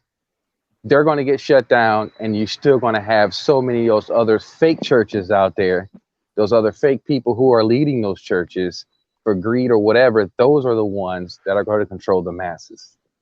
So are those are the ones that are they going to get shut down, or are they going to go underground? No. They're going to stay open because they're working with whoever is letting No, them I'm talking work I'm within talking about the system. ones that you were talking about before. I'm talking about the ones that would get shut down, as you said. Oh, I say the with the- earnest ones, the ones that Yes. are completely honest. Those are, and like I said, they are the minority. They will be like the 2 or 3%. But what he's asking you churches. is he's asking you what's going to happen to them when that Oh, time oh, comes. What's going to well, happen? when that time comes, those people will be executed, because you can't have a flock of wolves among sheep, and then you have a group of sheep that are actually there to spread the true gospel. You got to get rid of them first. So let me tell you what's going to happen when that happens. Church is going to grow. Oh yeah, It happens every time. yeah. Well, look, it's get to that happening point now. where you get to that point where you can't be on the fence anymore. Exactly. So all of the ones that church there, that church is going to be the hot spot. That's going to be the underground. You're going to physically have to Yeah. make a choice at this point. You know what I'm saying? There's no more. What's the name? But we got my man Bovine up here. Bovine, what's the dealio? You got to unmute yourself.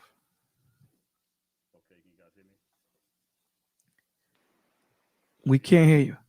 Yeah, he sounds really low. You can hear him? Barely. Yeah, I can't hear nothing. I can't hear a word. See if you can move the volume up on your mic. I am. Oh, you talking about him? No, I talking about turned him. up. Oh. It looked like he disconnected. dropped out though. No, he dropped. He dropped out. Yeah, he Bovine, probably you gonna gotta come come back back. in, brother. Come back in. But no, Bill with me's on the scene though. I forgot what. Go ahead, Yoshi. No, I was saying, but going back to what we said, yeah. Think about it now. There's a lot of churches that are springing up, and it seems like I hate to be this way, but it seems like as soon as certain people get out of prison, it's just like, I'm gonna do a church. Okay. And there's a lot of them out there. Easiest business to start. It is tax free. and I get to tell you what not to do, what you can do, while I do everything that I'm not supposed to do, But are they and doing hope that it though? don't come out. Hey, But are they after Most you of them doing are. it? fresh out of See, jail, you say get we say restored. here's the deal. We say that kind of stuff, right? Because we become jaded and pessimistic with the way things are operating. But see, here's what I noticed. Most of those guys that's coming out, they the most on fire. Yeah, They've been there. yeah, They yeah, know what got them. Now I'm not saying they're all genuine. I'm just saying they're the most on fire.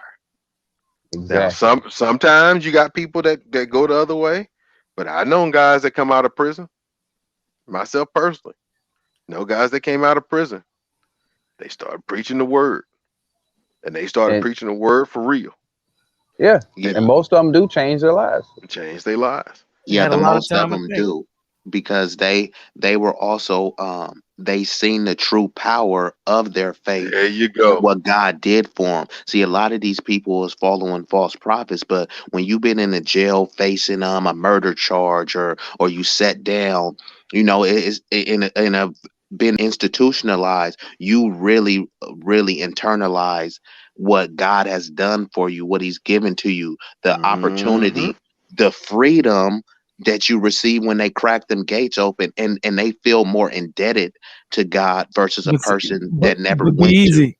I'm gonna Yeah, show you something. They're more free in that cage than they are in the world.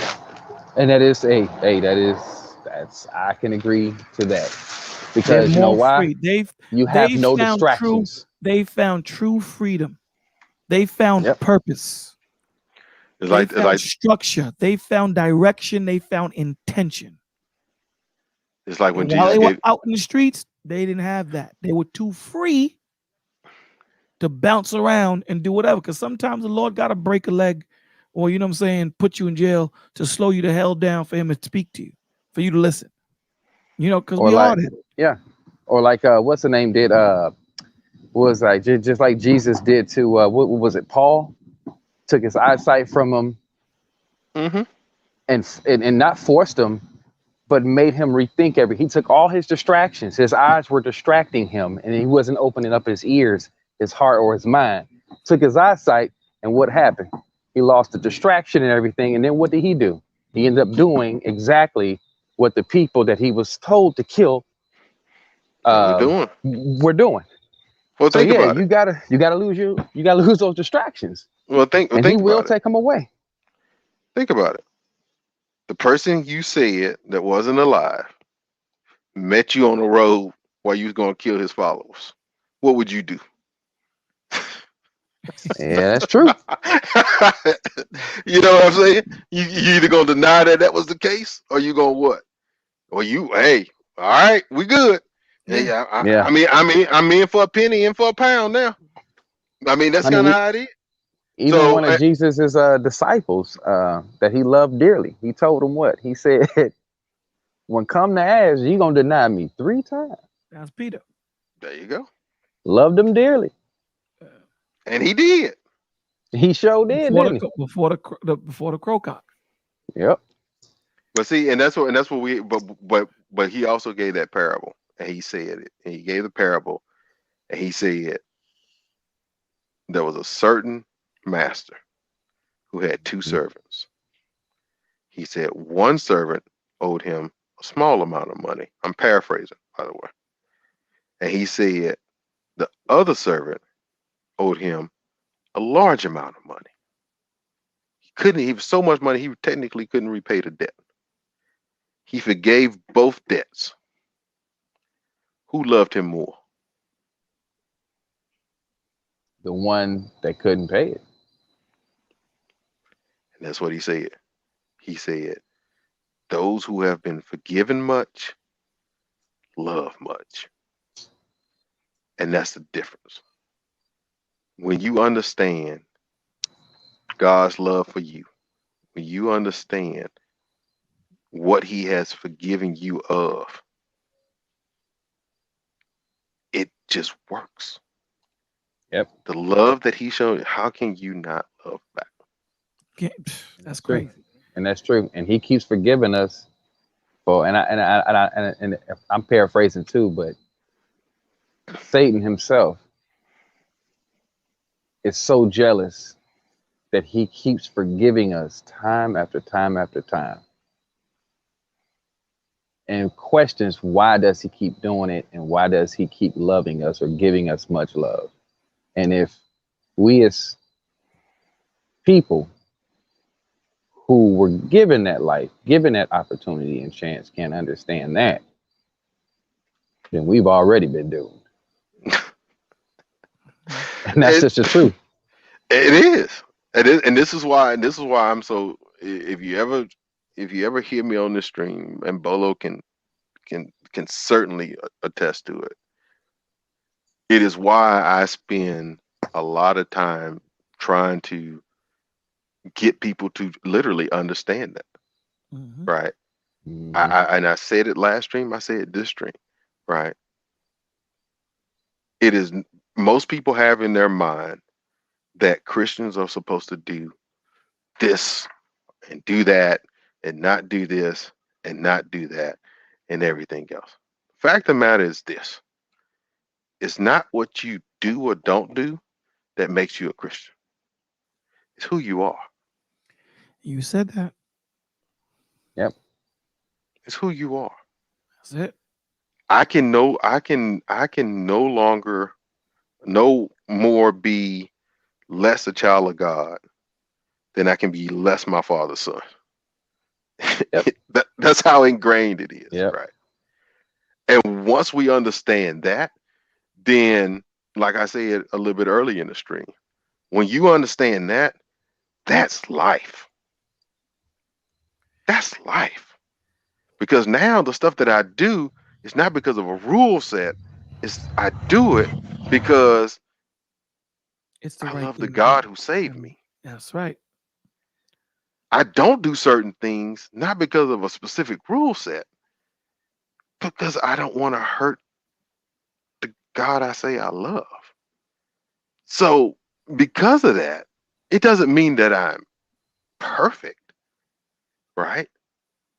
It just means I'm being holy. Or you're striving. It's a growth process. True. Yeah. Definitely a growth process. Yeah. You know, you can tag, yeah, you can put whatever name you want to put on it. Sanctification, being set apart, you know, the growth process is all of those things, right? I'm becoming, and I heard that the other day, and I was like, man, that is so nice, right? But it's becoming who you are. I'm trying to remember how the guy said it because it was so, I don't want to mess it up. But he said it was becoming who you are now. Well, becoming now, trying to be, dang, I'm messing it up. Just say it. But basically, all it really is growing into the person that you want to be. All right. It's what that God called you to be. That's what you're doing. You know, perfecting yourself into your position, basically. Right. We got Boofa up here. Boofa, you bovine or?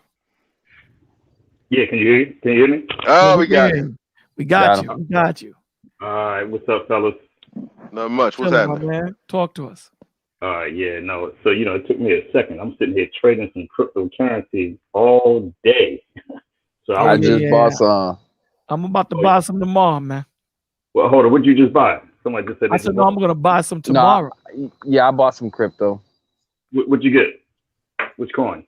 You know what? I didn't even do the coin thing. I just invested to the whole stock of crypto through the Cash App.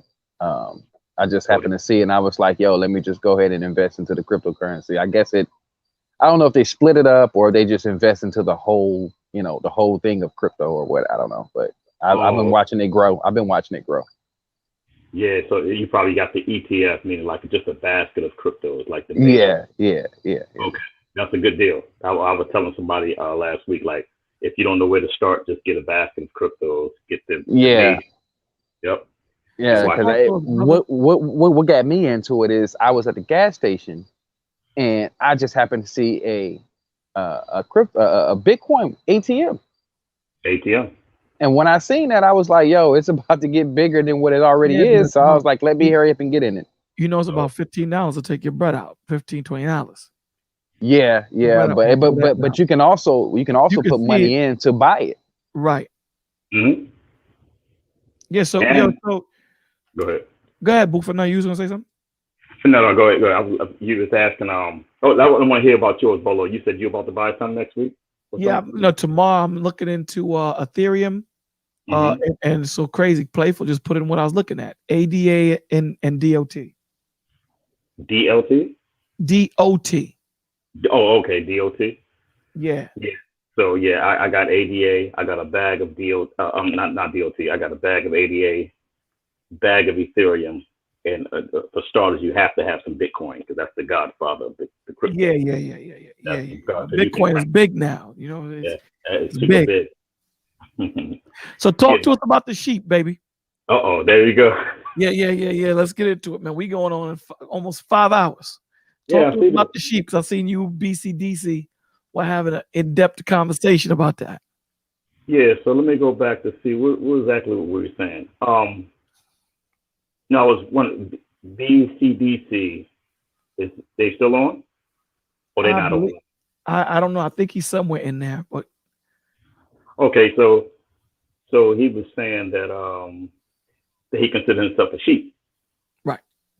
Right. And I was wondering, why would any man consider themselves a sheep? Well, you know it is a parable, right? It is a parable. Correct. But I wouldn't even compare myself. I don't care if it's a parable, literally or figuratively, to a sheep, because that plays a mind game on you, because you can actually act as a sheep. If you act like a simp, if you act like a lesser of a being, right? If you consider yourself lesser of a being, you would continue. You would act like that. You would actually become that. Can I ask you a question? Yes, sir. Do you have children? Yes, I do. You have a wife? No. Okay. So would you consider, how old are your children? They're grown. Oh, they're grown. My youngest 16, yeah. Okay, when they were, I'm there with you, man. My kids are over their 20s. I ain't gonna tell you my age. I'm 48. But what I'm saying to you, what I'm asking you is, would you have considered yourself a shepherd? When they were younger. Well, yeah, because I have to guide them. Right. So that's all it means. That's all it means. But I would consider myself a leader. I wouldn't say a shepherd. Because a shepherd but in the parable, right? You could say a leader. You could when you're talking about a parable, it's like a story, a comparison, right? Right. So because a person could sit there and go, leader, man, who you leading? You ain't people are beef. But when you say, listen, you're my sheep, I'm the shepherd, it doesn't mean that you're a sheep and you have the IQ of a literal sheep. It just means that I'm your leader. That's all it means. It's the same difference. That's all it is. I understand that, but why not use a different parable? Because my name is bovine breed, right? Right. Because I would consider myself more like a buffalo. A buffalo is very family oriented, right? So we're not going to look at the younger buffalo. The baby buffalo is just a damn sheep, just like you just stupid. You just follow my lead. They're going to know how to follow the herd, but they're not considered lesser than. Hey, have you dealt with sheep before? I have. What did you notice about sheep? I noticed that what's that? No. I'm talking to Anthony. Go ahead. Go. Okay. So what I noticed about them, that they just follow the asshole in front of them. Mm-hmm. Right. Mm-hmm. So they're ass to nose. Mm-hmm. And what they do is they are led by buckets of feed. Mm-hmm. They're led by buckets of feed. They follow the asshole in front of them, and they are used for particular reasons. And they're dominantly women, feminine, girls, female. Mm-hmm. I mean to say women, but they dominantly are female. That's what the comparison is to a church. No, hold on. Go ahead. No, it's fine. Is that all you noticed about her? Well, but would you ask me something in particular? Okay, so are they stubborn? They're docile. They're They can be docile. stubborn. Yes. Yes, they can be stubborn. Yes, they can be. Right. Right. Very Stubborn, hard headed. Yes. That's why they need to be led. Ah, there you go. Exactly. That's why. But that's the point. That's the point right there. Okay. Are we So not when you hard-headed and stubborn? yeah. So when you look at the way sheep are used in the scripture, right? It's being used for one or two reasons, right? It's trying to give a physical analogy to specific attributes. Is why it's doing that. So you're right. Think about what you're saying right now, right? And notice how most people are not like that. Most people are what? Stubborn, Stubborn. hard head, Right. led around by food. There you go. You see what I mean? That's the controlling factor, though. This is why. Hold on. So, willing to follow not the shepherd as much as follow the person that's in front of him or the sheep that's in front of him. Right. You see where I'm going with this? So it's an analogy that's being used for specifically for those who are of that mindset. So if people acted like hawks, then the hawk analogy would have been used. But most people act like sheep. And because most people act like sheep, the analogy of using sheep was given. That's all it is. That's all it is. You think in biblical terms, in the biblical times, did they use that analogy because they thought of that? They Yes, say, hey, that's why it was biblical. That's why it was in the Bible. Okay, so why are you still following that then? Do you consider yourself sheep? No, I consider myself a child of God. But I can see an analogy to the way people behave. I can see that.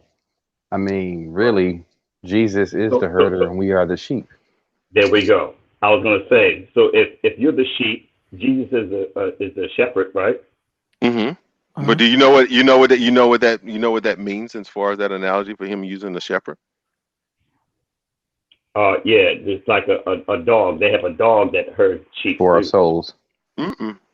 That's not what it's about. That's not what it is, brother. Tell me what it is. When you look back during that time, the shepherd, and a good shepherd took care of the sheep like it was their own family. Yes. During that time. No, So it kept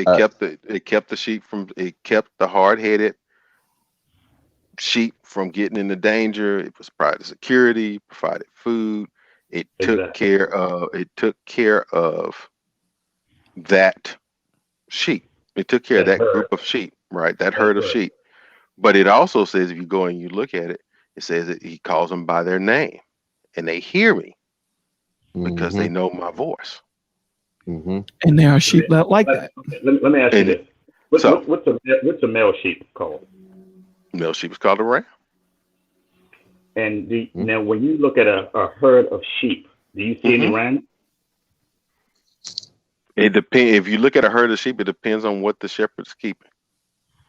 Okay. They might have a ram. They might have a ram for breeding. They might not. Exactly. They're only there for breeding. You may see 100 sheep. You may see one ram. Right. And you know what they do with the male sheep when they're born? They castrate them. Okay. Cut their balls off so they cannot. I guess what I'm saying. I can understand. Hold on. I just want to finish that one point real fast. Go ahead.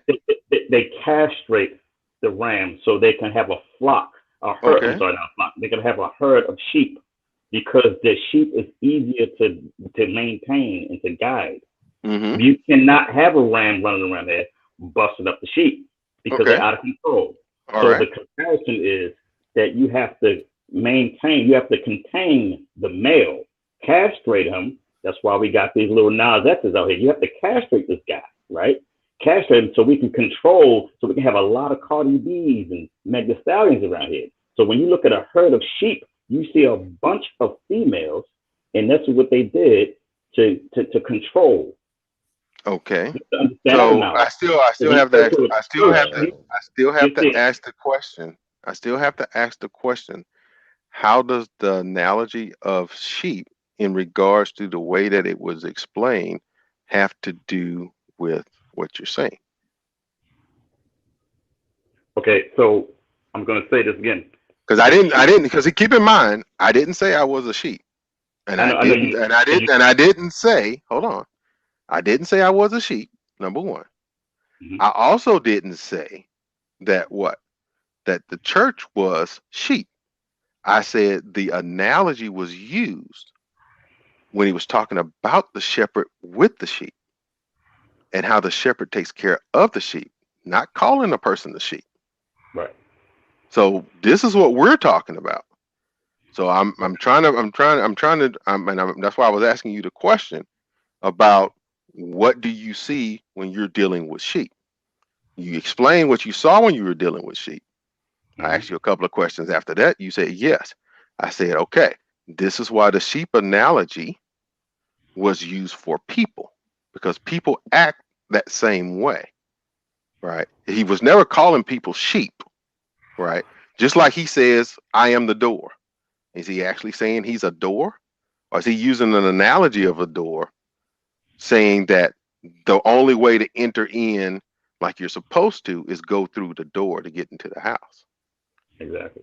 Okay. You see what I'm saying?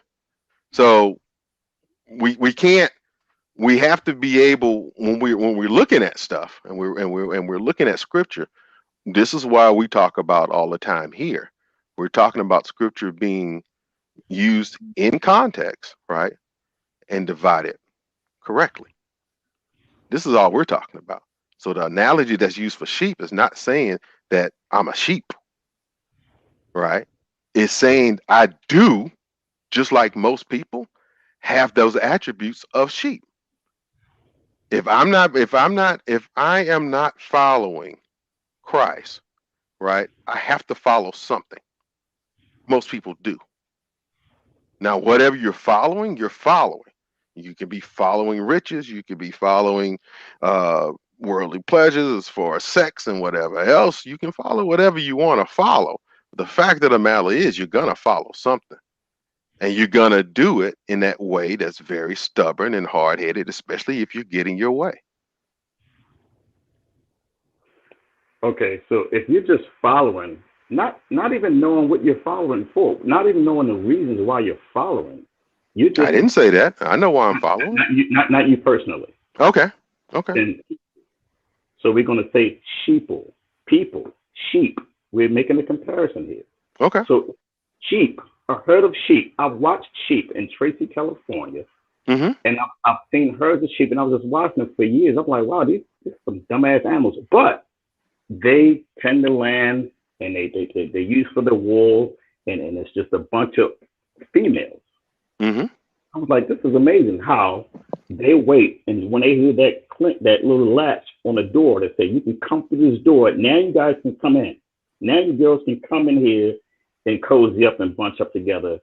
That's like the doors opening of a church, and I've seen it all my life. It's like, why am I looking at all the women running to this church? And my grandfather grew up in the church. My grandfather was a minister. I'm coming here in Baltimore, Maryland, and we have sheep, we had shepherds, and we had the landlords, we had the lords, we had all of these the ushers, and they all played a similar role. So why am I comparing myself to a sheep, right? That was my question. Like, if you act like a sheep, you become a sheep. Now, how does a sheep compare to like an eagle? Does an eagle follow? Does a falcon, does a turtle that's been around longer, way longer than a sheep? Does an alligator follow? Why are you comparing yourself to a sheep? Because you have no guidance. So you're looking for something. This is our problem. We continuously looking for a leader. So now you say, leader, oh, you know what? This sounds good. This feels good. Let me just follow the crowd, because at the end of the day, we're going to get some food and get some comfort. This is like someone just following the crowd. Hey, it's some reparations at the end. Let's just follow the crowd. that was my thing about, like, why you consider yourself a sheep? A snake doesn't follow, right?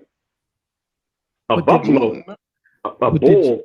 Go ahead. but did you hear the analogy that and the attributes that the sheep have that is similar to human? He's not comparing the sheep to a human. He's taking the attributes that a sheep has that is similar to human beings and using Well, that as the example, as an attribute. yeah, and we can take any animal you want. Hold Name on, another Sandra. animal. Name another animal that has the same attributes, that has the same person that's supposed to be a shepherd that watches over. Name another animal that has that. I mean, you can go into That has you can go to what? gorillas. You can go to gorillas. So gorillas have a shepherd. Gorillas have a human watching over him to protect Right. him and feed him. But you understand. But you have to understand the difference between a gorilla and chimpanzees and orangutans. They all have a role to play. But what I'm saying to you is now we understand that, but now you're conflating the example. That was a very simple example.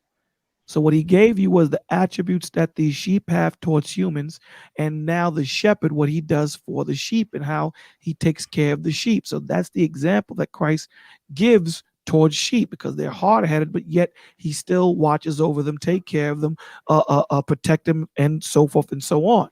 He wasn't saying that they were sheep. He was sheep. He was giving the attributes that sheep have towards human beings. Does that make sense? I understand what you're saying. Now, do any of the apes, gorillas, chimpanzees, do any of them have shepherds? They have a leader. But do they have a human? Yes, if you want to say a shepherd is their hierarchy, yes, they do have a hierarchy. No, we're not talking about a hierarchy. There's a hierarchy in sheep. We're not talking about a hierarchy. Amongst the 100 sheep, who's the hierarchy? Whoever the head sheep is. The ram sheep. Well, whoever the head sheep is. Let's not get into. The ram is not the hierarchy over the sheep. Cool. Listen, whoever is the lead sheep, whether it be a female, let's not. No. There's no lead sheep. That's what I'm trying to say. Yes, follow the ram. No, there is a lead sheep. Let me say something real fast. The ram is only there to mate, only there to procreate. The ram has no say so. If the ram gets out of control, he'll be castrated and he's dead. The sheep is there. Out of 100 sheep, you may find 2 rams. The sheep doesn't have any. There's no hierarchy among sheep. Of course, if they have like who's the elder, but the sheep is sheep. They have to follow the leader, which is their shepherd. And if they don't follow, and before the Lord shepherd comes out, there's a dog that herds them and that controls them. That's the usher that tells you go this way, go that way. Here's your program. Sit down. That's the dog. Okay, let me explain to you. Listen, there's a certain type of sheep called the leader sheep. Called leader sheep. Leader sheep, they lead. They have a string in them that lead other sheep. They lead other sheep. I understand that. Right. Just like you have the lead singer of a choir.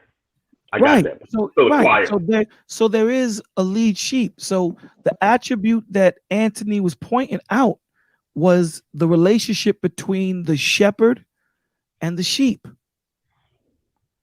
Now you said, why not use an ape? So now I'm going to ask you, is there a shepherd of apes? Because if there is, then we might They give that. sometimes break use down. goats to lead sheep as well. Let's keep it simple. Let's keep it simple. Now, Let's keep it simple, because now we start. There may be a shepherd of apes, but the apes understand the apes know their role. I got you, but that's the difference. If the apes know their role, then that's not the attribute. If I want to say someone is stupid, then I'm going to pick an animal that's a stupid animal, correct? Which is a sheep, okay. Sheep, whatever. And say, yo, Duke, you reminded me of such and such, correct? A donkey. I'm not going to sit here, right? I'm not going to sit here and say, man, you remind me of a damn smart animal and you dumb. I'm not going to do that. To make my point hit home, I'm going to correlate an animal that fits your attribute of what your personality is. Does that make sense? Yeah, but who told you that you was a damn sheep? Why would you use that? He gave the scriptures. He used that as as an example, brother. I think you're looking too deep into it. No, you say he used it. Who used it? Christ used it as an example. Right, because he's the leader, right? So He's you the have to shepherd be. and we're the Because he's sheep. the shepherd. He No, no, works in the role of shepherd. Yes. right. Exactly. He worked in the role of shepherd. So he wanted to give you a perfect picture of what he is and what his role is. He wanted to give you a perfect picture.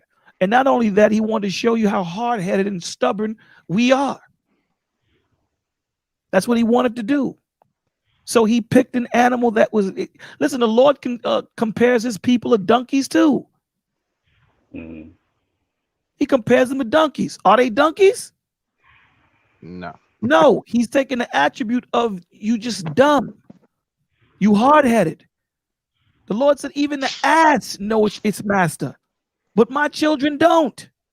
So he didn't even compare us to an ass. He said we're lower than an ass. Lower. Because he said, even the ass knoweth its master, but my people don't. What say you on that? What I would say is that is very manipulative. If someone keeps telling you you're a dumbass, you ain't gonna be shit. Excuse my language. You're not gonna be anything growing up. That's not what he said. But hold on. I'll just make a comparison real fast. Go ahead. If someone keeps telling you that you're not gonna be anything, right? Right. And you're no good, you end up believing that, and you'll kind of like sway to like, you know, I've been told this all my life, so I might as well be that person. Just like a sheep, they say, look, you're gonna follow me.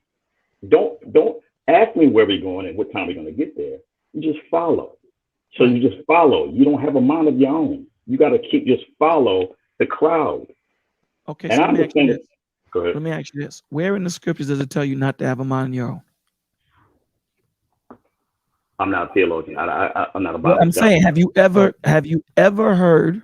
So let me ask you this: have you ever heard in the scriptures where it says for you not to have a mind of your own? Because the Lord tells you there is no judgment higher than your own. Meaning you make your judgment, you stand on your square. Right. The Lord tells you take counsel. The Lord says, heareth the matter before you judge it. So where are you saying, where are you getting, or where are you hearing that the Lord is just telling you follow and don't think? Well, even if you think, you still have to follow because he's the Lord and shepherd.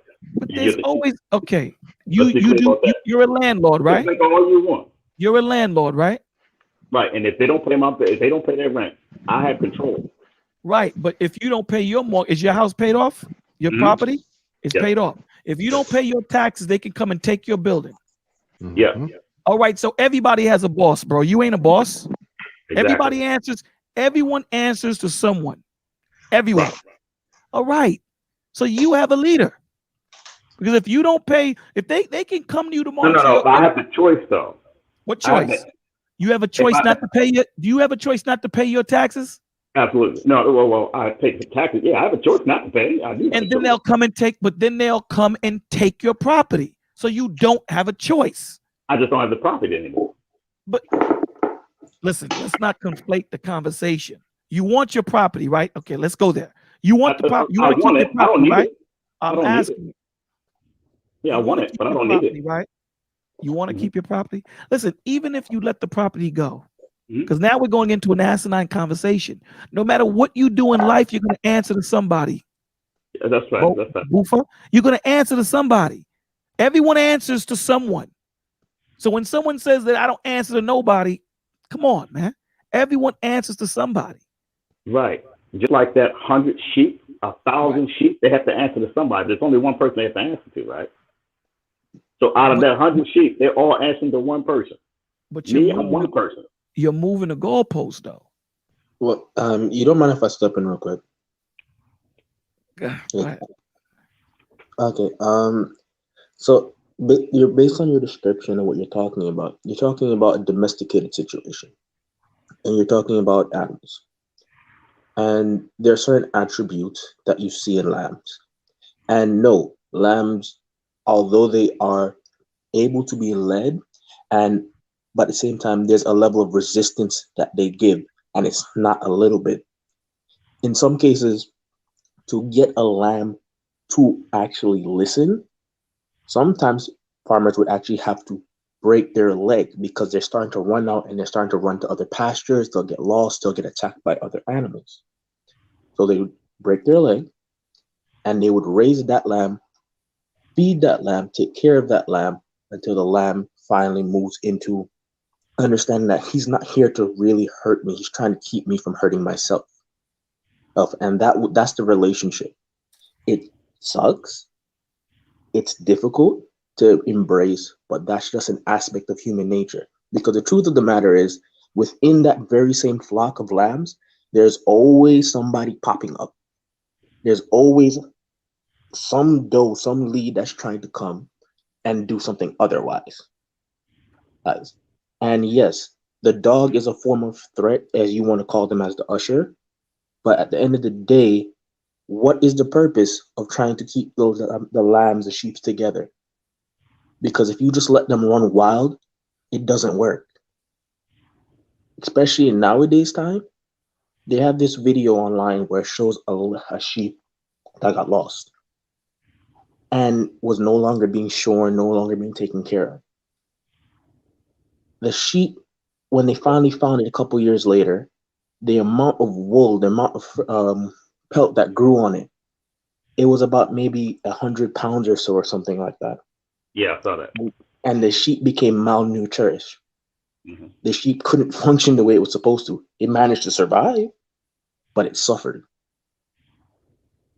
And that's comparison to the women in these days and times. The women need a man. They need a shepherd. They need a herder.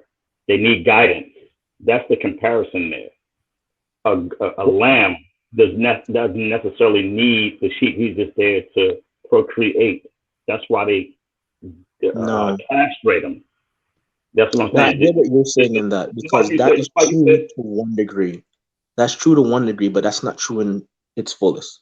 Because the male's role is... I'm just saying, like the males, listen, the way they castrate us, they put us in jail, don't give us jobs or whatever the case may be, and we put us on the street. That's fine, right? This is the who does that? That's not God, though. Hold on, who does that? Well, I know what you're about to say, Bolo. We do it to ourselves, right? Yeah.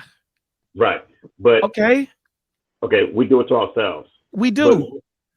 Okay. Now there's a few. There might be a few that don't, but the overwhelming majority, don't say exactly, because that doesn't boast to your point.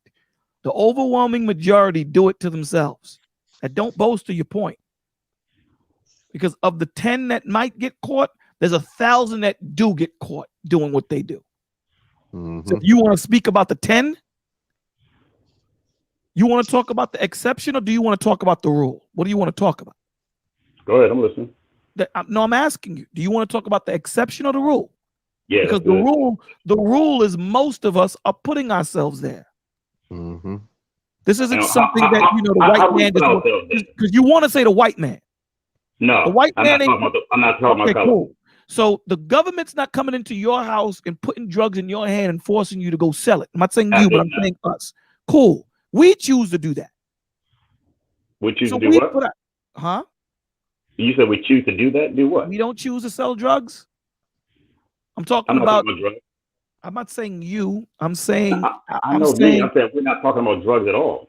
No, I'm talking about what puts these people in the incarcerate, because you brought that out, that they put us out to pasture like they do the sheep. So what you're doing is you're taking an example that was meant lightly, and you're deep sea diving into it. Okay, so check this out. So if the ram is amongst the sheep and amongst the herd, why are they castrated? Dude, the Bible don't talk about the ram and all that stuff in the example that's given. What you're doing is you're adding something. You're adding something to it. That's what you're doing. You want to add and say, hold on, but why are we doing this and why are we doing that?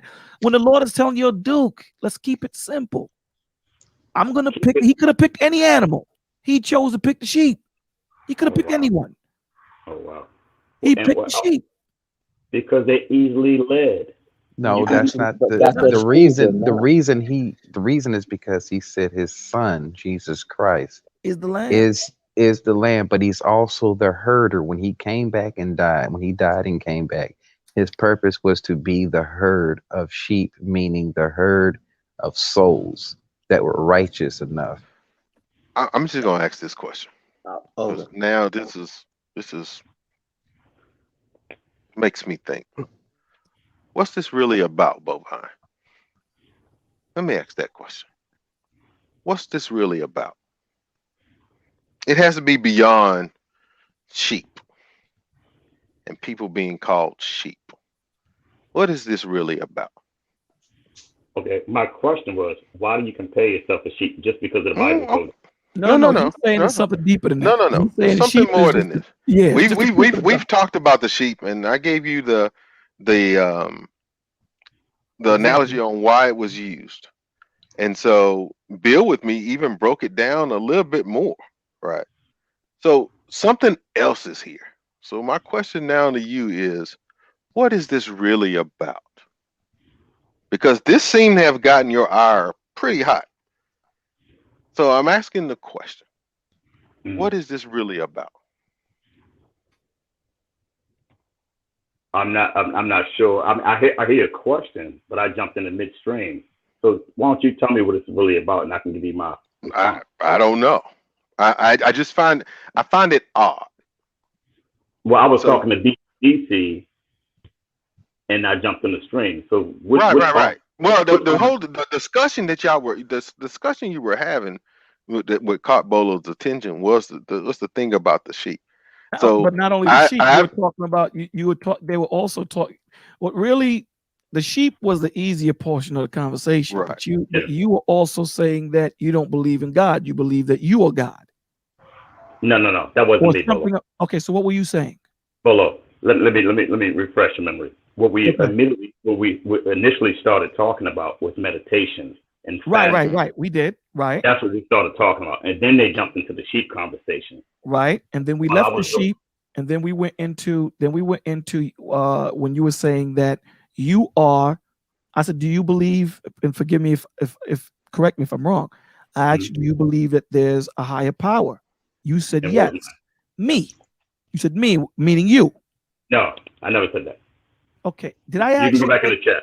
Okay, I asked you, do you believe in a higher power? What was your response? I said yes, definitely. And then what was your response after that? And I said, I believe in a higher power. But when it comes to fasting and meditation, you are alone. You never said that you believe that you are the higher power? You never I don't said believe that? I never said that. No, I said I believe in a higher power, yes. And did I ask you, did I not ask you who? No, you didn't. I never you got said me who. mixed up. Okay. let me phrase it for you. You never asked me who.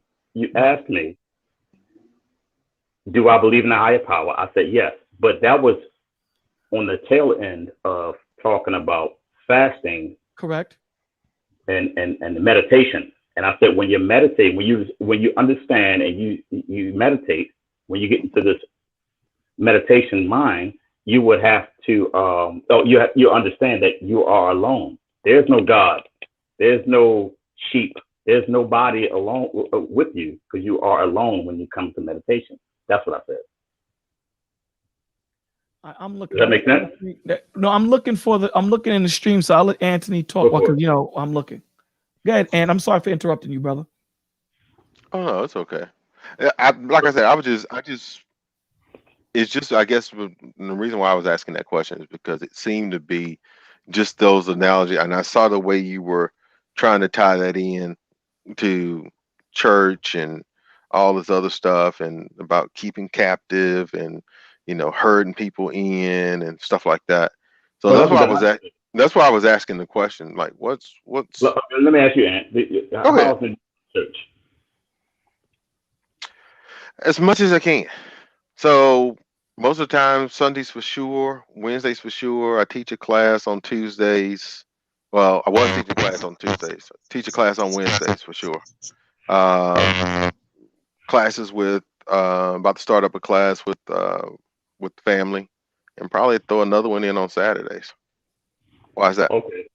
No, I was just asking because it sounds like it. So you're a theologian. You are a minister. Are you ordained or something like that? Nope. Okay. Not one iota. What do you teach?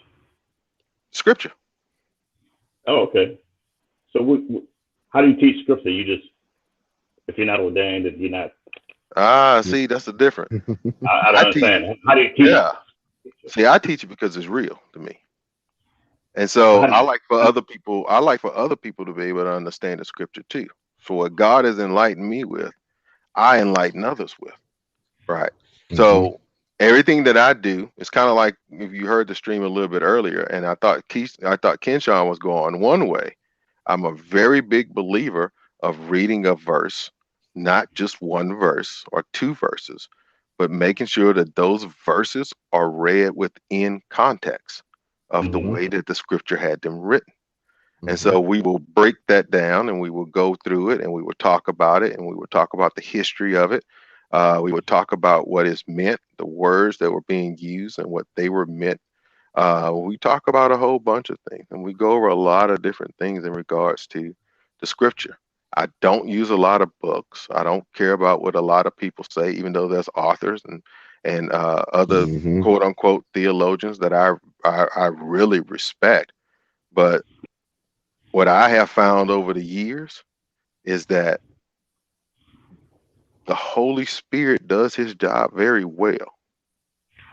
And so when you get the scripture and you study the scripture for yourself, he gives you what he needs for you to know. And he will put you into resources and he will put you onto things and he will let you break out those dictionaries in Hebrew and Greek and other things and find out what these words mean.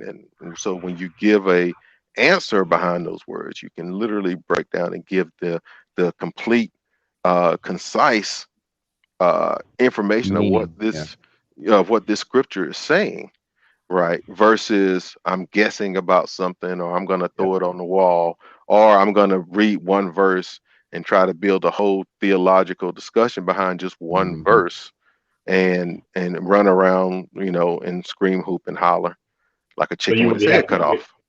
You really have to understand the verse and the chapter before and the chapter afterwards to get the message. Yeah. And do you speak Hebrew? No. You do not? Nope. Okay. I do not. But I will read it. That I can do. You can read Hebrew. So you understand the difference between the English language and the Hebraic language. Okay. It's a big difference, but there is a tool. Can I say something? All right, Bovine, at 12:16 a.m. Okay, your response to me was, at Bolo TV, yes, I do believe in a higher power, but it's within first. Then you can try to ascend to another level, which is not in another noun. Do you remember saying that? Yeah. Okay, what did that mean? It's within. Okay, what does that mean? I don't understand that. Okay, let me explain to you. Please. So I'm saying the higher power is within, meaning I have to find that higher power within myself. I can't look from another noun, person, place, or thing. I can't find another higher power if it's not within me. So you're the higher power? No, within myself. That's what I just said. So you're the higher power. Yeah, within myself, though. You have to understand. But that's what I said. Not amongst the herd. Forget the herd. Forget the herd. Because amongst myself, yes, I am the higher power. Passed that, right? But that's why I asked you. Yeah, I said. Right. So it stops with you. Yeah. Okay, so you created the universe. No. That's I'm asking you. I'm not saying you said that. I'm asking you. How can I create the universe? No. I don't know, brother. If you're saying that you are that dude, if you're saying that you're the power, if you're saying you're the power, if you're saying that, listen. The power of myself? What does that mean? Explain it. Maybe before I assume, what does that mean? I think you're missing the point, though. Please tell me, what is the power within? Because you don't believe. Do you believe that there's something that operates outside of you? I do. Do you believe it's a high? Say it again. I do believe it's a higher power outside of me, but it starts within me. I have to be my own higher power first, and then I can ascend somehow. Ascend to what? To the other higher power, which is God. wherever God you looking at, I'm not looking for Jesus, and I'm not looking for Buddha. I'm not looking for, but I have to start with me first. My higher power is within myself, because when I spent time alone by myself, nobody was there. And I realized that it's within you to find that strength. Prayer, you can pray all you want.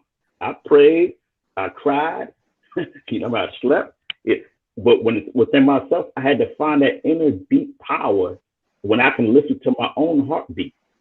I can listen to the hairs grow on my head, on my face. You can look into the hairs grow on your head. I can hear. When you get into that deep meditation level, when you by yourself, you can understand the higher power within you. So you can hear your hair grow on your head. That's a metaphor. So then the one thing we do in here is we go into what you say.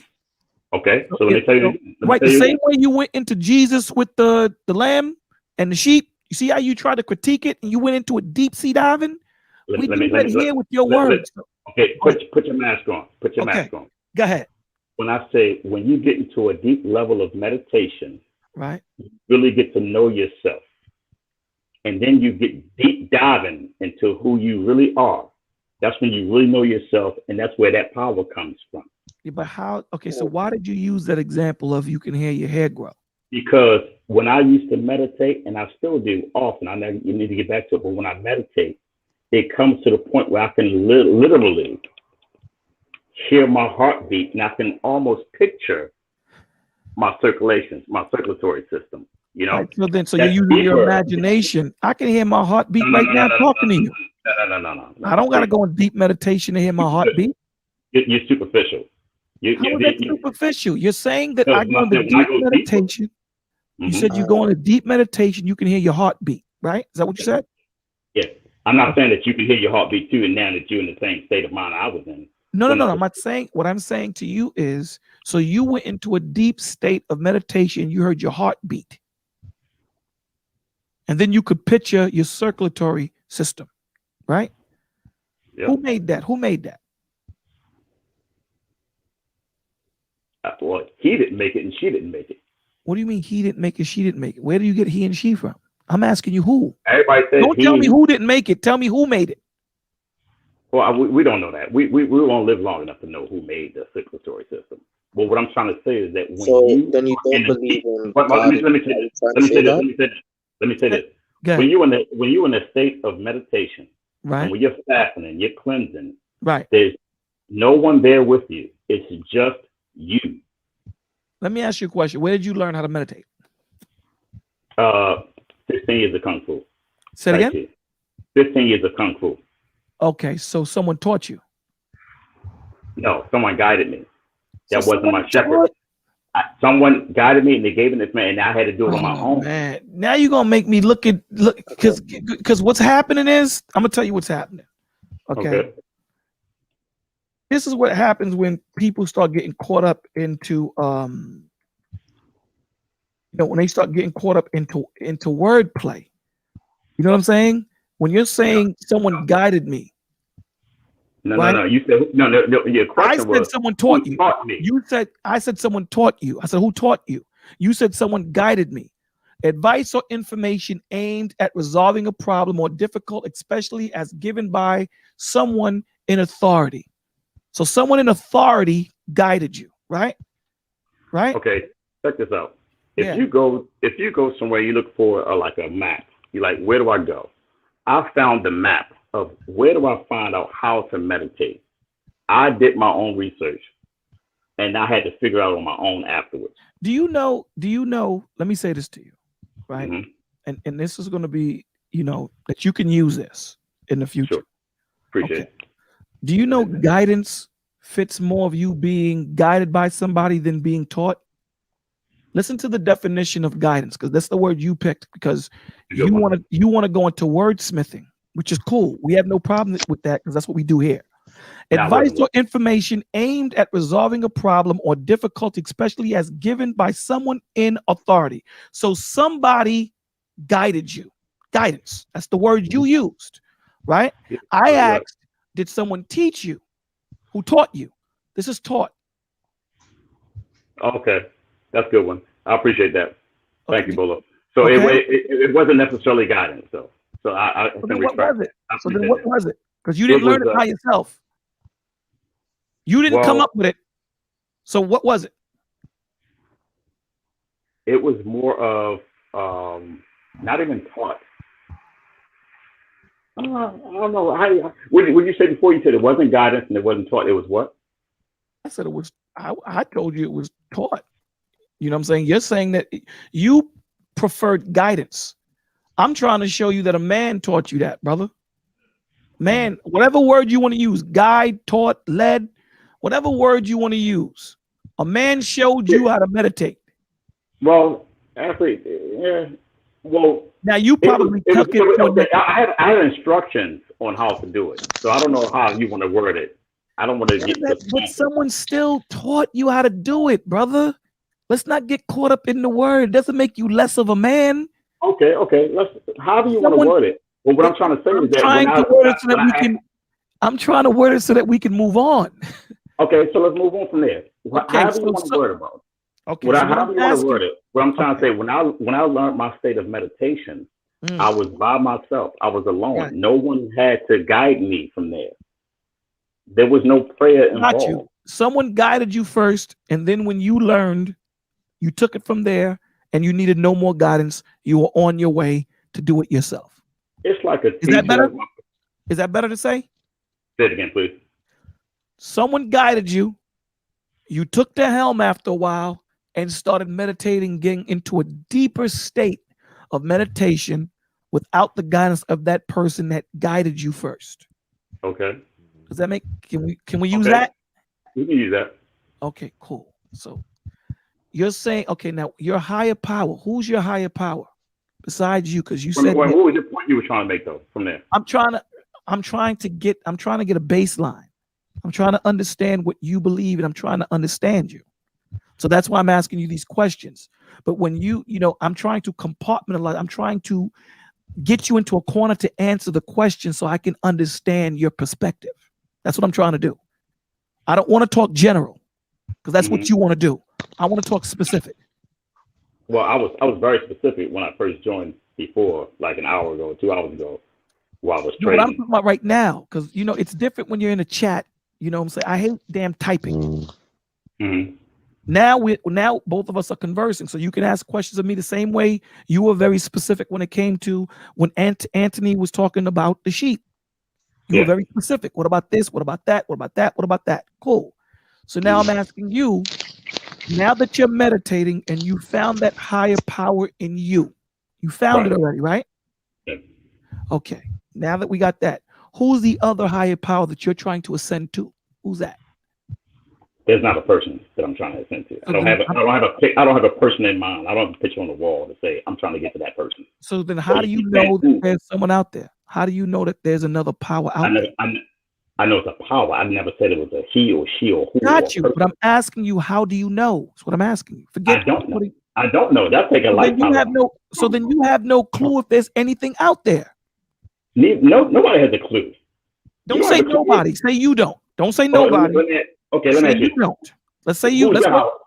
Who's your higher power then? It's unfair. Listen, it's unfair because if you know the Bible, you already know my higher power.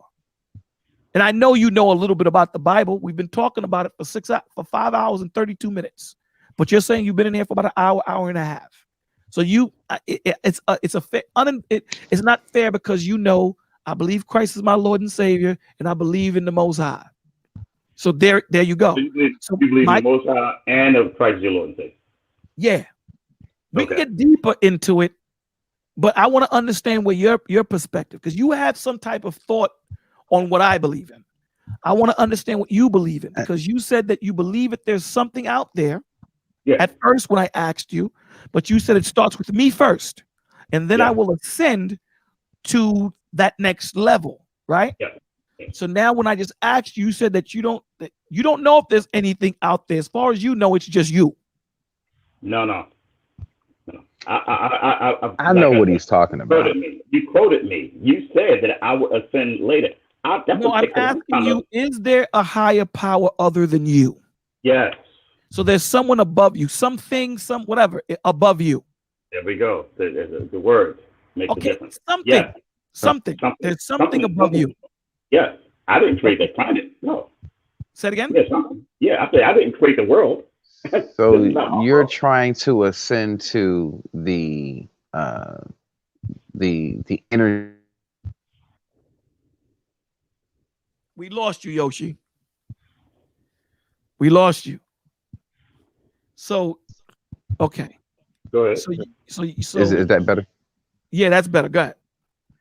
So he's trying to. Okay, this is the best way I can put what he's saying. When he says he has to tap into himself to find that higher power within himself, I was thinking this kind of like how Bruce Leroy did in The Last Dragon. He had to find blue aura, my G.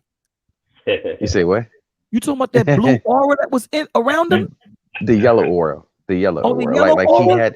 he had to tap into himself to believe in himself to obtain My what G, what listen to me. I mean that's what it seems like he's trying to grasp toward. He can't be saying that. I don't think he's saying that. I hope he ain't saying that. He had to look within himself I got to you. find a power. That's what I'm Got saying. you.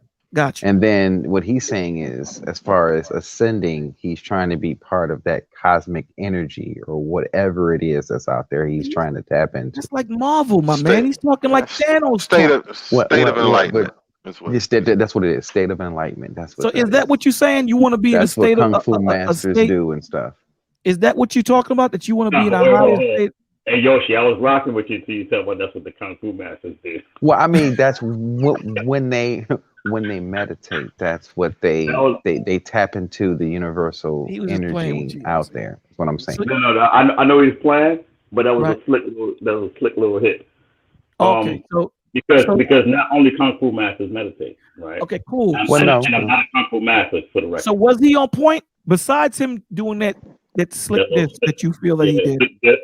So you're saying that you're meditating to get to a higher enlightenment, into a higher conscious. Is that what you're saying?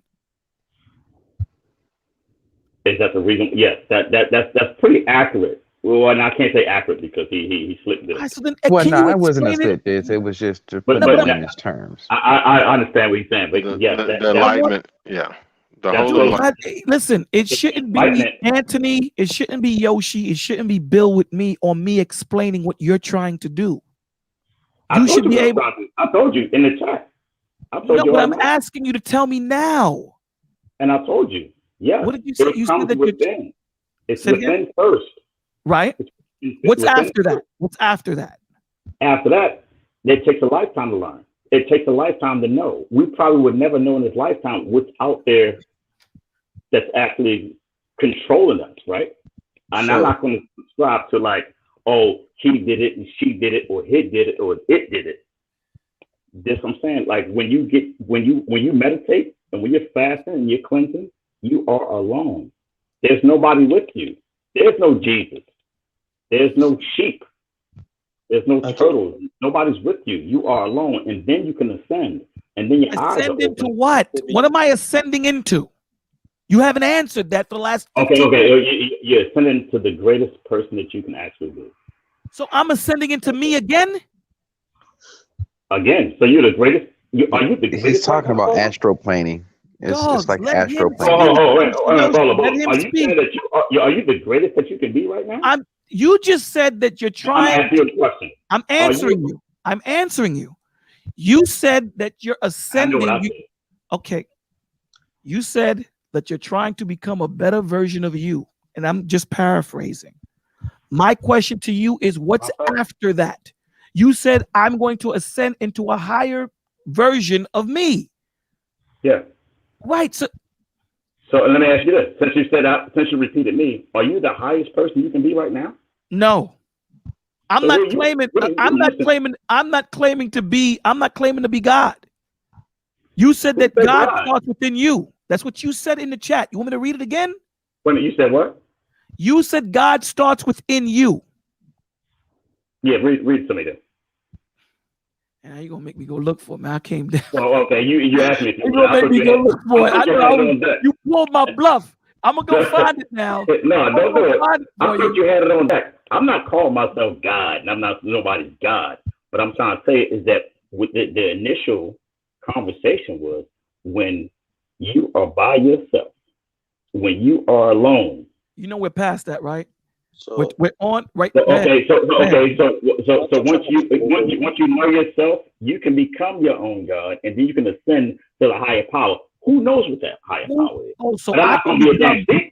so I can become my Can I own touch on God something? and then ascend to a higher, just to ascend to something above me. Is that what you're saying?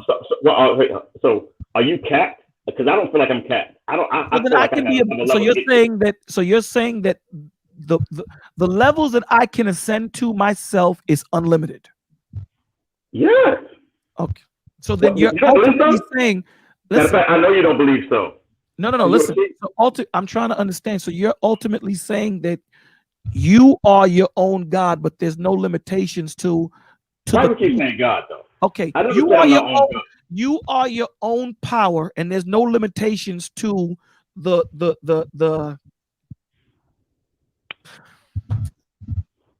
Do you see? But do you see the problem? No, I don't see the problem You because don't see the problem because it's taking you. I don't have a limitation. I don't have a limitation unless you like castrated, unless you're a damn sheep and you following a herd. The sheep doesn't have a limitation. I mean, Let they me have ask a you, limitation. if you caught a heart attack and died, where do you go? Probably in the box. What you talking about? So your being, your spiritual essence, your astroplaning, all these things, it's done. Done.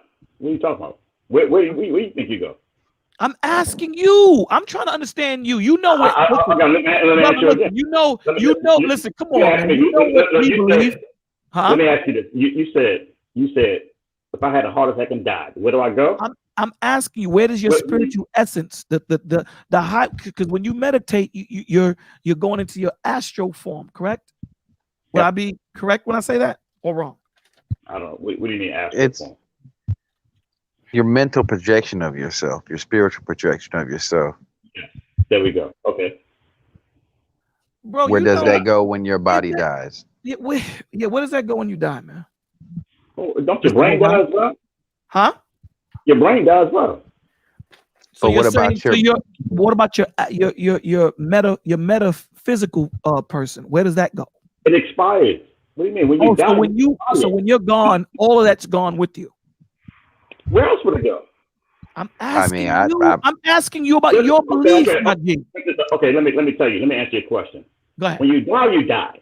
Okay. All your astrophysical and all your bodily parts, you die. You die. You don't just become a sunflower seed or mosquito. You die. Where does your energy when you meditate and It can you be say that you're transferred. so that's what I'm saying. So what you're saying is once your physical being dies, the energy within your physical body escapes and goes into the cosmos to be part of that energy, to be collected as one, to just roam the astral plane or wherever. Is that what you're that's partially true, and I yes, that okay. is. But while I'm alive, my energy is it's contained. Yes, it's still contained. So you have to open up certain gates as you meditate. You open up. So that's what I'm saying. So I wasn't taking shots at you, but I understand because there are kung fu masters who have claimed that they have been able to go through these certain gates, and then there is no actual levels, but you have to go through these certain gates to get to be so-called the oneness of the universe where you can tap in. And I hate to say this, but Star Wars have actually took parts of that from their history and made it to where the Jedi is, the Force. So when they die, the Jedi Masters become one with the universe. Exactly. So then you're saying that when you die, you're going to be like a ghost flying around or something in the universe. I'm just asking. I'm not trying to be funny. I'm asking. Yeah, you were. No. I'm serious because. All right, Bolo, check this out. Here, I have what you said. I have what you said. You said Bolo TV. Yes, I do believe in a higher power, but it's within first. when you can try to ascend to another level, which is not in another noun. You remember saying that? Yeah. Okay, cool. I want you to explain to me the part about ascending to another level. Don't let Yoshi explain it, because if this is your thing, you should be able to explain it the same way we be on this for 8 hours explaining to people. I'm back to that. So, how do you explain? Oh, listen to my question. Here's my question. Can you ascend to another level while you're alive? Yeah. Okay. Do you know what that next level is? Well, the next level has always been challenged. It's always going to be challenged until the day you expire. But I'm trying to get to the highest level I can, because my energy it's like a frequency. My life is a frequency, right? So the highest frequency I can ascend to, right, that energy is going to be transferred to my kids, family, friends, anybody around me. So when someone walks up to me, they can feel my energy. So then Yoshi was correct. I didn't finish. So then Yoshi was correct when he said that you'd be like Obi-Wan Kenobi. Yeah. So I like not to be funny, but I'm saying something like that. Like, if you need to explain it to me, the best way to say it, like, you see how Obi-Wan Kenobi was, where he was in the essence, but he can communicate with the physical plane. Yeah. You're saying something like that. Well, no, I'm not comparing myself to Obi-Wan. No, I'm not saying you are, but you're saying that if you had to, but I know that Yoshi was bad. That's why I said I agree with Yoshi. He was right on point with that. Got you. Okay. You just won't be able to see them, but you'll be able to only hear and feel them when you're meditation, when you go through those levels. Yeah. All right. So my next I've been around people, and you all have too. Bolo, you and I are the same age. We've been around some people that once they die, can Bill with me mute his mic, because whatever he's doing is. All right. Okay. I got it. You've been around people that had expired, and guess what? They never even thought about it again. All they do is say, "Hey, that was a good guy." They go to the funeral, 6 people show up. That's done. Right. Now, so what if 115 people show up? That doesn't mean that that person did not ascend to that certain level. Because what I'm trying to do, what I think we all should do, is ascend to a certain level. The frequency can be transferred. It's not assets. It's not about your houses, your cars, and all of that. Info, Bovine. Where did you get that you can transfer? Where did you, was there instructions, my G? Did you get instructed? Did someone give you instructions, say, yo, listen, you can meditate? No. And you know what I'm saying? You could. So how did you find this out? Where did you get this from? Okay. So when you meditate, when you fast and you cleanse, and when you spend some time alone, you really dig deep into your soul. You dig deep into your soul. You find out who you really are. So when you come out of that pit, that dark, if you can call it dark or enlightenment, you get to see the world in a different light. And it's different. So you're saying, so for me to understand you, you're saying that when you meditated and you went deep into meditation, this information was revealed to you. Yes, let me be clear. It's not when I meditate. I didn't meditate just one time. No, I'm not saying that. I'm just. Oh, okay. When you said when you meditated. I'm saying when you meditated and you went deep into meditation.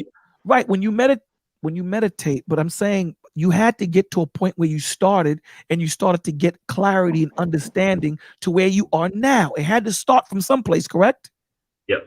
Okay. So right now, what you're saying is when you meditated and you started getting deeper into your meditation, the information was yielded to you, handed to you, to the point where when you're alive, there's frequencies that we operate on, and you're trying to get to the highest frequency.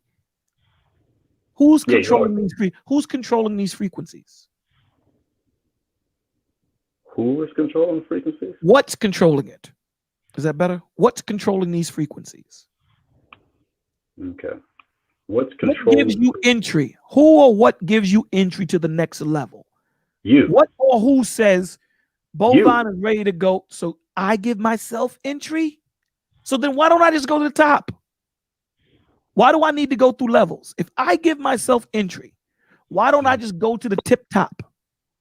It doesn't work like that, Bolo. So how does it work, I know my G? I know you're sharper than that. You just playing. Bro, You just Bovine, listen to me. Listen, brother. I'm not the smartest dude in the building. What I'm saying to you is, I'm trying to understand. So the questions that I'm asking, they may sound stupid, but to me, I'm really baffled here. I'm really trying to understand you. Okay. Now, I already got a physical understanding, like, you know, like Yoshi said, the Star Wars and Obi-Wan Kenobi. I got that. Cool. We're going to put that to the side. Now what I'm asking, because you said that there's different tiers to this, correct? I haven't said tiers, but I understand what you're saying. Different levels, different rungs. They all the same thing. Why are you getting caught up on the words? You know the point that I'm trying to make. There's different levels to it. Okay. How do I get? No, what I'm saying to you is, hold on. Aren't you always trying to reach a better level, a higher level? Yes. Okay, we so are. You can call it tiers or levels. You can call them whatever they mean. If you said to me, Bolo, tiers, levels, rung, I wouldn't get caught up and say, oh, you can say tiers. I know the point you're trying to make. I said ascending. Ascending. But you said all of that though. But so you're telling me the next place that you ascend to is the tip top. You're there. I don't know what the tip top is. I said it takes a lifetime to learn that. We would never what know you that. said in your text, Bovine, was then you can try to ascend to another level. That's what you said. Right. So then there's different levels, correct? That's why I said ascend to a different level. Yes. Go ahead. So then there must be another level above that next level that you ascend to. Is that okay? Cool. So now we're on the same page. All right. So cool. I don't understand your point though. Listen, when I'm trying to say, how do you get to that next level? Who allows you, or what allows you? See, now you're messing up. You said who and what. I said what? I said ascending. It doesn't have to be any person, place, or thing. I said ascending. Long as you're bettering yourself, right?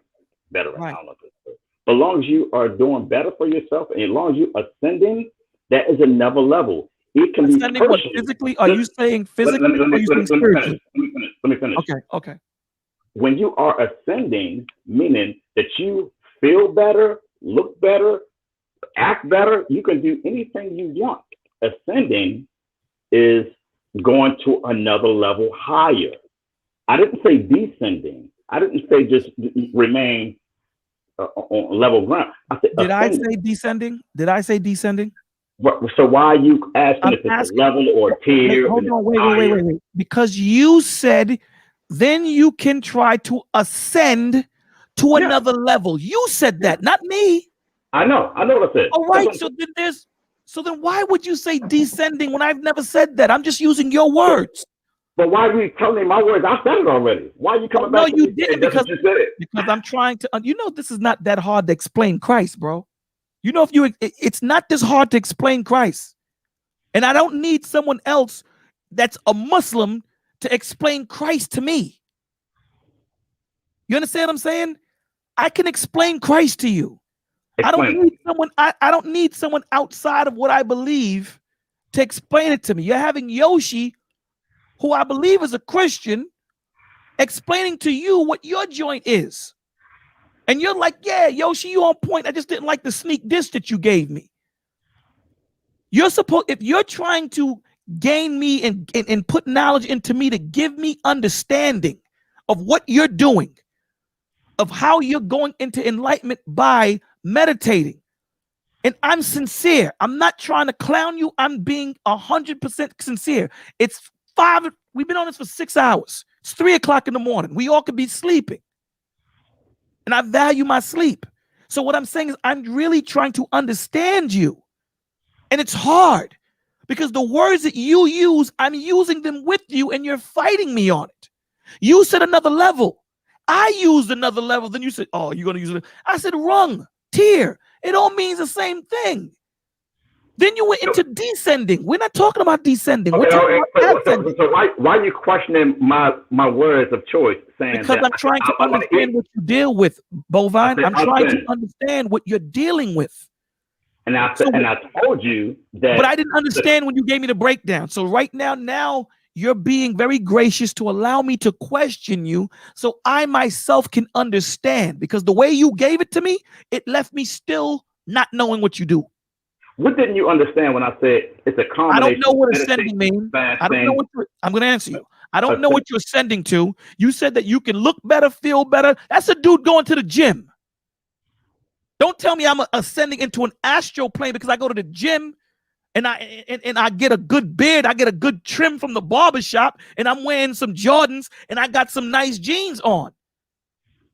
That's a physical thing, my G. That ain't helping your spirit or your character. You said anything about physical though. You said that. You said a person can look good, feel good. Then you said, feel good about themselves. You said that. Did you not say that? Initially, Bolo, I said it's within. You have to ascend within. It's not about outside. I don't care whatever outside. That doesn't matter. How do I ascend within? How do I ascend within? So now you asked me the question again, like you didn't hear the first answer. You said by meditating, right? That's how you ascend within, right? So let's backtrack. My question is this. For me to know that there's another level that I can ascend to, I have to have some idea of what I need to do or how I need to do to get to that next level. Would that make sense? Would that be fair? Ask me the question. You said what? I said for one to say that there's another level to ascend to, that means go up. For one to say that there's another level, that means I should have some type of criteria or some idea of what I need to accomplish to get to that next level. Does that make sense? Is that a fair question? No. Okay. That's not a fair question because you don't know the next tier. You don't know the next level. You're just trying to get better than what you are now. That's ascending. It's like once you reach this level of meditation and once you fast, for instance, here's a quick analogy. If you say, I'm gonna go and cleanse my body for a second. I'm gonna cleanse my body for a week. If you cleanse your body for like 3 days, no food, just water, ascending would be, I can go for a week now. I can go for 2 weeks now. Now you're to fasting. If you fast for 30 days, 40 days, and 40 nights or so, if you can go beyond that, that's ascending. You don't know what it is until you get there. You have to get to the next level. So you have no clue what the next level is until you're there. You don't have a clue either. Don't tell me I don't have a clue about God. I'm talking about you. You said what? About God? I said, don't tell me that I don't have an idea. I have a book. I have a ledger. I have something I can refer to. You freestyling. You doing what I do when I play the Craig Mack beat. Oh my gosh. You have no, what I'm saying to you is if a woman came to you and said, teach me what you do. Is there some type of pamphlet? Is there something? There's nothing written. You freestyling right now. You don't even know how to get to the next level. You said you don't know when you're at the next level. Did you not just say that? You know what? She'll be a sheep. She'll just follow my lead. She don't have to know. She don't ask me questions. I don't answer questions. So she can't ask you. So in other words, you're saying to this woman who's supposed to submit to Bovine, who's supposed to submit her life to you willingly. Well, go ahead. That's a different discussion, but go ahead. I'm asking you, okay, do you have a woman? Go ahead. Let me follows you, right? She follows you, correct? Yeah. Okay. Okay, let me just say it like this. I'm the shepherd. She's the sheep. Okay. She don't have to know where the hell she's going. Once I pop the gate, she's going in. So if she asked you where we were going, would you answer her? There's no room for questions. So she can't even ask you. She can't even say Bovine. Why ask? What you need to know for? She's gonna follow anyway. What's the point of questioning? She's gonna go anyway. What is your joint? Did he leave? Oh no, he's still here. What is your joint called? What is it called? It's just called meditation. What is it called? I'm saying, what is your thing called? Like, is it called just meditating and you just ascend and go wherever? What is it called? All right. I think it's a little pop shot, but what we talked about, in the chat, we were talking about cleansing, fasting, meditation. And I said that's a combination of 3. Okay. Right. What's the when you get to the level of meditation, right? Food doesn't matter. Your prayer doesn't matter. Nothing matters. God doesn't matter, because when you get to that level, you are alone You can refer back to the text, what I said before. Listen, what I'm saying to you is, so now what I'm getting is your woman follows you. Your woman can't ask you no questions because God doesn't lead us blindly. He doesn't lead me blindly. The Lord tells me, this is what you're going to do. This is what you have to do. Follow these steps. Have this type of heart. Have this type of character. Have this type of integrity. Move this way. Love your brothers. Do this, do that. And this is where you end up. He gives me a blueprint. You don't have a blueprint. You have no blueprint. Because what you're saying right now is you're saying, I don't even know when I get to that next level. I don't know what the next level is until I get there. It's more of a learn as you go, obviously. Is that what it is, Bovine? No, but who just said that? That was Yoshi. That was Yoshi. Look, what'd you say, Yoshi? He said it's more of a learn as you go thing. You go. Because, yeah, I mean, I know you said you have 15 years of Kung Fu experience, and I'm going to keep going back to that. But a lot of Kung Fu masters, they would lead you on your path. But for you to get to your destiny, or for you to get to where you got to go, you have to discover that on your own. They can only take you so far. So it's more of a learn as you go. So it's something like Dragon Ball Z. I appreciate that, Yoshi. That was a good one. In a sense, yeah. So something like Dragon. So what? Now you starting to talk about Super Saiyan levels. Yeah, that's what I'm. You know what's blowing my mind, bro? What's blowing my mind? This is what's blowing my brain.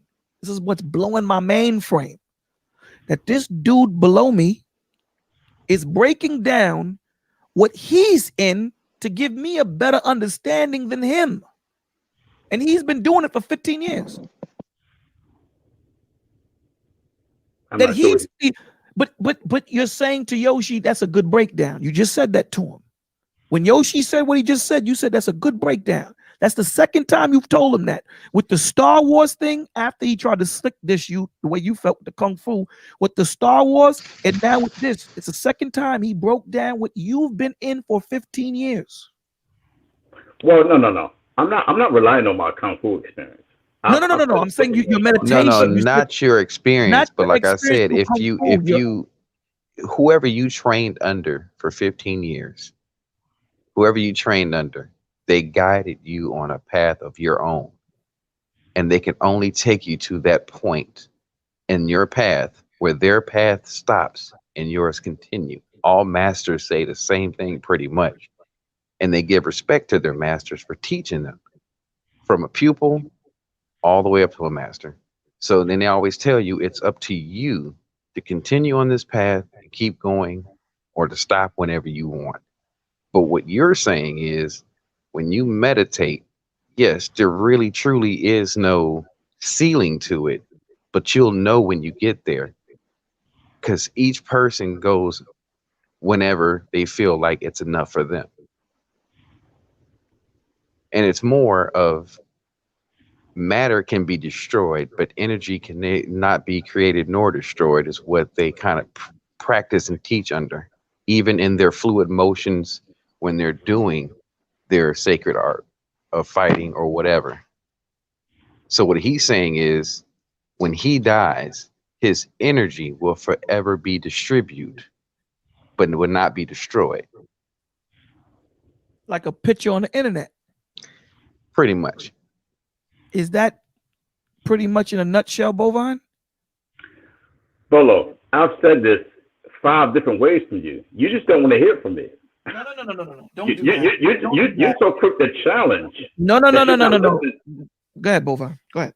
I said you're so quick to challenge, but I've said this in 5 different ways, and I keep trying to come around to you just because I respect your views. No. I listen, and I respect what you're saying. Now let me say this. Let me say this. I said it 5 different ways, 5 different times. You're not listening. See, the reason why I'm not questioning Yoshi is because he doesn't do what you do. What does he do? No. What do we do? Okay, listen to what I'm saying to you. If Yoshi would have came to me, like you see that breakdown Yoshi just gave me? If I was to question that, I'd tear him apart. But that's not what he's jacking. That's what you're jacking. He's giving your breakdown. If Yoshi came to I gave me my own and breakdown. I'm just okay. He's breaking down what he interprets you're saying. Is that better? No. I broke it down for you already. Oh, right. No, but you're saying to me that I'm trying. Well, listen, if anyone knows on this platform, I'm one of the most. I do my best not to critique people. I do my best not to, and I'm not critiquing you now. I'm not judging you now. Oh, look, I understand that. I've been on the platform with you before. We got that. We was on TLA. Okay. So I'm really trying to understand how you figure out when you're on that next level, but you're saying you don't know you're on that next level until you get there. Cool. So well, no, now, no. See, you twisting the words up, Bolo. Okay, you did not say that? I didn't say I don't know what level I'm on until I get there, because I don't see a cap. It's like the stock market, right? No. Listen. I'm not telling you that your next level is the top level. That's not what I'm saying. Well, you keep asking me who's the higher power. No. I asked you that. I asked you who lets you in to the next level. You said there is no who or whatever. So I said, okay, so now I'm going to change my line of questioning. Yeah. So you said that. I asked, when do you know you're at that next level? You said you don't know until you get there. That's what you said. So no. And then once you get there, once you think you're there, there's another level.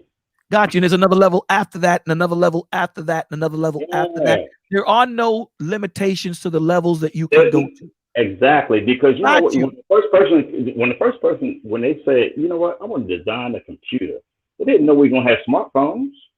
There's no cap on that. All right, but you know what, that's it. But you know I'm not stuck on stupid on that. You know that, right? You know I always knew that there were different levels and different tiers, but you don't want me to say tier because for some reason you don't like that word, so I'm going to use level. I already know you said that from the beginning that there's different levels. There's an unlimited amount of levels that you can go to. You're trying to get to the top like anybody else in anything they do. They would try to get to the top of whatever they try to do. I didn't say I was trying to get to the top. What'd you say? I'm trying to ascend to the next level. I don't have a top. I don't know the top. Oh, okay. There's no top. I have to ask the question now. All right, go for it. Why? Why what? Why would you do that? Do what? Ascend to the next level. Just to, what's the benefit? The benefit is just a challenge for yourself. It's just a challenge. But there has to be an end game. There has to be something that you're striving for. There has to be something that's pushing you to keep going through these different lanes, planes of existence. There's something within you that you're searching for to get to those different planes of ascension. So there has to be an end game. Right. There's something that you're striving for. It's something you're trying to grasp. Exactly. Okay. So if I'm trying to grasp the next level up, because I want to ascend. I want to ascend. I want to. But why? Why do you want to do that? Are you trying to find out what is the purpose of life? What is beyond the world or the space that this small marble is in? Are you trying to? Okay. Let me answer this one. I can simplify this one. So if I'm a battery, I want to charge my battery to the fullest. I don't know what the top is. I'm not going to stop at mid level. I want to keep going because once. So you don't want to charge yourself. You want to keep supercharging yourself. I want my energy to be transferred to my loved ones, my family around me. I want it to be transferred, but I want it to be the highest level of energy that I come out. What's that? So you want to be conscious to a certain plane of existence to where you'll be the all-knowing. Even though your physical matter, your body has already been decomposed and everything, you want your spiritual mind or your spiritual energy to just keep going and keep going and keep going.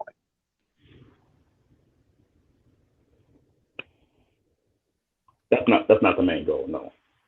What's the main goal? What is your main goal? To be the best you can, to live your life at the highest frequency that you can. Like Lucy. Like Lucy. Oh my gosh, there we go. We got Lucy. We got Yoda. No. You ever seen the movie Lucy? When she elevated to that level to where she just disappeared? Exactly. Bolo, stop. But no, no, no, I'm no, no. trying to listen. He's You trying to keep grasp thinking it. I'm trying to grasp what you're saying, and the only thing that I can Wait, do. I have a question. I have a question for you guys. I have a question.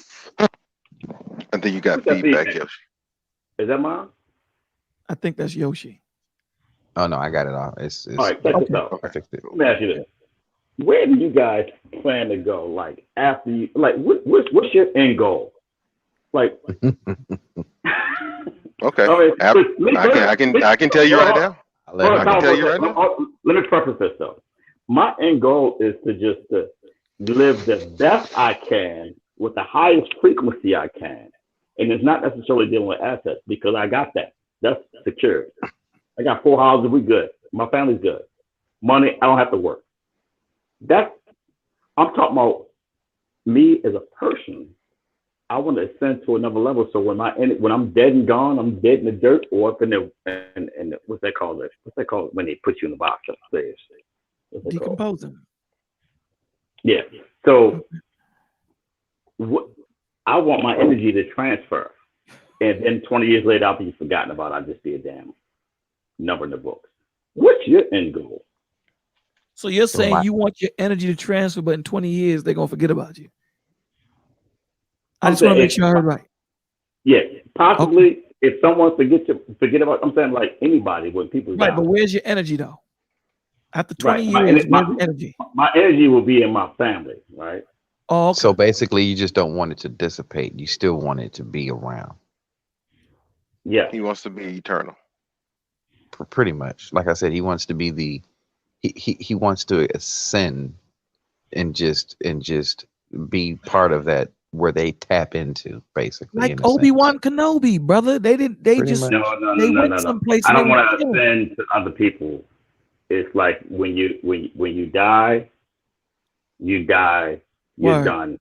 That's a wrap. No, but Obi-Wan Kenobi didn't die, brother. He ascended. Remember what he told Darth Vader? Why you keep comparing me to Obi-Wan? And I'm You told me Obi-Wan. I'm gonna tell you my name is Obi-Wan. Do that because what you breaking down sound like Star Wars, my G. Yeah. What you breaking down to us right now sounds like, you know what I'm saying? I need to that's go find Senator Palpatine.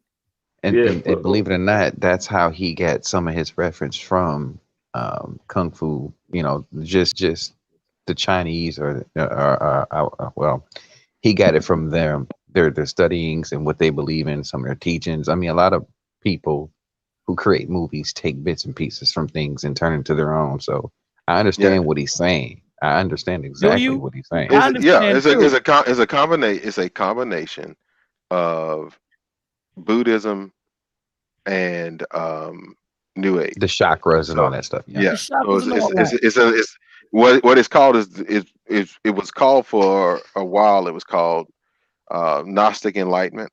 Another portion was just called the Great Enlightenment. And it's about that. It's about the ascending to that you are more than the sum of your flesh, and that you can ascend. And as you ascend, you continue to get greater and greater knowledge and all that stuff. Yeah, exactly. To seek wisdom throughout the universe, basically to tap into You gonna float around like a ghost? So you gonna float around like a ghost? No, it's not. It's not your floating. So then what you doing? It's just your energy. It's what you would call your spirit, basically. But no one can see it. No, but people can feel it. You know. But why? Let me say it to you like this. Let me say it to you like this, because when I'm trying to gain some understanding, but y'all not giving it to me. Let me say it like this. Let me ask you like this. Okay? Because I'm trying to understand, man. I ain't trying. Check it. I want some understanding. Yeah.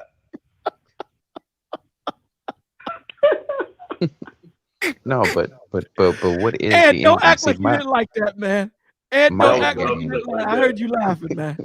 My end game is, and this that was is Yoshi. I don't know, Bolo. You seem to be more. I mean, I know what I want, but you might be able to break it down for me a little better. But me personally, I'm afraid of living, but not afraid of dying, and I can actually kind of sum that up if you want me to. It's more like there's more hurt in the world. There's more pain in the world. But when you're dead, you feel none of that. Everything is just gone. My end game is to try to get through this life the best as I can and to end up at another place of existence beyond this world where I have no fear, no worry, no nothing. What place is that, my G? To stand in front of my Father and his Son. Okay. There's the end game, Boofer. You want to question him on that? No, I don't have that. Look, but do you see there's no way to question that because he gave you all the answers. Now his part of saying that he's afraid, he's not afraid to die, but he's afraid to live. That was his personal thing. But when he talks about after, when he talks about the next level, God forbid he passes, his end game is to stand in front of his Father and Lord and Savior and be judged. That's so the ultimate goal. You're gonna be judged. Say it again. No, not when you die. You're gonna be judged. No. You just said when you die, you're gonna be judged by the Lord. Ultimately, there's a lot of stuff missed. There's a lot of things that's missed in between that. He just gave you the quick breakdown to it. Mm-hmm. He gave you a quick breakdown. For his, I still don't know what the next level of what you're talking about is. You just want to float around the earth or the universe, or your energy is in the universe so you can be remembered. And I don't understand that. There's no, and the point that I'm trying to make is the problem that we have here. Okay, let me say this to you.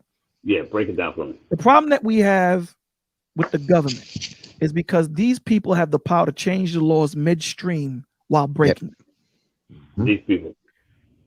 To fit their narrative. The government, the people that run the earth, they have the power to change the law midstream as they break them. They'll put people in jail for smoking weed and then make it legal and then make billions off of it, but yet keep those people that are smoking weed in jail for 20 years. They'll tell you that Pluto ain't a planet, and then they'll figure out, Pluto is a planet, then they'll figure out Pluto ain't a planet. But if I fail that test where I got 90, they're not going to retrogress and give me 100. So they're making rules and breaking them. It's kind of sort of what you're saying, because there's nothing concrete in what you're saying. There's nothing that I can hold and say, I can't hold nothing against you because I have nothing. Everything that you're saying is tangible. It's like a puff of smoke. See, with everything I said? Yes. Because there's nothing that I can reference to say whether you're right or wrong. If I ask you what book did you learn what you learned, your answer is going to be what? Whoa. You asked me. I said, if I ask you what book. You made a statement. No, first of all, you made a statement that said nothing I said is right or wrong. No, I said nothing you said is tangible, is what I said. Tangible. What I mean by tangible is. Put your hands on it. Okay. Concrete evidence. So if I ask you what book you learned this from. Why do I need a book to learn from? Why do I need a book? But that's my point. See, I can freestyle it all day with you. Okay, let's freestyle. Why do I need a book? That's my point. That's exactly my point right there. Because when you go to do your taxes, right? You ain't gonna go. He's gonna say, "Let me see your books." You ain't gonna sit there and say, "Well, why do I need books?" Because, dude, I need something tangible that I can weigh against and say, "This is here and that's there." With you right now, if you tomorrow find something different, it will change your whole lifestyle. I'm not saying it will, but I'm saying that you can freestyle. This is why you're saying that your woman can't. Whoa. You talking about books and tangibles and taxes. I don't worry about that. Okay, so I'll keep it. Okay, I'll consolidate. I consolidate it. What book did you learn what you're kicking right now? What book did you learn it from? What do you mean what book? I never said about a book. Okay, so you never learned it. So you never learned it from a book. If your son came to you and said, Pops, can you teach me what you're doing? What would you tell him? I won't tell him anything. I show him. What would you show me? Let's say I'm your son. I'm asking you, teach me. I have a son. My son is 20 years old. All right, but I'm asking you to show me how to get to where you're going or where you're at. How do I do that? You just follow my lead. What you talking about? You don't need a book. Okay, can I ask you? Okay, can I ask you questions on the way while I'm following your lead? Go for it. No, I'm asking you. I'm not saying literally. I'm asking you. Can I? Ask you questions. I'm gonna show you. Why you need to ask questions? Because I'm showing you. Because maybe I want some clarity on what you're showing me. Has anybody ever showed you something? That deems me as a wrong teacher, a wrong shepherd, a wrong Lord. Okay. Let me ask you a question. Yoshi, let me just say this and I'll let you rock. Yoshi, let me just say this.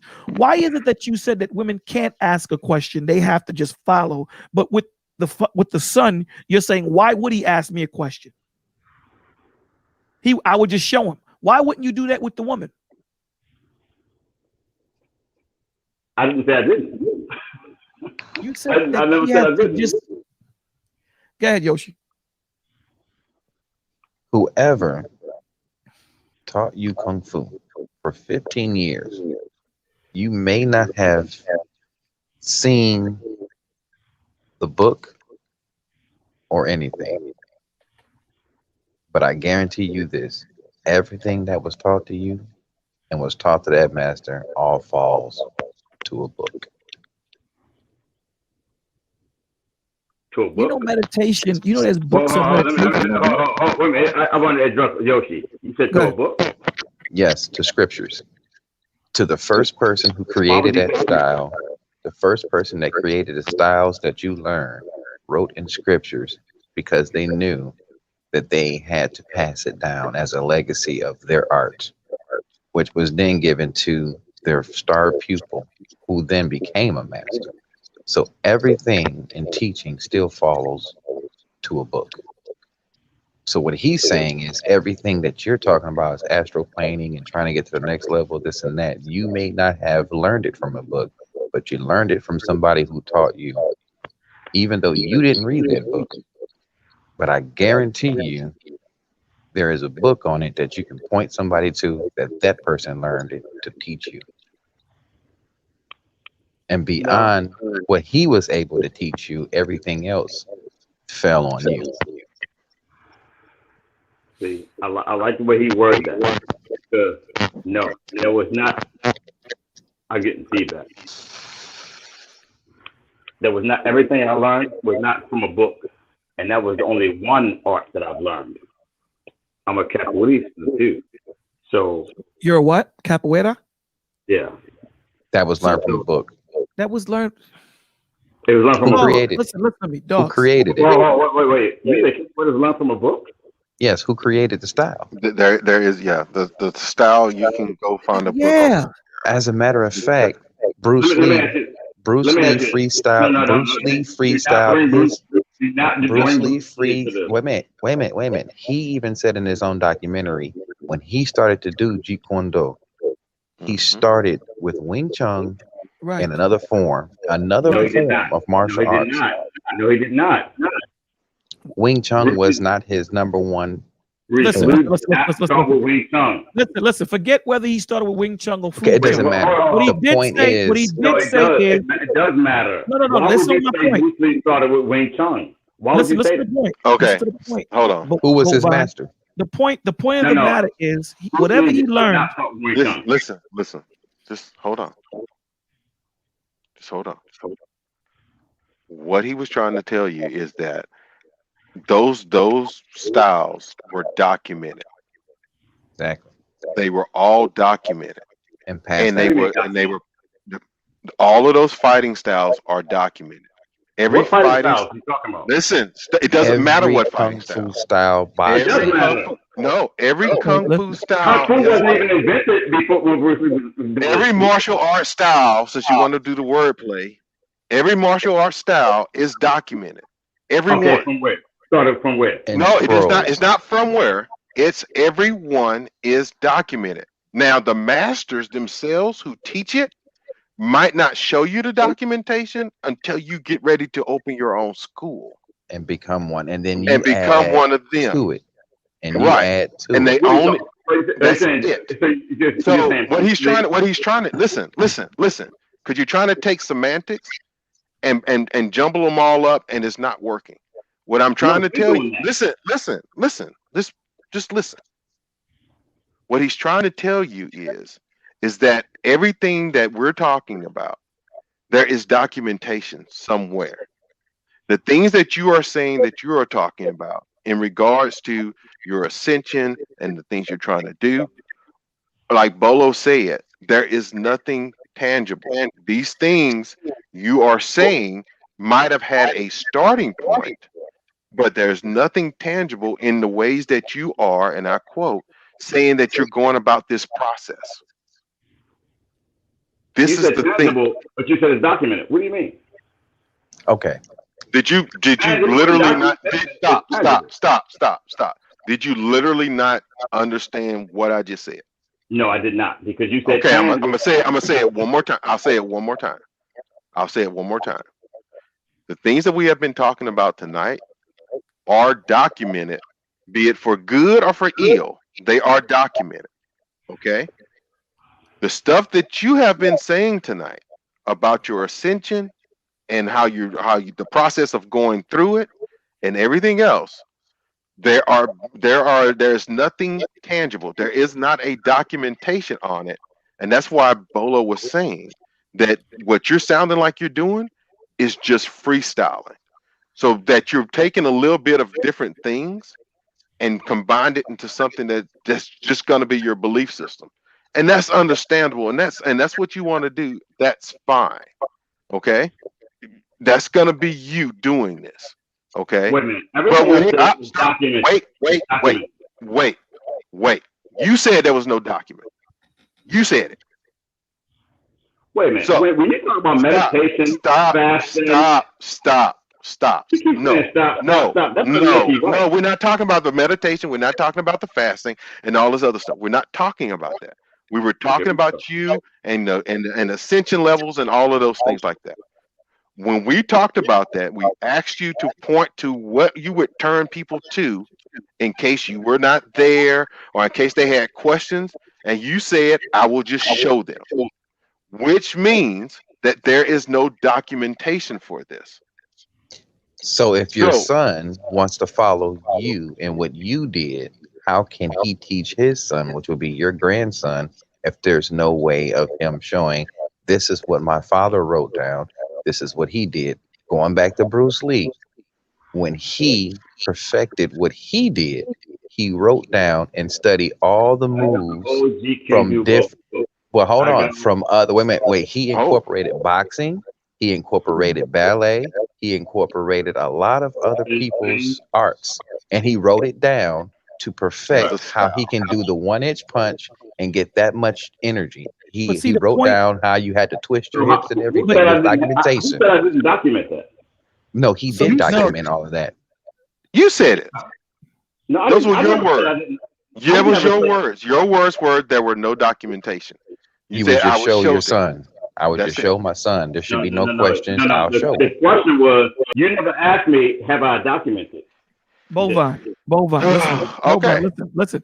Bovine, Bovine, check this out. Let's be clear though. You never asked me, did I write this down? Did I put it in a safe box? He did. Bovine, I'd rather you say that you didn't hear me say that than to say that. I'd rather you say that you didn't hear me say that than for you to say that I didn't say it. Say you didn't hear me. Then I take yeah, I totally didn't hear you. Because okay, cool. All right, cool. Even though I did ask you about 18 times, where is it written? I asked you. Where is it written? You said it's not written. I asked you a few times. You were talking biblical though. No. We wasn't talking about the Bible. We was never biblical though. No, I'm not. No, I already said I know what I am, brother. We're not talking about me. When you said, I said, listen, you can critique what I am because you know what I am. Right now, I'm at a disadvantage because I don't know what you are. So that's why I was asking you the questions, because I'm trying to gain clarity to what you do. You dig what I'm saying? So I don't want to mischaracterize what you do. So I'm asking you these questions, and I'm really trying to compartmentalize them and trying to put you in a corner so I can, for me, myself, I can gain clarity. That's what I'm trying to do, period, for me. You understand? So when I asked you about your son, because I said, I used me, and you said, I have a son. I said, but let's use me. I want to know what you do. What book are you going to reference me to? You said, I'm not going to use a book. I'm going to show him. That's what you said. That was your response to me asking you, what book will you show him? Your response was, I'm going to show him. I said, what do you mean? So can he ask you a question? He said, why would he have to ask a question? I'm showing him. So you've never been shown something and you still didn't have a question? Because there's sometimes people show me something and I have a question. Why are you doing that? Is there a better way of doing that? There are questions. You're saying that there are no questions. He's just going to tap in. Now, no. Bruce Lee's reasoning for doing what he did is because he didn't want to be typecast when it came to martial arts. He didn't want to be typecast because when you do a certain style, you move a certain way. When you move a certain way, you can be, they can get you or they can counteract whatever. So he just said, I wanted to be fluid. I wanted to become whatever situation I was in. I wanted to be able to be malleable. He wanted to be fluid like water. Like water, period. Those were his words. Those were his words. End quote. So that's why I said to you, what you're saying is like a puff of smoke, meaning it's not tangible. I can't grab it. That was my whole soliloquy. Now you're saying that it's written down, so you have it written down? Wait. I was basically saying the same thing Bruce Lee was saying. I'm asking you, do you have what you do written down? That's a different question. You didn't ask me this before. I'm asking you that now.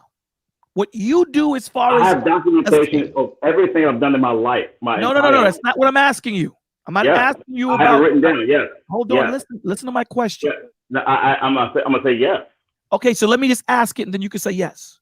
My question to you is, when you're talking about your meditation and the processes that you are going through to ascend to the next level, you have those things written down? Yeah. Do you see the problem? No. Tell me the problem. Let me tell you what the problem is. Thank you. I was going to end this at 5-hour mark. We're an hour and 30 minutes over that. An hour and 30 minutes over that. I've asked you 30 different times, and I'm exaggerating when I say 30. No. I've asked you many different times, do you have this written down? Where did you learn this from? What book do you have that we can reference to? And you said there is none. You said there is no book. There is none. You made that plain as day. There is none. And I told you, I got a book. I can refer to the Bible. You know that. You know about Christianity. Everyone on the planet do. Some form of it. Because I don't jack being a Christian. But we deal with the scriptures regardless. So if that's going to push the conversation, then let's deal with it. I accept Christ as my Lord and Savior. That's a totally different conversation. No. I'm telling you. Ask me this 30 times. I'm telling you about me. Ask me that. I'm telling you about me right now, my brother. Right, but you also trying to tell me about me. What I said. No, I'm saying to you that I asked you. Did I not ask you 4 or 5 times what do you refer to when it comes to your meditation? I told you I don't refer to a book. Right. So how do you? Now we back to one. I don't refer to a book. One. We're back to square. So okay. So but you're leaving a book for your son to refer to. He doesn't have to refer to it though. He has to find it within himself though. The book can tell you anything. Do you write down your breathing methods to get to the level or however it is that you get to? Do you write down? Did you write down when you're fasting? Do you write down what you do for fasting? I Do do. you write down how do you cleanse your body for him to understand so he can also reach the same level or higher than you? Did you write No. down a guidebook for him? So if you show him, eventually he wants to give it to who? Your grandson, which means he's going to write a book. He's going to write down exactly what you taught him so it can stay in the family and to be perfected. He's also going to add his own spin to it, what he learned to get higher than you. So everything, no matter what's before or after, it still leads to a book. A book. Everybody puts out to a book. I understand that. Everything. Listen, brother. Now let me ask you this. Bolo. Let me ask you this. Yes. Bolo, let me ask you a question. Yes. Can you go to your great grandfather's book and pull some knowledge from the book? Yes. If he wrote a book, yes. No, I say, can you go back to your great grandfather's book? I just said to you, if he wrote a book about his life, I'm going to answer you, brother. If he wrote a book about his life and his experiences on the earth and his thing, That's what not was the the question. question? The question is that, can you go to your great grandfather's book and pull some knowledge from it? I'm going to answer you. Can I answer you? Yes. If my great grandfather wrote a book, And when you start to answer with if, I don't know. My grandfather didn't write a book, my G. So I have to answer you in hypothetical. So He didn't now write a book. somebody else's book. Say it again. So now you're going to someone else's book. No. Yeah, I'm going according to inspired men by God. Yeah. See, you're your own God. So if someone chokes you to death, they were stronger than you. Or they just caught me sleeping. Say it again. Or she could have been 120 pounds. Doesn't matter. What are you talking about? What you See, just that's said. what happens. See, that's what happens when you claim to be that dude. When you claim to be your own power. When you claim to be, what you just say? that's what happens when you claim to be that dude. When you claim to say, I'm the power, it starts with me and then I ascend to wherever. Then I ascend. When you claim to be the power, I can read your thing again. I can read it if you said the power starts within me. Yeah, I'm not right. I'm not going to tell you that. I'm not going to tell you that. I'm not going to say that. I'm not going to tell you the powers within me. I'm going to tell you the powers within my Lord and Savior, who then lives in me to give me power. That's what I would tell you. That would be my answer. So Jesus gives the power. Say it again. Jesus gives you the power. Yes. Okay, there we go. Right. Who gives you the power? You. Yeah. So, and I've been asking you a question about your power within you, and it took you an hour and a half and the help of Yoshi. No, it did not. I told you that in the chat. What you talking about? Did you not say? Listen, let me explain something to you. Anybody that comes on this platform, right? Or any platform that I go on, because you said that you and I were on the TLA. Any platform that I go on, I can explain Christ, you know. There is no, now you may not believe me. You may not kick what I kick. But at the end of the day, you won't be confused. You may say he's crazy. You may say such and such, but you won't be confused. A good teacher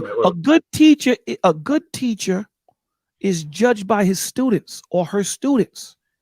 How good are your students? That's the definition of what a good teacher is. So if your students suck, guess what? The teacher sucks. Right. That's the point.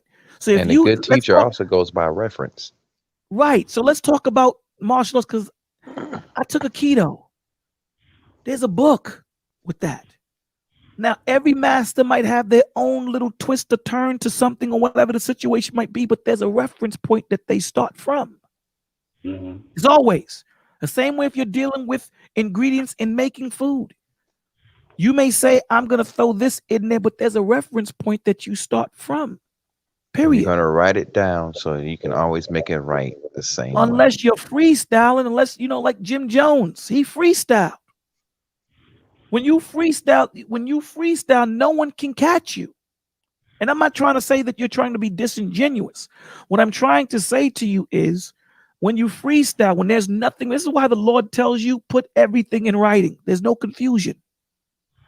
Put everything, and I bet you put everything in writing when you go into those leases. I bet you don't freestyle with them leases like you freestyling with us right now. You make sure you cover every section with your tenants. You make sure. Don't you see that what you're saying? So your woman can't ask no questions. She just got to follow. She's supposed to be your mirror. She's supposed to be your partner. She's supposed to be you. And she can't ask you a question? Of course she can ask me. But you said, I'm okay, a question pertaining to you leading. Where are we going? Can she ask you that? She can ask me. You said no, she can't earlier. No, she can ask me anything she wants. But what would be your response? If I already have it in my mind where we're going, she may not get a response because she's going to go anyway. What's the problem with that? So your woman that you've been with, and I'm just pontificating on you. Go for it. Your woman that you've been with for 15 years, 20 years. Y'all been rocking, thick and thin, up and down.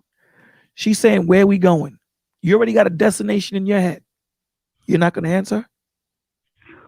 15 years, 5 years. Rocking together. That's your wife. Yeah, y'all been rocking. Y'all got, you know what I'm saying? She's going to ride. She doesn't have to ask any questions because you know how I get down.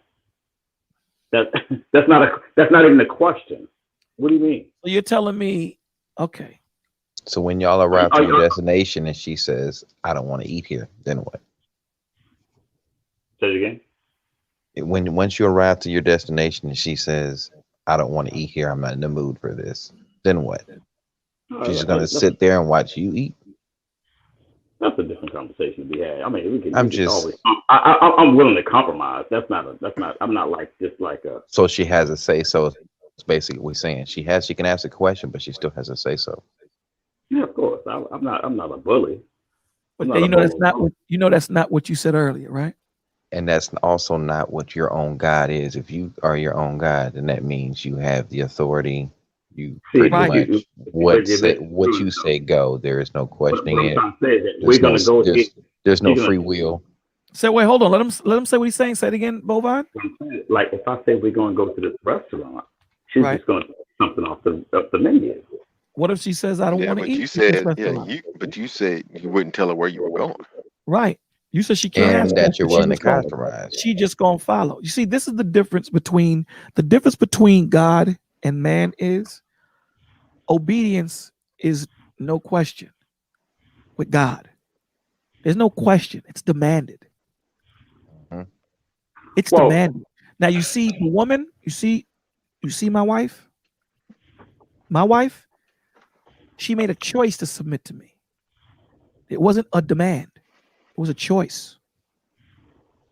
It was a choice. Well, I didn't demand. I wouldn't demand her to order something off the menu. Look, you're gonna eat here regardless. No, but what you said was what you said was if your wife asks where you were going, you said I wouldn't give her. I have my own destination in mind. I wouldn't give her an answer. That's it. She'll follow. She gonna follow. So now you get to the destination. Yoshi said, "Well, what if you get to the destination?" She said, "I'm not going to eat here. Or I don't want to eat here." You go. You're going to force her to eat there or watch you eat. You said, "Oh no, I'll compromise." Where does the compromise come in if she never knew the destination? Just a feedback. You said if she does not want to eat there. She said that if you get to the restaurant and she does not want to eat at that restaurant, you said that there would be a compromise. He said, why wasn't there a compromise from the beginning? That's what I was going to say, though. Like it would have been the compromise before.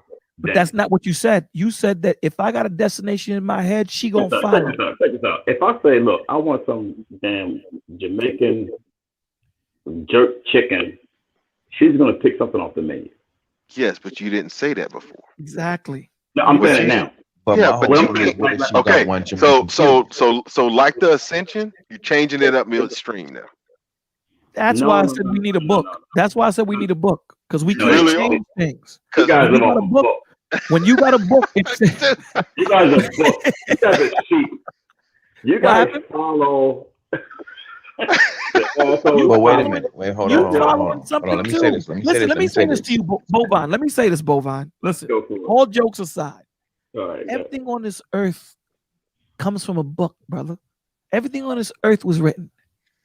There's nothing on this earth that you do, you read, you wear, that did not come from it being written down. I got that. Bolo, have you ever been isolated? Have you ever been in a room by yourself?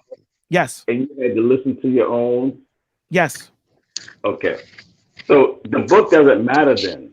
God doesn't matter then. The shepherd, the sheep, nobody matters when you're alone. What do you mean no one matters? No, you know what? Nobody matters. Here's Is the that why problem. you mad at God? Here's the problem with your breakdown. You know why? You call You God know all why? you want. Listen, here's the problem with your Call breakdown. God You all know you why? want. I'm talking Do about you know when you why the book? Listen, do you know why the book doesn't matter anymore? No, tell me. I'll tell you why. Because the book is in me.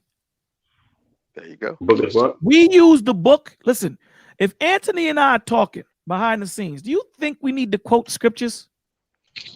Do you think Anthony needs to tell me, yo, Bolo, chapter Jeremiah, this? You don't think him and I can just converse?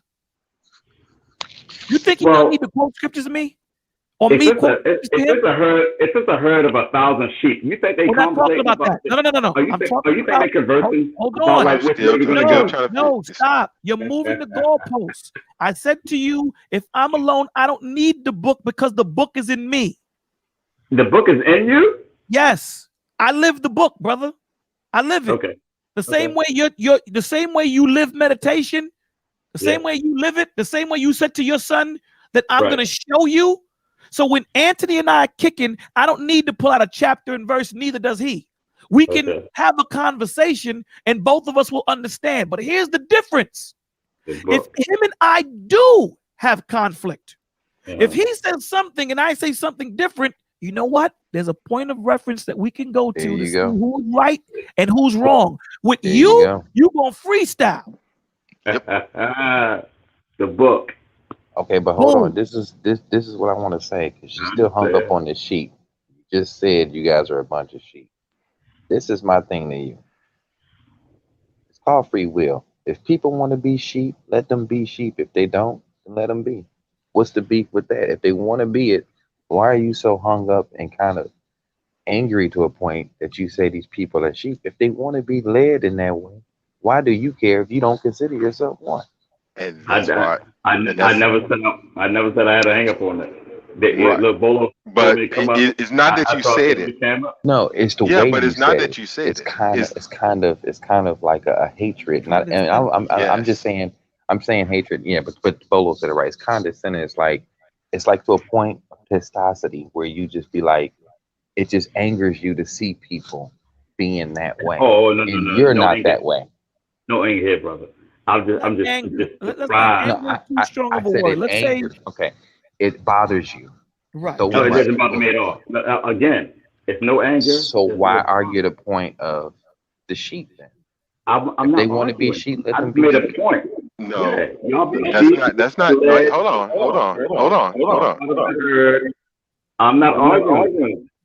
Hold on. It's not the words that you said. It is the way you said it. Oh, so you're offended? No, I'm not offended. No, it's no offense. My point is that you seem to have. Listen, I got a lot of feedback.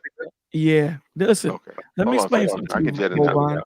There's no offense. You know why there's no offense? Because I'm not offended. I'm not offended in that aspect of because I didn't write the book. So I don't get offended. I do follow it, but I don't get offended by it. There's one man that's going to get offended by it. That's going to be Jesus. It ain't going to be me. He gets offended. Is that better? Yeah. Listen, yeah, he gets offended. That's why he says, if you don't know me, I'm not going to know you. How would you know if Jesus Hold on, listen, because the book says it was written down. Listen to me. Let me say this to you, right? Because this is how I end all conversations with, those that, don't rock with Christ, whatever. This is how I end it. If there is no Jesus, let's just say that there is none, that it stops and starts with me, Yoshi, you, and Anthony. I lived a good life, my G. I lived a good life. I can't complain about it. There's some bumps and bruises, but I lived a good life. You feel me? Yeah. Now, if there is a Jesus, you burn forever, I go to the kingdom. So I'm good either way. So now, if you want to place your bets that way, then my G, someone has to be right, someone has to be wrong. We will see. That's how we got to end the conversation, because the reason why I was talking to you so long, because I was looking for a baseline, something that, like, when you go for a lie detector test, they ask you your name, they ask you your age, and then they ask you a lie because they need a baseline. I haven't found that baseline with you yet. I haven't, because where we started from, you changed. You said at one point, my woman can't ask me no damn questions. You ain't say damn. My woman can't ask me no questions. Wherever I'm going, she's following. I dig that. If that's how you run your crib, do your thing. An hour and a half later, you say, nah, she can ask questions. And again, everyone has the right to change their mind. No, I didn't say she can ask questions. Say it again? I said she can have an opinion. She can have her thoughts. Cool, but that's not how you started. She couldn't say nothing. Now you said you're going to compromise. Oh, no. You twisting it up, Bolo. Come on, you shut up. When I asked you if your woman can ask you a question, you said no, she follows because I lead. Those are your words, bro. Wait a minute. Hold on. I don't back down on my words, though. Don't get it twisted, though. I don't back down on my words. Now you're saying, if I'm going to a seafood spot, she's going to go there and she's going to pick something off the menu. Let's say she don't like it. And she said, look, I'm not in the mood for seafood. Like, I can compromise. So let's say she don't want seafood. Let's say, but that's why Anthony said, see, that's what I'm saying. You got to measure twice and cut once. So before I go, I'm going to say, baby girl, before we go, what do you feel like eating? And she's either going to say, I don't know, you pick. Then cool. See, that's the difference between you and I. Right. You just go. Hey, what do you want to eat? Cool. If she says, what do you want to eat? She could say it and we go. Other than that, I won't ask her, hey, look, let's go. We're going over to the steakhouse. She's going to pick something off the menu. There's no room for discussion there. She's going to pick something. Sounds like that's the difference between you and I. Huh? I said that mentality is kind of like pimpish in a sense. He tells them what they're going to do. I'm not saying it. I said the mentality. It's mentality. No. What I said is that if she says, you know what, I really want some Thai food tonight, I can say, let's go with it. I can pick something off the Thai menu. I'm not going to say, no, we're not eating Thai. We're going to eat some goddamn noodles in here tonight. I'm not going to do that. But if she say, hey, I want some Thai food, I rock with it. But if I say, listen, we're going to go over here and get a vegetarian meal, she's not going to question me and say, I don't want to do it. She's going to roll with me and pick something off the menu. What if she don't want something off the menu? Exactly. What if she don't want nothing out of it? She's going to figure it out. She's going to say, I must pick something off the menu. What if she says, I don't want nothing on the menu? I don't want to eat vegetarian today. I don't want vegetarian today. Okay. So now we're going two different spots then. So what I said, we can compromise. Okay, if you want a steak, I'm gonna go get this vegetarian meal. You're gonna get a steak. We can compromise. I'm not a bully. That's no problem with me. But you know your whole breakdown changed. And it's not just us. Right. Listen, this is what I'm gonna say to you. When you're in dung, everything smells like it. Right. And listen, I'm not going to tell you that I've never changed a thought process that I thought I was right in. I'm not going to say that. When you first read the scriptures and you hear women are not supposed to teach in the church and all that stuff, that'll give a man the power to say, you know what, I'm going to tell my woman to shut up. That would give a man that. Hold on, brother. Do you believe that women should preach in the church? Yeah. They can testify. They can teach other women. They're not supposed to usurp authority over men. Yes. Over men. I got you. Yes. There we go. Right. I should bring that up. Go ahead. Now here's the thing. But Christ comes back and says, husbands, love your wives like I love the church, not like you. Don't love them the way you. Listen to my point. Okay. The church is considered the body, right? The church is who Christ died for. The sheep who you had a problem with. The He church. led the sheep. He provided for the sheep. He defended the sheep. He died for the sheep. He fed the sheep, right?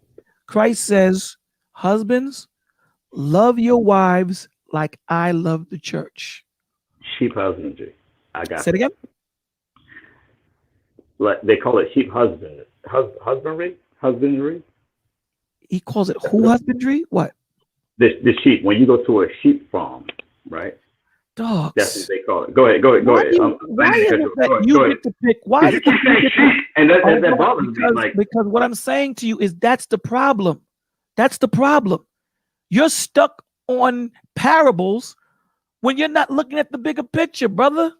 No. The bigger picture is I don't live off parables. The bigger picture. So you don't give examples. That's a parable, my G. And you consider yourself. I don't consider myself a sheep.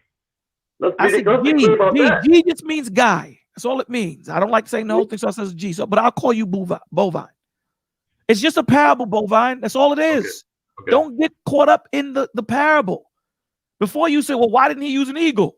So you'd rather an eagle parable than a sheep parable? Does that make you feel better?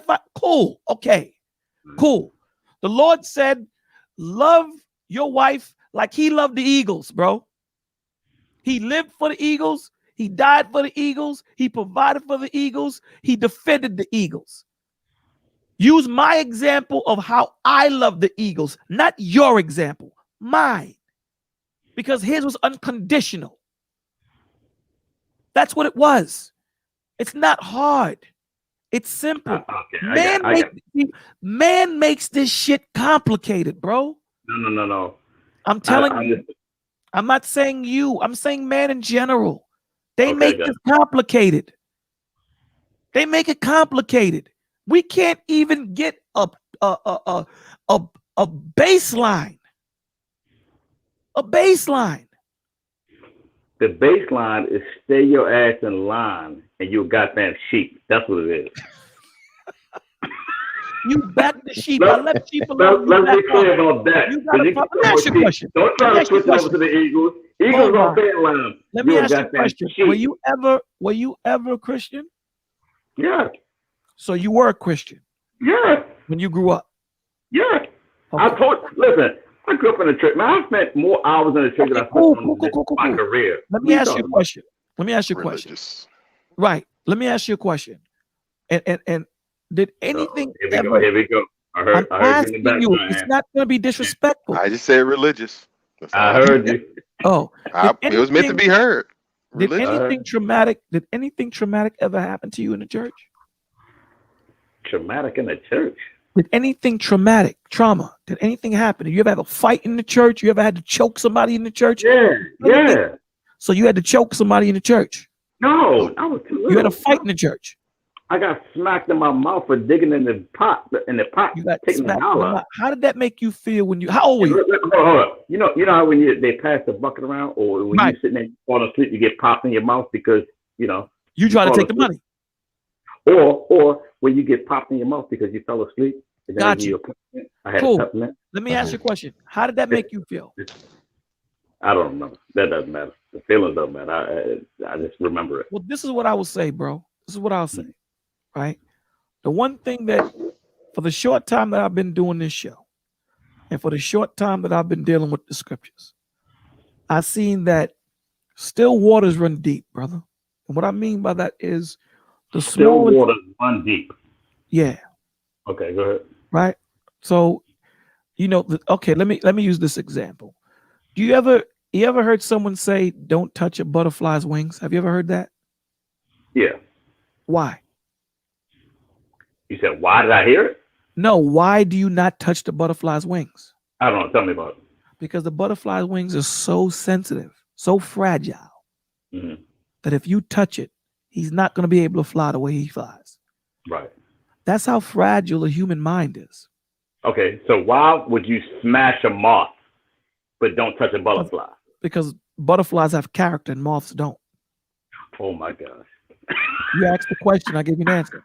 Let me ask you a question. Do you have a dog? You mean to tell me I'm asking you, do you have a dog? Listen. Let's stick to the butterfly moth analogy. I promise you. Dogs. I don't want to go to dogs yet. Listen to me. I don't want to go to dogs yet. Go ahead, Let's stick with the butterflies. Go ahead, go. So the butterflies you cannot touch because they never fly the same. But when you see a moth, you're smashing shit with your foot, hands. Yeah. Why? Because butterflies are beautiful and they have character. I like them. So what about moths? They're not a moth. To me, moths eat your clothing. Butterflies don't. I'm gonna say to you. Wait. I'm gonna answer you. But he said moths eat clothing and butterflies don't. Moths are ugly. Oh my God. They're ugly to me. They're ugly. So you smash an ugly person, but no. Now, how do you jump? You said you want to stay with butterflies. A lot of men smash ugly women. Hold on, Yoshi. You wanted to stay with butterflies, but I wanted to go to the dog. That was a good one. That was a good one right there. No, that wasn't. It wasn't. Let me ask you a question. Do you have a dog? Yeah. All right. You like your dog? Yeah. Have your dog ever took a dump in your crib, like when it was a baby? Yeah. Did you beat it? No. Nah, you understood, right? Yeah. Okay. Has a dog ever pissed on your shoe?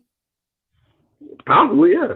Okay, probably pissed on your shoe. Let me ask you a question. If a pig did the same thing, because people have pigs. Yeah. If a pig did the same thing, if a pig doodled in your house, what would you do to that pig? The same thing I do with a dog. What are you talking about? So you would love the pig the same way? A pig is a pig. A dog is a dog. I'm asking you. A butterfly is a butterfly. You treat a butterfly better because a moth is ugly. That's the point. No, I told you it has character. That's just like saying the Labrador is cuter. Brother, this is the reason why you're in what you're in. This is why you're in what you're in. Because when you're in something that has structure, you're held accountable. When you're in something that has structure, you're going to be held to a certain standard. See, what you're in, there is no standard. There is none. There's no accountability or nothing. That's why you can jump and take half of a statement that I made and hold on to that instead of the whole statement. I said to you, butterflies have character. That's why they're allowed to get away with it. That's why a butterfly can land on your arm and you won't do nothing. A moth land on your arm, you're going to kill it. The same thing with a dog. A dog have character. You'll let a dog lick your lips because they have character. A pig do that, you're going to shoot him. Character goes character. Who said I would shoot a pig, though? I didn't say you. I didn't say you. Who would shoot a pig? I did not say you, brother. I'm saying to you that character goes a long way. You're reaching, Bolo. You're reaching. I'm reaching. You're the one without the book. You're the one that wants to go back to the book. You're Don't go back to the book. Huh? You said the butterfly has character, the moth does not. You smash a moth, but this is what happens. This is what happens. This is what happens. This is what happens. Then you go from pig to dog. What's the comparison there? Dude, if you meditate for enlightenment, then you would understand. Forget the pig, forget the dog. I want to know, how do you get to that next level? Like you said. Yes, I do believe in a higher power, but it's within first. Then you can try to ascend to. Then you can try. Okay, you want to go back? Hold on. Let's go back to the butterfly and the moth analogy, though. Okay, cool. What about the butterfly? You will let it go because the butterfly has a purpose, right? What's the purpose of a butterfly? No, I didn't say that. Okay, I said, so why would you not smash the butterfly? Because it has character and it has character and it's beautiful. That's why. So you mean to tell me that the moth does not have character and is not beautiful? No, not to me. No, okay, because you would grasp one second. Shun one away that wasn't. Hold up, Yosh. Listen. Right, you can tell me, does the pig have character and the dog does not? No, the pig doesn't have character. The dog does. You have roaches in your house? Explain it to me first, though. Before I'm asking you, do you have roaches in your house? Before we get to my roaches. No. I'm going to explain it to you because you seem to be stuck. Do you have roaches in your house? I haven't seen a roach in 20 years. Okay, if you had a roach in your house, would you kill it? No, just move. No, I'll move. Because I know it's more to come. It's probably 1,000. Okay. So let's say you didn't have. So let's say you didn't have the finances to move. You have to stay there for 6 months. Mm-hmm. Would you kill the roach? Yes or no? I don't know. I mean, I've killed the moth. I've killed the butterfly. Point. See, at least with me, I'll give you an answer. Whether you like it or not, I'll give you an answer. And he breaks out. I'm hoping that we just lost you. But this, folks, is why the Lord tells you, put everything in writing. This is why. Because cats don't freestyle, and you can't catch him. You can't catch him. There's no point of reference. There's no point of reference. He can say one thing at this point and then freestyle and change it right here.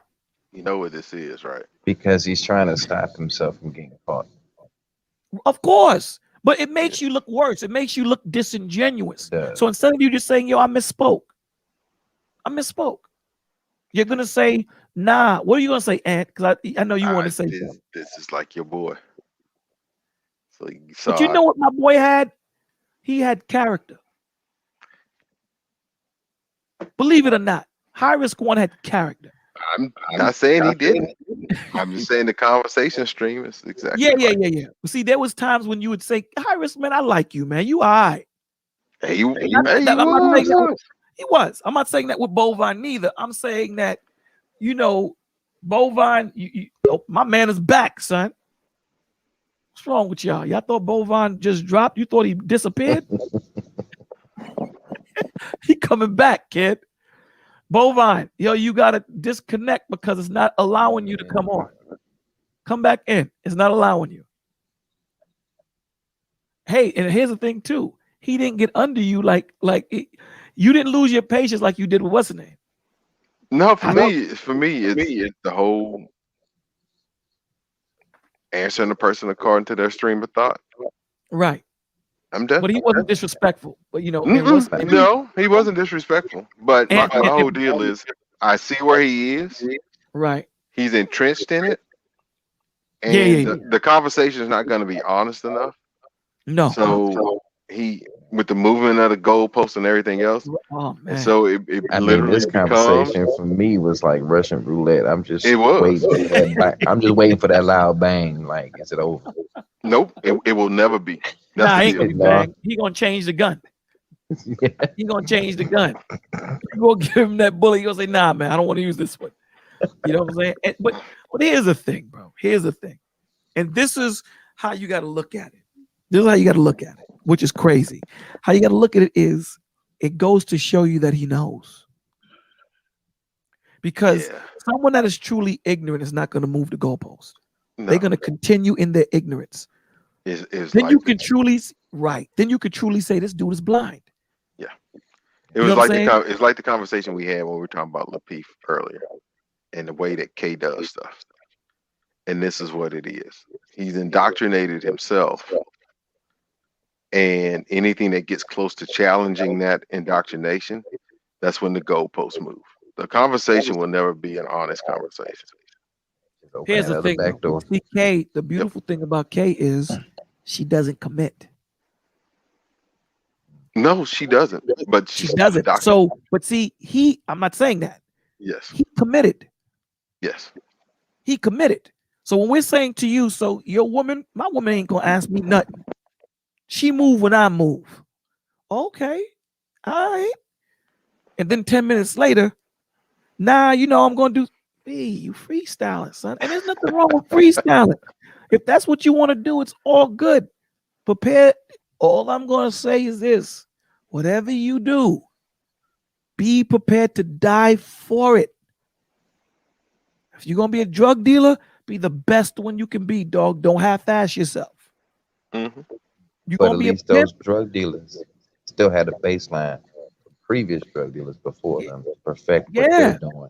When you don't have a baseline of your own, you will never be a master or perfectionist of your craft.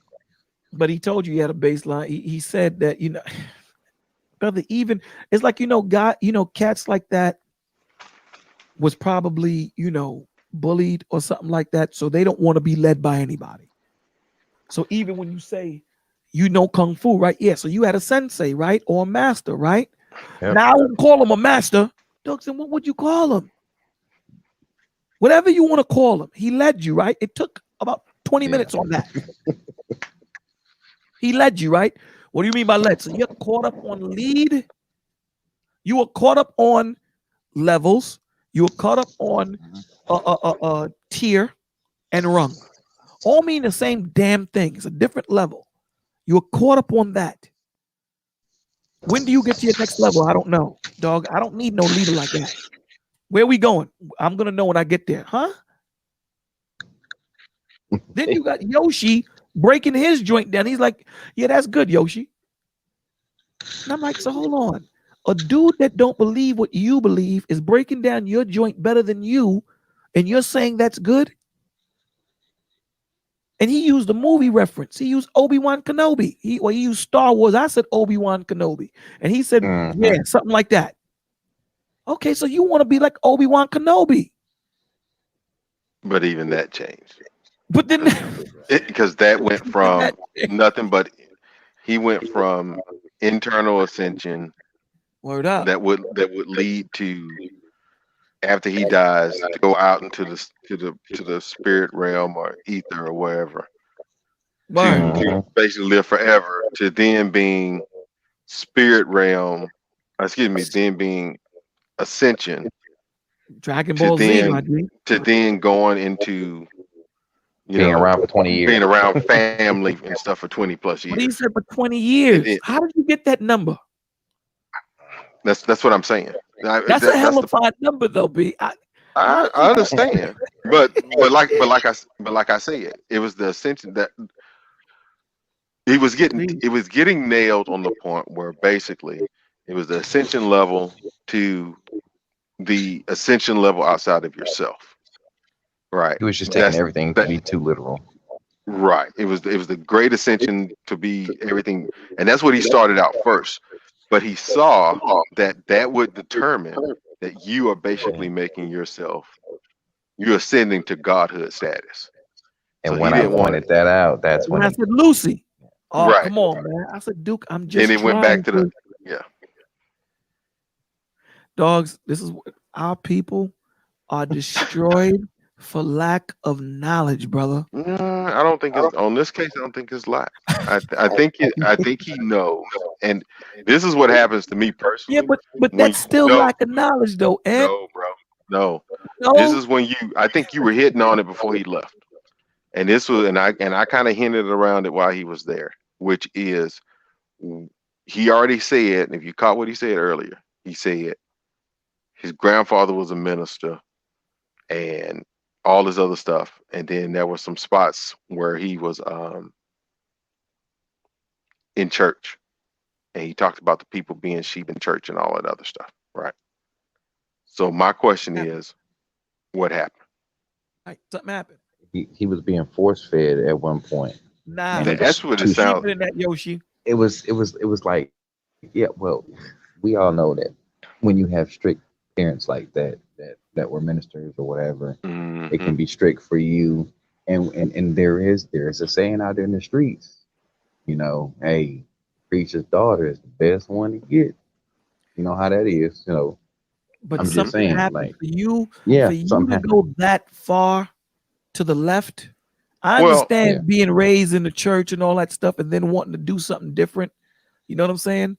But for you to stray and make up your own joint, something had to happen. Well, that's why I say it. Parents that were just like, oh well, that you're gonna be like such and such in this Bible, and then it was just like floggings after that, right? Or exactly. being shoved into a closet, like well, like Joe Jackson in a sense. I believe the church that he went to was very, very legalistic. Yeah, and that's one orthodox.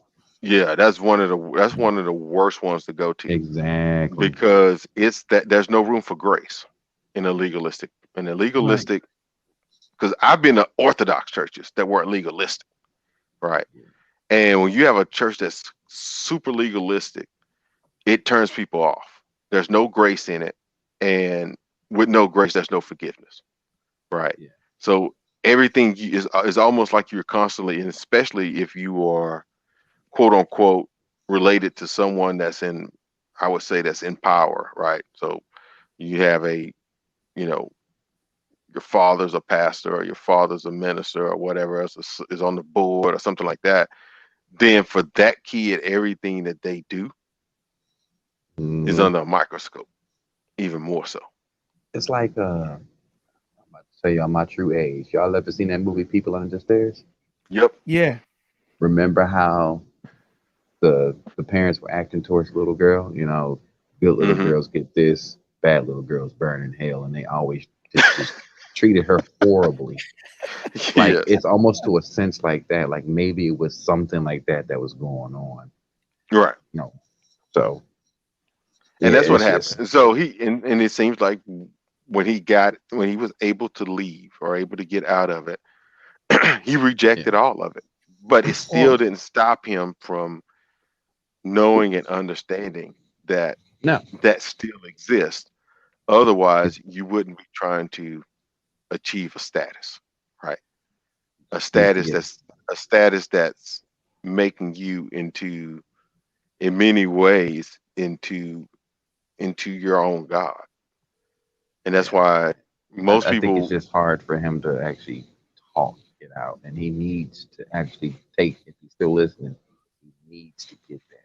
He needs to right, get it out and just if he wants to keep doing what he's doing, but just do it on a cleaner, healthier base. right, because there's nothing, because that's the deal. There's nothing wrong with meditation, and there's nothing wrong with No. fasting. And I mean, at most you should be fast. I mean, at the least you should be fasting is once a month, right? You need to clean out your system. You need to, and I'm not talking about going on cleanse, but fasting helps Yeah, relieve toxins and everything else. yeah. But when you start factoring that in with scripture, and that's why when people ask me about like, well, when do you fast? Well, I fast on times where I know I don't have to do anything. That normally gets me relegated to mostly on the weekends or long holidays, right? Mhm. So that's when I try to do it. And so doing it when you do stuff like that, it puts you in that right, especially when you're doing fasting and then you're meditating on scripture and stuff like that, right? It really and truly puts you in a whole uh, frame of mind. I felt sorry for him. He said I went and fasted and did all this other stuff, and I found out that I was totally alone. Well, that's not good. It blew his That's mind when I told him that Christ was in me and Yeah, you. It because blew it's his like, right. mind. yeah, I don't. Well, where's your book go? Where does my book go? It's in me, my G. Where's Yeah. your book? Mhm. So it all, but that's the difference, and that's what I was saying earlier. It's a difference when it's life, You see and when cat, when it's you see not what life and happened? it's religion and it's Yep. tradition. This is what you get. See, you see how Exactly. scary. They Do you they see how can't Exactly. scary that understand. is when the Lord turns his back and takes and he leaves you in darkness, dog? That Mhm. you'll start when the Lord tells you that I released them to their reprobate mind. The cats are thinking about going into space like Obi-Wan Kenobi, my G. But think about it. When you look at that, when you go read Romans 1 and you read 18 through 32,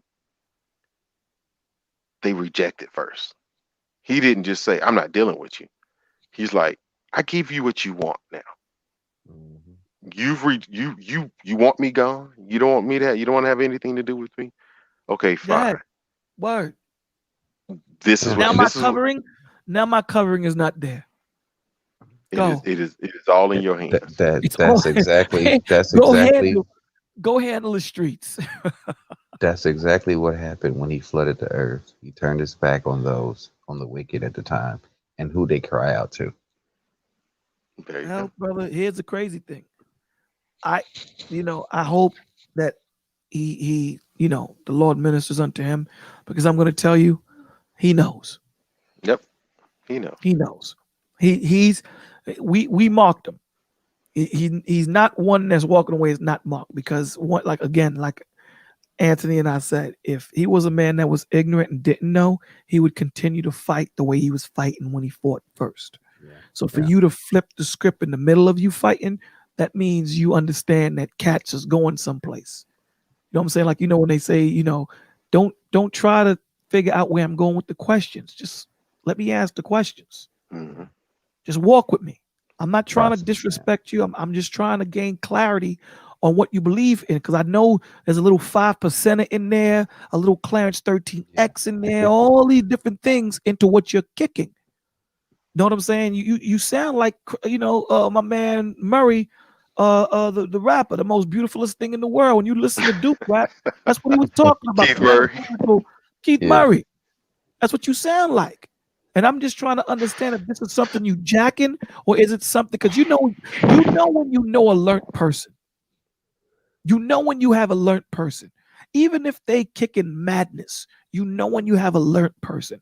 When you have a cat that's just freestyling and moving up and down and they have no direction, they're like, all right, bro.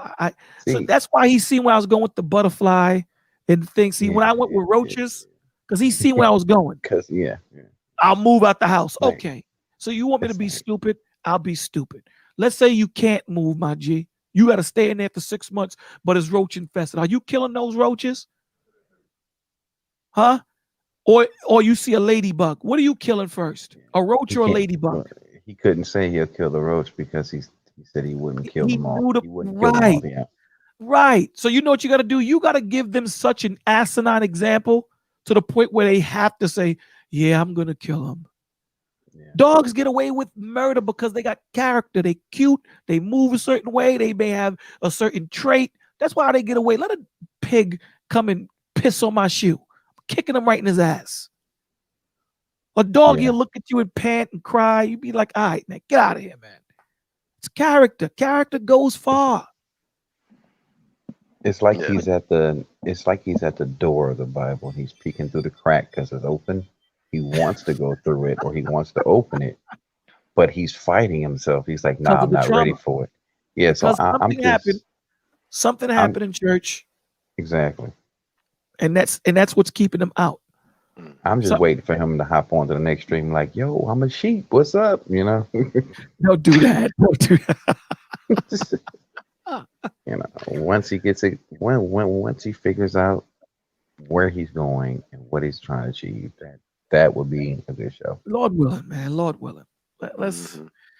We've been here for 7 hours and 21 minutes. Oh, my man is back. G. Y'all thought Bovine was done? Nah, Bovine ain't done. Bovine got 8 more hours in him, son. 8 more.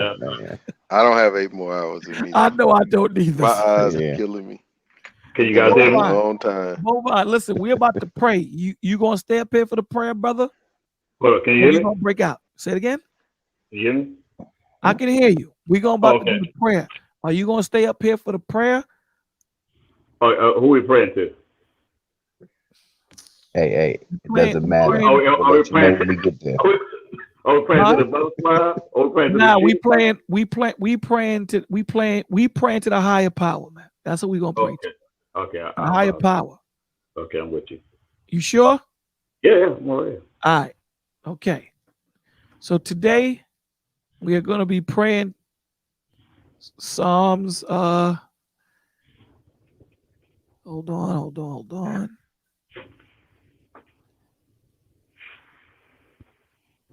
And you got both my eyes hurting too, and my eyes are killing me right now, son.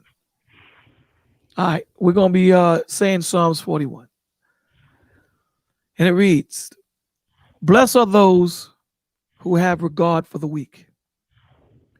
The Lord delivers them in times of trouble. The Lord protects and preserves them that are counted among the blessed in the land. He does not give them over to the desire of their foes. The Lord sustains them on their sickbed and restores them from their bed of illness. I said, have mercy on me, Lord. Heal me, for I have sinned against you. My enemies say of me in malice, when will he die and his name perish? When one of them comes to see me, he speaks falsely. while his heart gathers slander. Then he does out and spreads it around. All my enemies whisper together against me. They imagine the worst for me, saying a vile disease has afflicted him. He will never get up from his place where he lies. Even my close friend, someone I trusted, one whom shared my bread, he turned against me. But may you have mercy on me, Lord. Raise me up that I may repay them. I know that you are pleased with me, for my enemies does not triumph over me. Because of my integrity, you uphold me and set me in your presence forever. Praise be to the Lord, Lord God of Israel, for everlasting to everlasting. Amen. Amen. Lord God, we come to you broken, not worthy of your love, but yet you give it. We ask you to please forgive us of our sins. Grant us your wisdom, your knowledge, but most of all, your understanding. We ask you, we pray to you, Lord, please cover our families, cover all those that we love, all things that we possess, and all those that search for you. Cover them in your mercy, your grace, your majesty, your power. We dedicate our lives to you, for we belong to you. We ask you, we beg you, Lord God, to please help those that are less fortunate find shelter, clothing, and food. Please let those that think that they are alone, that they're not. There are people out there that love them and will help them. Just let themselves be known to need help. We ask you, Lord God, to please open the eyes of all military men and women around the earth to see your truth. Not my truth, but yours. We ask you, Lord God, to please help those first responders and essential workers. Please open their eyes to your truth, not ours, but yours.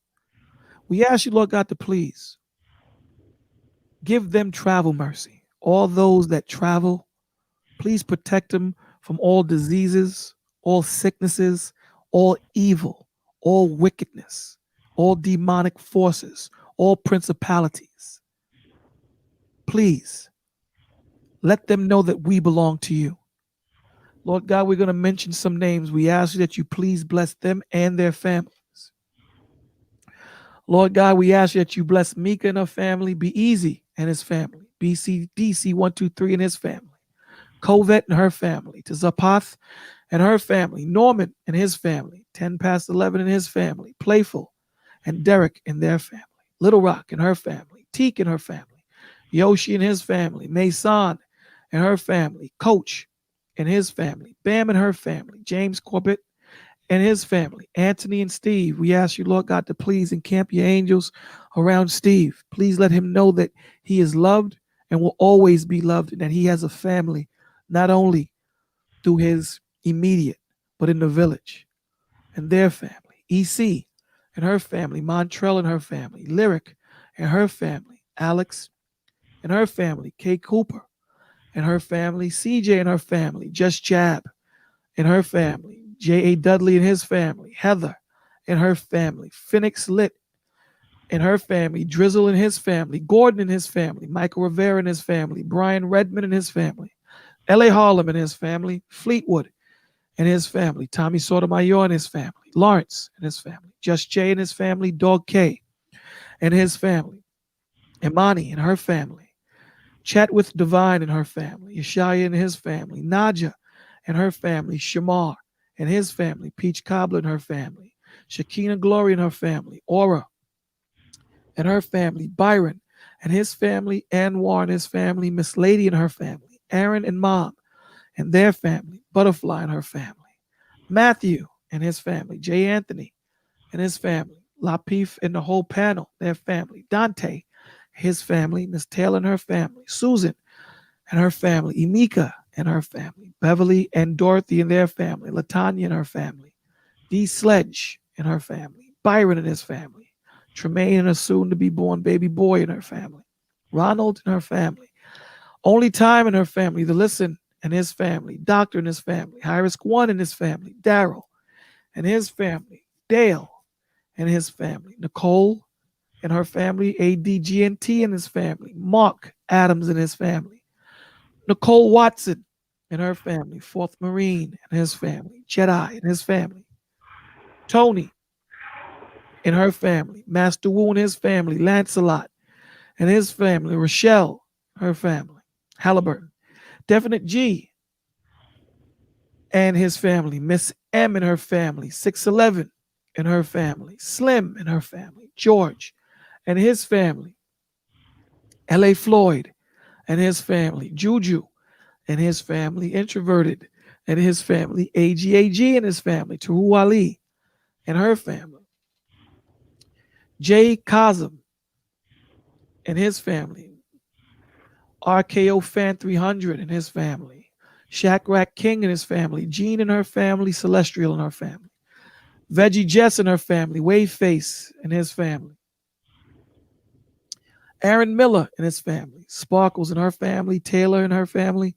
Alan R. and his family. Roy Maid and his family. Trash Can Waves and his family. The lead attorney and his family. Randy Easter and his family. Snuggles and her family. CMC Productions and their family. Kingdom Mind and their family. Roy Rodriguez and his family. Lawrence and his family. Ken Sean and his family. AMF and his family. Jay and his family. Over the Top and her family. Random Stuff and her family. Snuggle 668 and her family. You're Pushing 40 and his family. Octavia and his family. Siobhan Allen and her family. Moto Love and her family. Ramsey 7 and his family. Red Lipstick and her family. And Caleb and their family. Crystal Woodside and her family. Hussein Muhammad and his family. Darth Sirius and his family. Jay and his family. Brula Blades and his family. Turtle House and his family. Erica Murray and her family. Jedi Mike and his family. Selena and his family. Selena and her family. Kaz Favored and his family. Pierre Ledoux and his family. Jamal Woodward and his family. Mosaic TJ Randolph and her family. Alicia and her family. Ibra and his family. FFS and his family. Pedro 5G from Brazil and his family. The Last Saint and his family. Build With Me and his family. Vaughn Bryant and his family. Keisha Jernigan and her family. Celie and her family. Health and Healing and his family. Gail Lockett and her family. Samuel McFadden and her family. Sincere Scorpio and his family. Celie and her family. Syrup Maker and his family. Pierre Perry and his family. Kadar and his family. Ayo Adi and his family. Emerge Daily and his family. Tyree Patterson and his family. Just Me Coconuts and his family. Black Man Travels and his family. Bovine Breed and his family. Vernell Hill and his family. The Learning Curve and his family. Mr. Black 331 and his family. Sheba Pisces and Roy Samantha, Cryanthian Rebecca and Trinity and Wanda. We ask you, Lord God, that you please protect their family. All the names that we name, Lord God, we ask you, we beg you to let the enemy know that we dedicate our lives to you, for we belong to you, that you are imprinted in our spirits, and we dedicate our lives and all those that search for you in truth. In Jesus' name we pray. Amen. Amen. Amen. All right. So you know how we do. Bovine, last words on you. Oh, no, I can't follow that one. I just want to say amen, man. I appreciate you, brother, man. Nice talking to you guys. Thank you so much for being here, man. Yeah. Yoshi, last words on you. We as a people need to strive for better. Also help one another as much as possible. And just live our day as we were meant to live, by the words of our Father and through His Son. Big Ant, last words is on you. Well, I can tell you I hadn't pulled one of these in a while.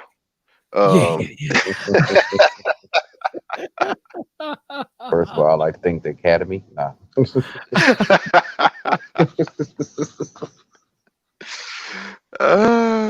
But Nah, man, you know how it is. You know, I love coming up here on Fridays. It's a pleasure, and I enjoy it every time to be able to you know give information, to be able to help where we help, and basically to be able to reach others. I mean, that's what it's all about. So thank you for the platform, bro. As always, you as they say are the linchpin with this. So, I enjoy it again, and I hope that you guys, everyone in the village, have a great week. Um, you know me, I always thank you, brother, for being here. I like to thank you, brothers, for coming up on the platform. You know, thank you for, you know, thank you for taking the time out in your day to be here. You know, thank you so much for being here. Thank you for making this more than just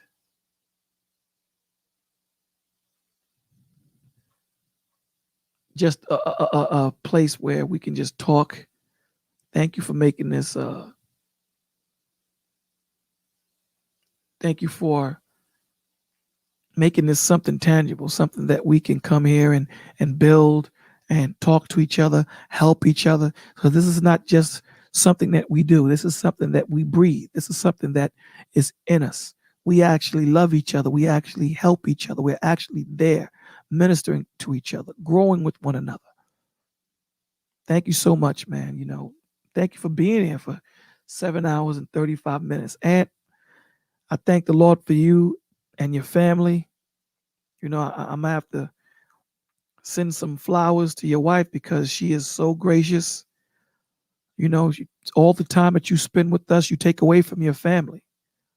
And I thank the Lord for you, bro. For real. I thank him for you. Yoshi, thank you for coming up here, blessing us with your wisdom. Building. Bovine, thank you so much for coming up here and, blessing us with your presence and conversation. So what I'm going to say, man, is thank you guys so much. I love you all.